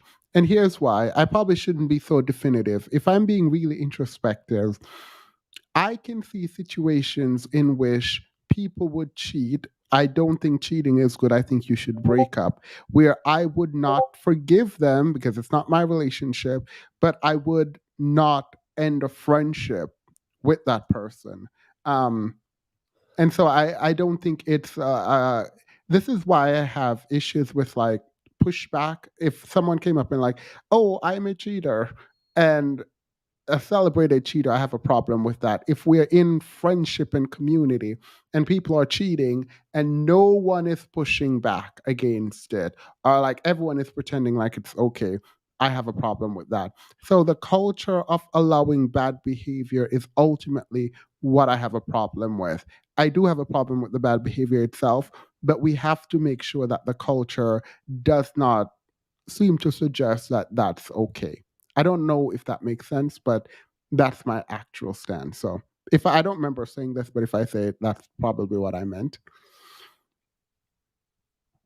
It's arbitrary, it's BS. Dust Storm Candor showed up and this dissipated under questioning. I like it. Yep. We have 3 more. Black men and black women are the most beautiful, smart, humble, warm people, but I love hugging babies and black men the most. Have a great weekend. Wait, I don't understand this, but okay. Drink your coffee and water, mud water. I need a 10-hour live. Nope, we're at 4 hours and 30 minutes already. Sexual discipline, regulate emotion, reject. Yeah. There is a psychological study. No, I'm not getting into that. I'm realizing my opinion that men should lead is the exception on this live chat. I'm not saying what's wrong or right. I'm just saying that belief was more commonly held. If you believe men should lead, then that I feel like that's a biblical position. I'm not pushing back against you because like that's what you want. I don't believe as a society we should accept that as true. I don't believe that's true. I don't believe by virtue of men you have a right to position. Absolutely not. You need to prove yourself to be a leader outside of your manhood. No. But thank you. Welcome, Elise Stewart. All right. All the super chats are done. Go ahead, murder. Well, Max. Hello. Yep. Hi, can you hear me? Mm-hmm. Okay, great. Hi, Themis. Hello. You're so long, I don't even know what to say now. I've really, really, really enjoyed this live. It's been great. It's so refreshing to hear from a group of men who actually have their heads on straight and seem to know what they're talking about. So yeah, kudos for that. It's been great. You can still hear me, right? Mm-hmm. Okay. Sorry. I've been married for 21 years on the 14th. So I kind of have, a bit of I guess, experience and some of the stuff that's being talked about. I am, however, a huge fan of your channel and Sinji. And I'm probably in what would be considered, I guess, a bit of an old head. I got married really late, so but just I feel like a lot of the issues, aside from the lies and the gaslighting and the just crap that's going on, I'm hearing some people say, "Oh, this is what's happening now," this new form of degeneracy, and I think it's actually been going on for a long time. The difference between now and back in the day, say when I was younger, is just social media. So all of this behavior that we're seeing has actually been around for a very, very, very long time. And it's we're just seeing it now. I think before we would look at it in an anecdotal way. Oh, this is just the way my uncle is, or the guy in the neighborhood or whatever. But actually, watching Sinji actually sort of coalesced everything for me and made me, realize that no, wait a second, this has been the way the community has looked for a very, very long time. And the only difference really now is that women are starting to see it. And, and thankfully, because of social media, the men aren't, they're not scared to get out there and talk about, how they need you to be under their feet so that they can feel like men.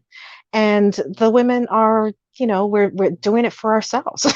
They're making their own money and they're getting their education and they're realizing that they can't depend on men. And there's, these traditional roles and whatever don't really exist for everyone. And so I think this is what's stirring up that hornet's nest.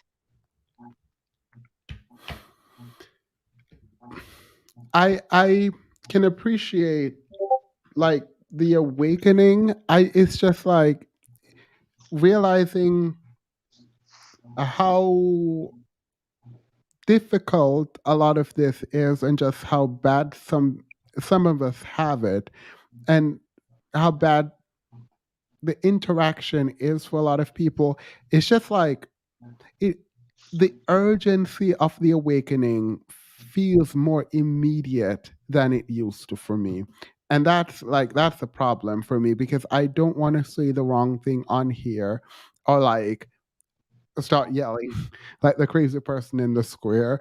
So I don't want to start doing that, but sometimes it feels that way when you have a 60-plus-year-old man come on here and espouse some really bad ideas.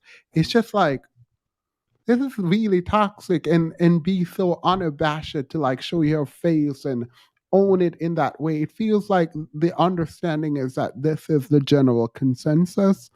And how do you push back against that? And how do you change that? And it's kind of really like it's really annoying. And people are like, oh my God, you are not the man to be saying that.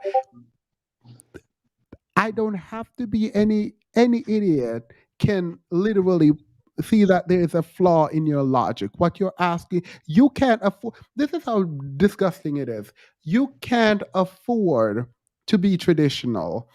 And you want the woman to fulfill her quote unquote biblical role, but you're about to be kind of willy nilly with your own. You are about to say, oh, I don't have to pay all of it. She should be able to step in. But her job, her career, her money, her education, none of that matters. Like, no, she shouldn't step in at all, like at all. And she should take half of what you get if you ever think of divorcing her, because that's traditional.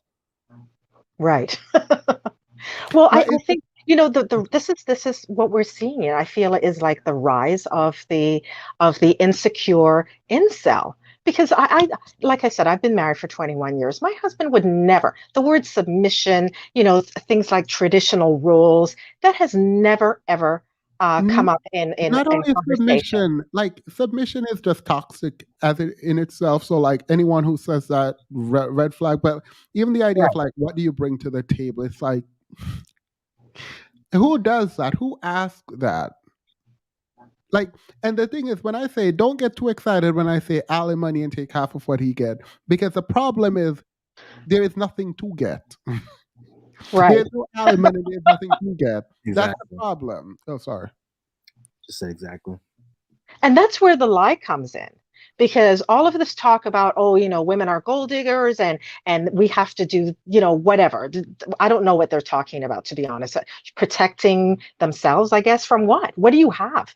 I challenge anybody who thinks like this to spend an afternoon watching Divorce Court, okay? And see who the dusties are, see what kind of degeneracy is out there, and see what the kind of things that women unfortunately pick up for the sake of having a partner. You know, I have always had high standards, expectations, boundaries, all of that stuff that Sinji preaches, and I wish that for everybody. You know, when I make comments, usually it's directed towards other women because I want them to elevate themselves beyond, you know, what's on offer out here. I mean, I understand what you mean about the urgency because I have a teenage daughter and I'm scared for her. You know, she already knows from the beginning of high school, for instance, that all the black boys at school don't date black girls. What Right. kind of a thing is that? She actually came home and said that, like in grade 9. She already knows in her mind that this is the setup. You know what I mean? Fortunately for her, she has you know, a functional family, so she can see that, you know, this you know, this does exist. It is a possibility, but it's obviously very few and far between. I commend you. I don't know what ends of the earth you had to go to find the gentleman you had on your panel today. No, But well, no. So I didn't actually go out and find them. These are husbands of subscriber. They're also subscribers, I think, but they're husbands of subscribers. So a lot of the at least two of the women here, these are their husbands, and Malcolm is my personal friend. oh, Um, fabulous. so yeah. Period. Okay, I'm happy for that. I mean, I was being Right. facetious, but No, you I was know, worried though, because I was like, imagine if the husbands of the subscribers here come up here and just be a complete mess and just be just like the manosphere. I was like, oh, I don't know what I'm gonna do. So I didn't know what was gonna happen. I asked for questions and things like that, but like I didn't know where this was gonna go. well, it went really, really well and in the right direction. My husband, I mean, I think these guys are probably sort of unicorns a little bit, and I think of my husband as the same way. And when I first started talking to him about the stuff that I was seeing online, I got a little bit of pushback from him. I think was it Malcolm? I'm not sure who said that. You know, you were a little bit slow coming around to it, and then sort of saw what was happening online and thought, well, wait a second. And that's exactly what my husband was like. He's a good man. He knows good men, and he was like, no, they're in the you know, these dusties are in the minority. This can't be what's happening. And you know, slowly but surely, as I presented him with more and more evidence, he has started to realize that, yeah, no, you're a unicorn, and I wouldn't be with you otherwise.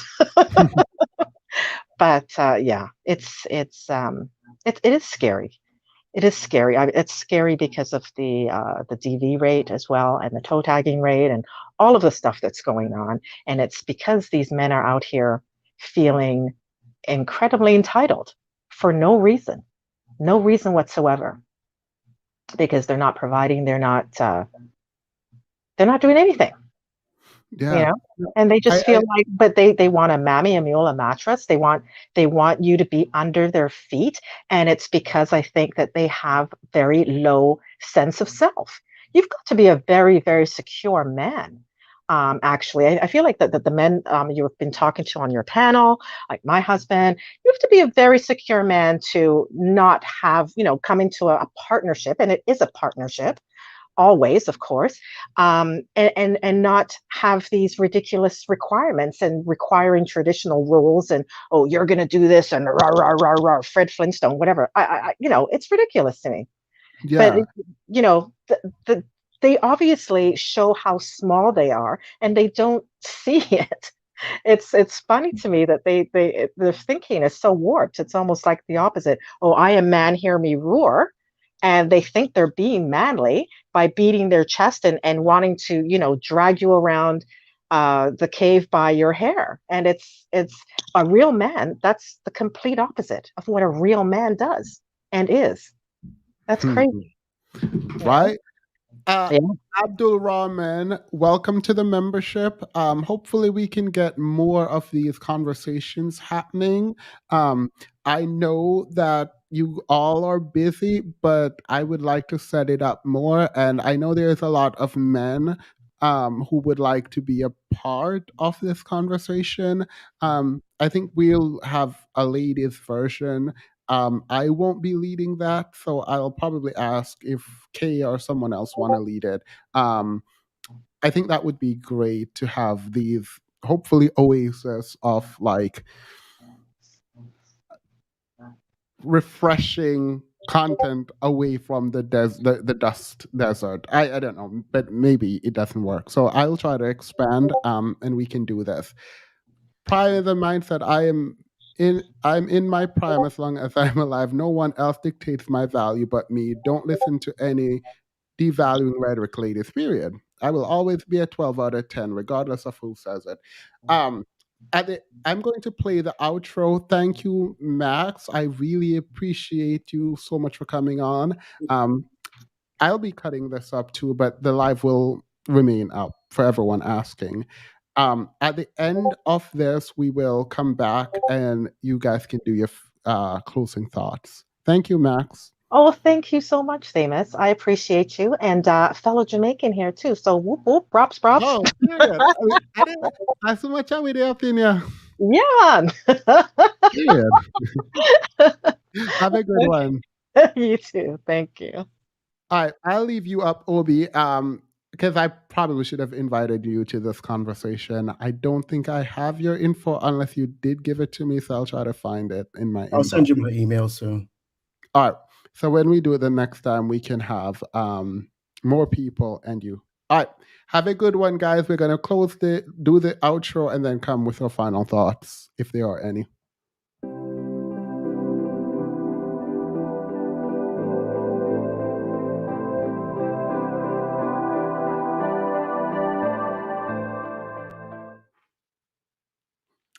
So, final thoughts. How did this go? Anything on your mind you want to get off? Anyone you want to drag? I'm kidding. I'm gonna say this.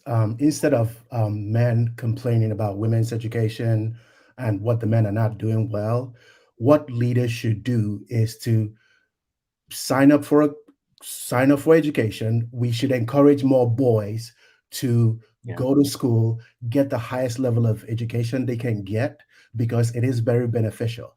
In my life, I lead some young boys, and I'm in a group of men where we lead each other and empower each other, because that's the kind of thing I want to surround myself with.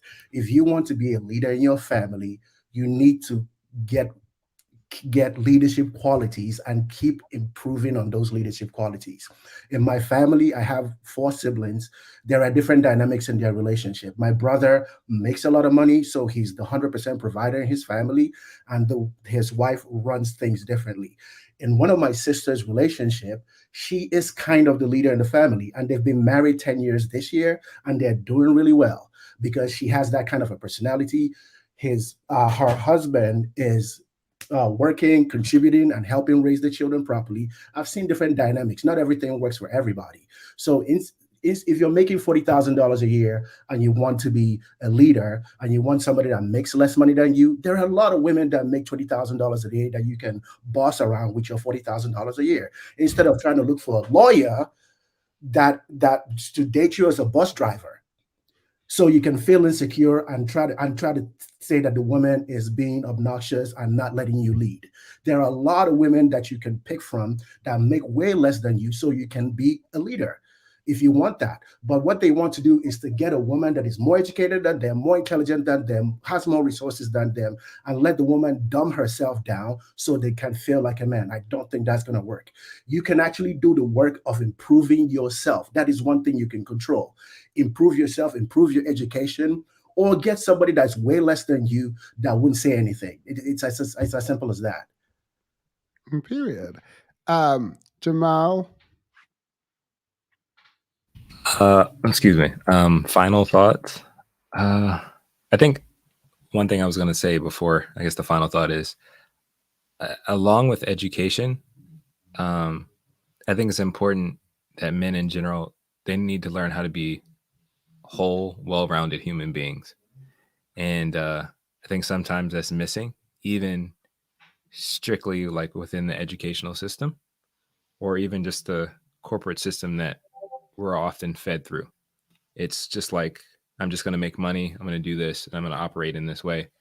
But very often, emotional health is neglected, mental health is neglected, all these other things that are necessary, like Obi was saying, in regards to being a leader. Even the dynamics and understanding what leadership looks like and how it operates, even in the corporate space, is changing. For a long time, people thought if you had a booming voice, you had charisma, and you could, kind of influence people to do stuff, that was like a sign of good leadership. That was something that can make you a president or something that makes you a CEO.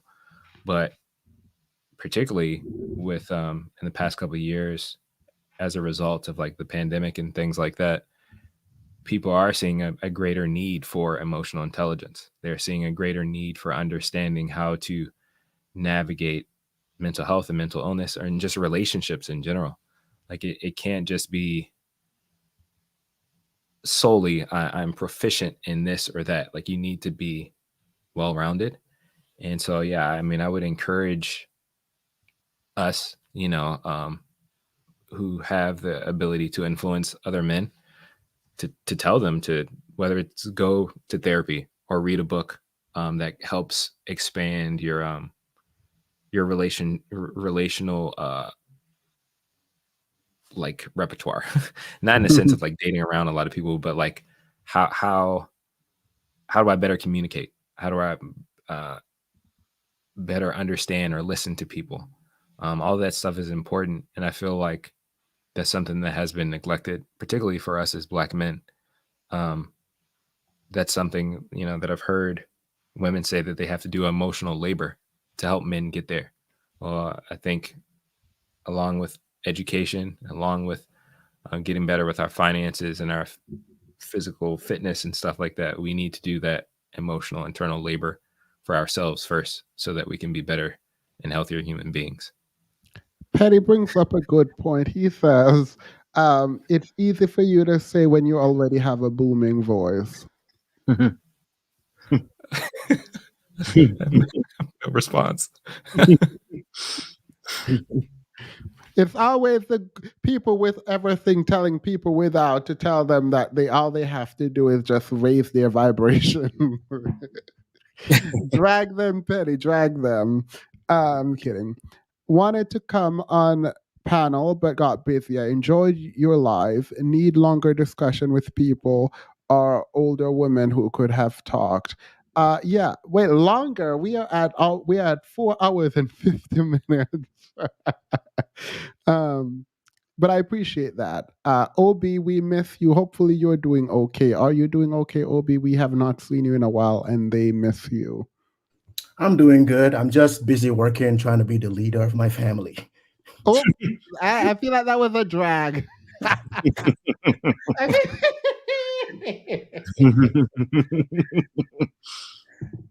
Obi said, y'all expect him to be on the internet all day and all night, and he's not about that life. He actually have a life and have a family.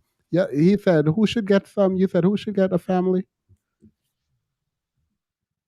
Obi, you said what? Who should get a family and a life? Talking to me? Yeah, you said someone should go get a family and life because you have yours. No, that wasn't me. All right. I was saying something to someone in the chat, like if you want to be, if someone was saying in the chat that women who want men who make more money than them, that I shouldn't put blame on the men. I'm like, that's fine. If you want to be in that position, like I said before, find someone who makes less than you so that you can get that disparity that you're looking for whatever reasons you're looking for it for. Oh, thank you, Asher West. Keep being a blessing, Themis. I appreciate that. I appreciate that. I like that comment. Because I'm going back to church again, and the whole thing about being a blessing to other people came up, and this older lady, I saw him touch this younger guy and was like, you keep being a blessing, young man. And I was like, oh, so you telling me that just feels nice. Thank you. My heart warm. The spiritual feeds the physical, broken souls, broken homes, and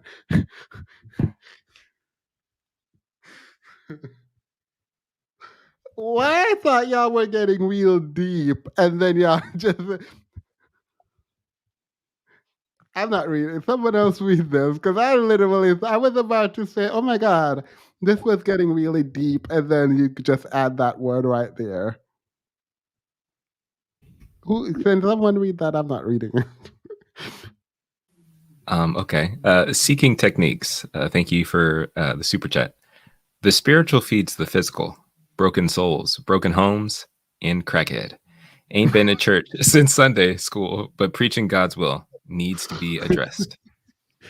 Do you do voiceovers? Oh, yeah, I do. Oh, all right. That makes sense. That's why Petty was upset in these chats. Drag him, Petty. Drag him. Malcolm, any final thoughts? Yeah, I'll be brief because I think everyone had really, really great final thoughts. I'm glad that we had this panel. I think there's a lot of work that has to be done in our community. I saw one of the chats talked about mental health, and Jamal also spoke about the importance of emotional and mental health. I see a therapist 3 times a week, and I am not ashamed of saying that. Me too. Well, yeah. not 3, depends, but yeah. Yeah. It depends. It depends. Sometimes I need the 3 days. Sometimes 1 is sufficient.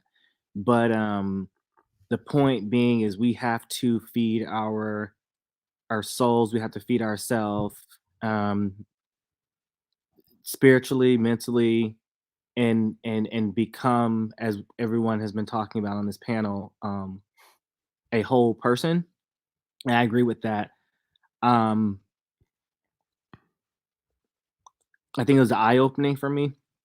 I definitely, I used to, I used to not like when people say, I mean, not that I like it now, but it really bothered me when people would say I'm a unicorn because, quite frankly, I don't want to be a unicorn.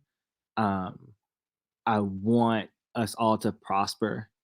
And I think that question about the individual and the community was a good one from one of your guests earlier.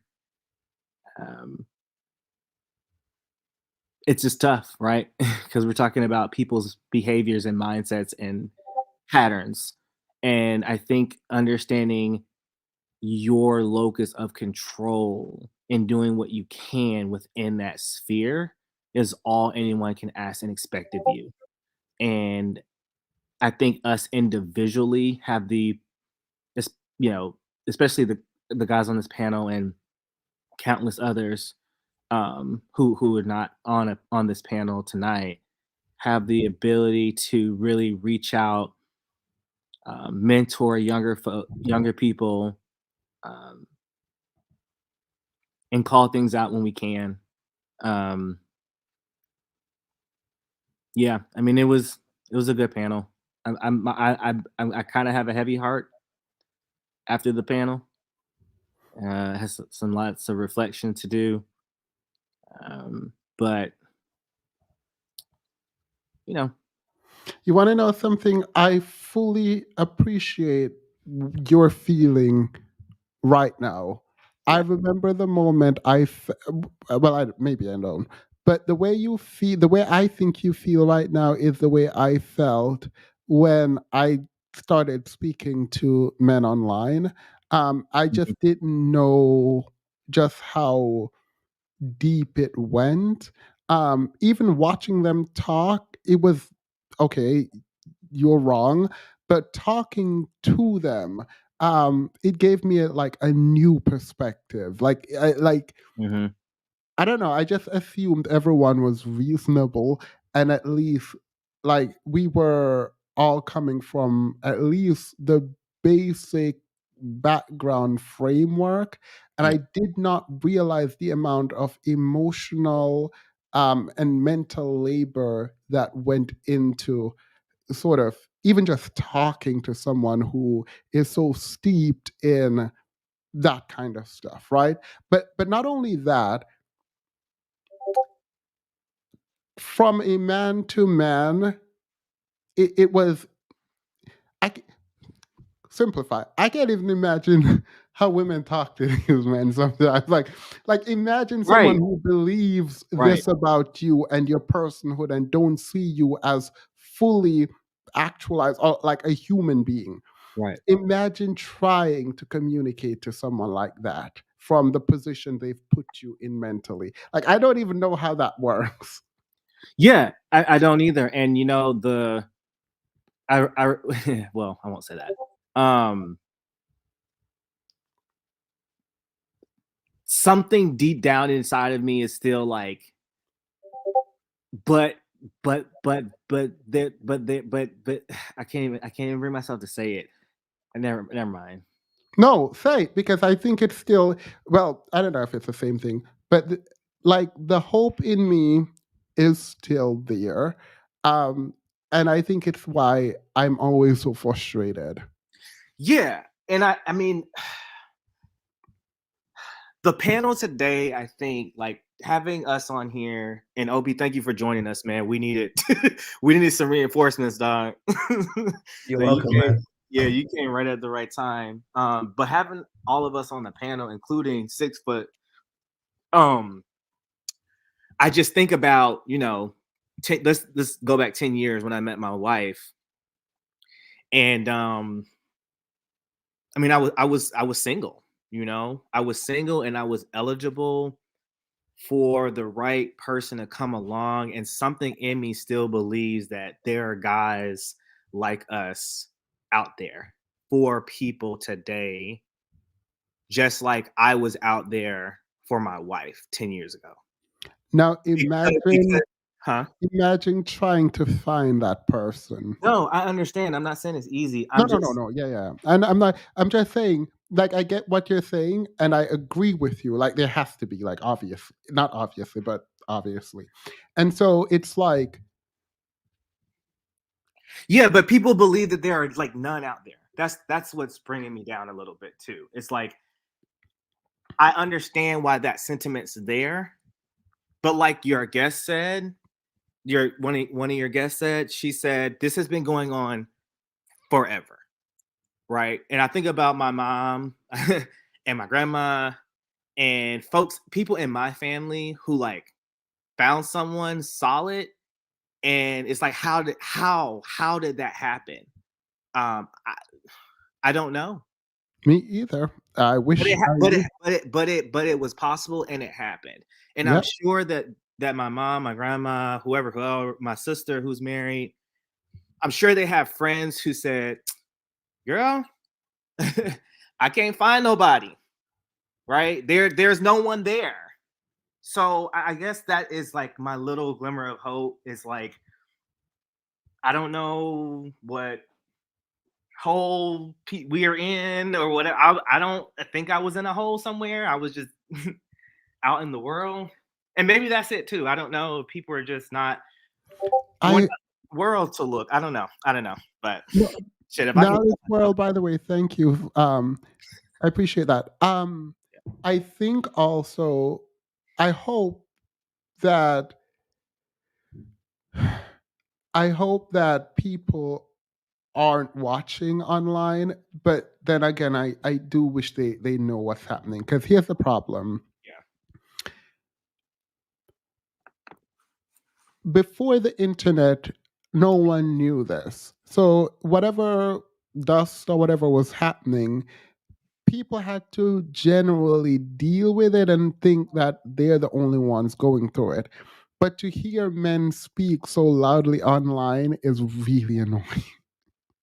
Yeah. It's really annoying, and it is incentivized. And so it's even people who I hope don't believe it, they're worse, because they'll come out and say the same thing. And so after a while, even if you didn't believe it, you start repeating enough times and it becomes the truth about manhood and what is biologically like. men are biologically predisposed to make money. Like, what? Yeah, that And makes zero women- sense. Yeah, that makes that sentence doesn't even make sense. Like biology and money, really? Okay. Yeah, but I mean, I don't know. I don't want to ramble on your channel, and we can definitely talk offline too. But I just, and then one more thing, one more thought about this. Like the young woman who came on and kind of challenged me. I didn't mind it at all. I actually like being challenged. Oh, Makes I me know. about other perspectives. But like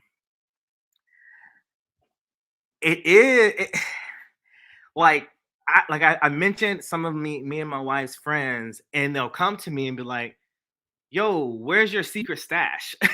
Do you have a secret stash of eligible men who I can date?" And it's like, I wish I did.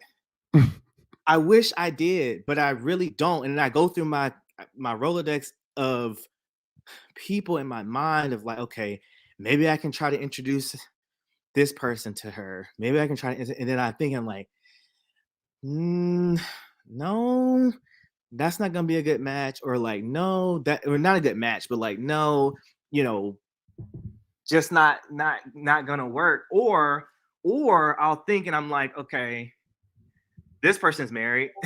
Like that's the problem. Like, and maybe it's just we're in clusters. Like all of my friends who I would think to otherwise suggest to my other friends are married. Right? Like they're already taken. I don't know. I don't know if I should. Well, since you did that, there are 3 Black women I know, also attorneys. 2 of them are ahead of me. One of them is behind in terms of year. Wait, I'm sorry. Someone said, "Why do I believe there are good men out there still?" Because I don't know all the men in the world. Sorry, go ahead. Yeah. And there's one guy that I know. He's now dating someone, but I introduced him to like the women, and they all turned him down behind Yes. his back. Yes. Behind his back. The reason they gave was because he wasn't Black. I see. Yeah. And so Yeah. this is obviously anecdotal. They all say, "Oh yeah, he's attractive." They're like, "Oh, he's attractive for this kind of guy," or "He's attractive to be this guy." But like, they're not willing to date him because they're holding out for the Barack Michelle relationship. Because they're high-powered attorney and they want a high-powered Black attorney man. And I don't know, like, I tell them to look around their offices and let me know if they see Black men around there. And also if those Black men are willing to date them and willing to date Black women, because all 3 women turned this guy down, which he told me, by the way, that he would never I could never set him up on any date because like they apparently don't call him back or text him back, and they kind of ghost him or whatever. And so I don't know, because to sit here and pretend like, oh, it's only Black men are the problem. In my mind, we are doing harm, but it doesn't feel like Black women care to evolve, or not even evolve. That's such a wrong word. Like it doesn't like. It doesn't feel like Black women are willing to do what it takes to maybe find happiness if it doesn't come exactly in the package that they want. At least in my experience with these 3 women, so it's definitely not generalizable. Right. And I don't know. It's just hard. It's hard, yeah. But that goes both ways, though, right? It goes Yeah. back to what I was talking about earlier about, preconceived notions of what my wife will be like or what look like. It goes both ways, and we saw that with your other guest. I can't remember his name, but the 45 to 80-year-old, like he had a preconceived notion. I want someone who's this. Now they were all outdated and just terrible. But people, I've noticed that they have that, and it's like, bruh, I can't help you if you think that you want this person, and the first person you meet who isn't this is out. I don't know. I'm not saying don't have standards, but I agree with you. I think that's a part of the problem. And at some point, it's like, I'm sorry, I can't. Never mind. I'm not gonna say that. But yeah. Not 40 to 8, not 45 to 80. I heard immensely off topic. Haitian Flag Day was yesterday. We celebrate all Haitians worldwide. First Caribbean nation to emancipate. Thank you. Period. Yes. A passe. I hope Asians are responding to me in that way. Yeah, no, I celebrate Haitians too. Um, not waiting for money Ava's wheel. All right, let me do this and then it's not easy being green. Y'all are drops of clean water in cesspool. Thank you for proving we have to reserve our soft for ourselves until or if we find exceptional men to partner and share with love. Love you, Themis. Oh, love you. I appreciate that. Thank you. Thank you all for coming. I don't have any final thoughts. I am thinking about Malcolm and his sort of journey and whether or not what him being on was fear to him. Um, I think it's fair, and I'm here for you. I'm here for you. Thinking about this more deeply, and I'm here to have more conversations with you all if we can set it up. But I appreciate that. I appreciate you all so much. Black woman issue is delusion of black love or excellence. Yeah. Have a wonderful, wonderful night, everyone. That was 5 hours and 9 minutes. It didn't really feel like it, so I appreciate that. Have a wonderful night. Bye. If you guys want to stay in the background for 2 seconds, that'll be fine.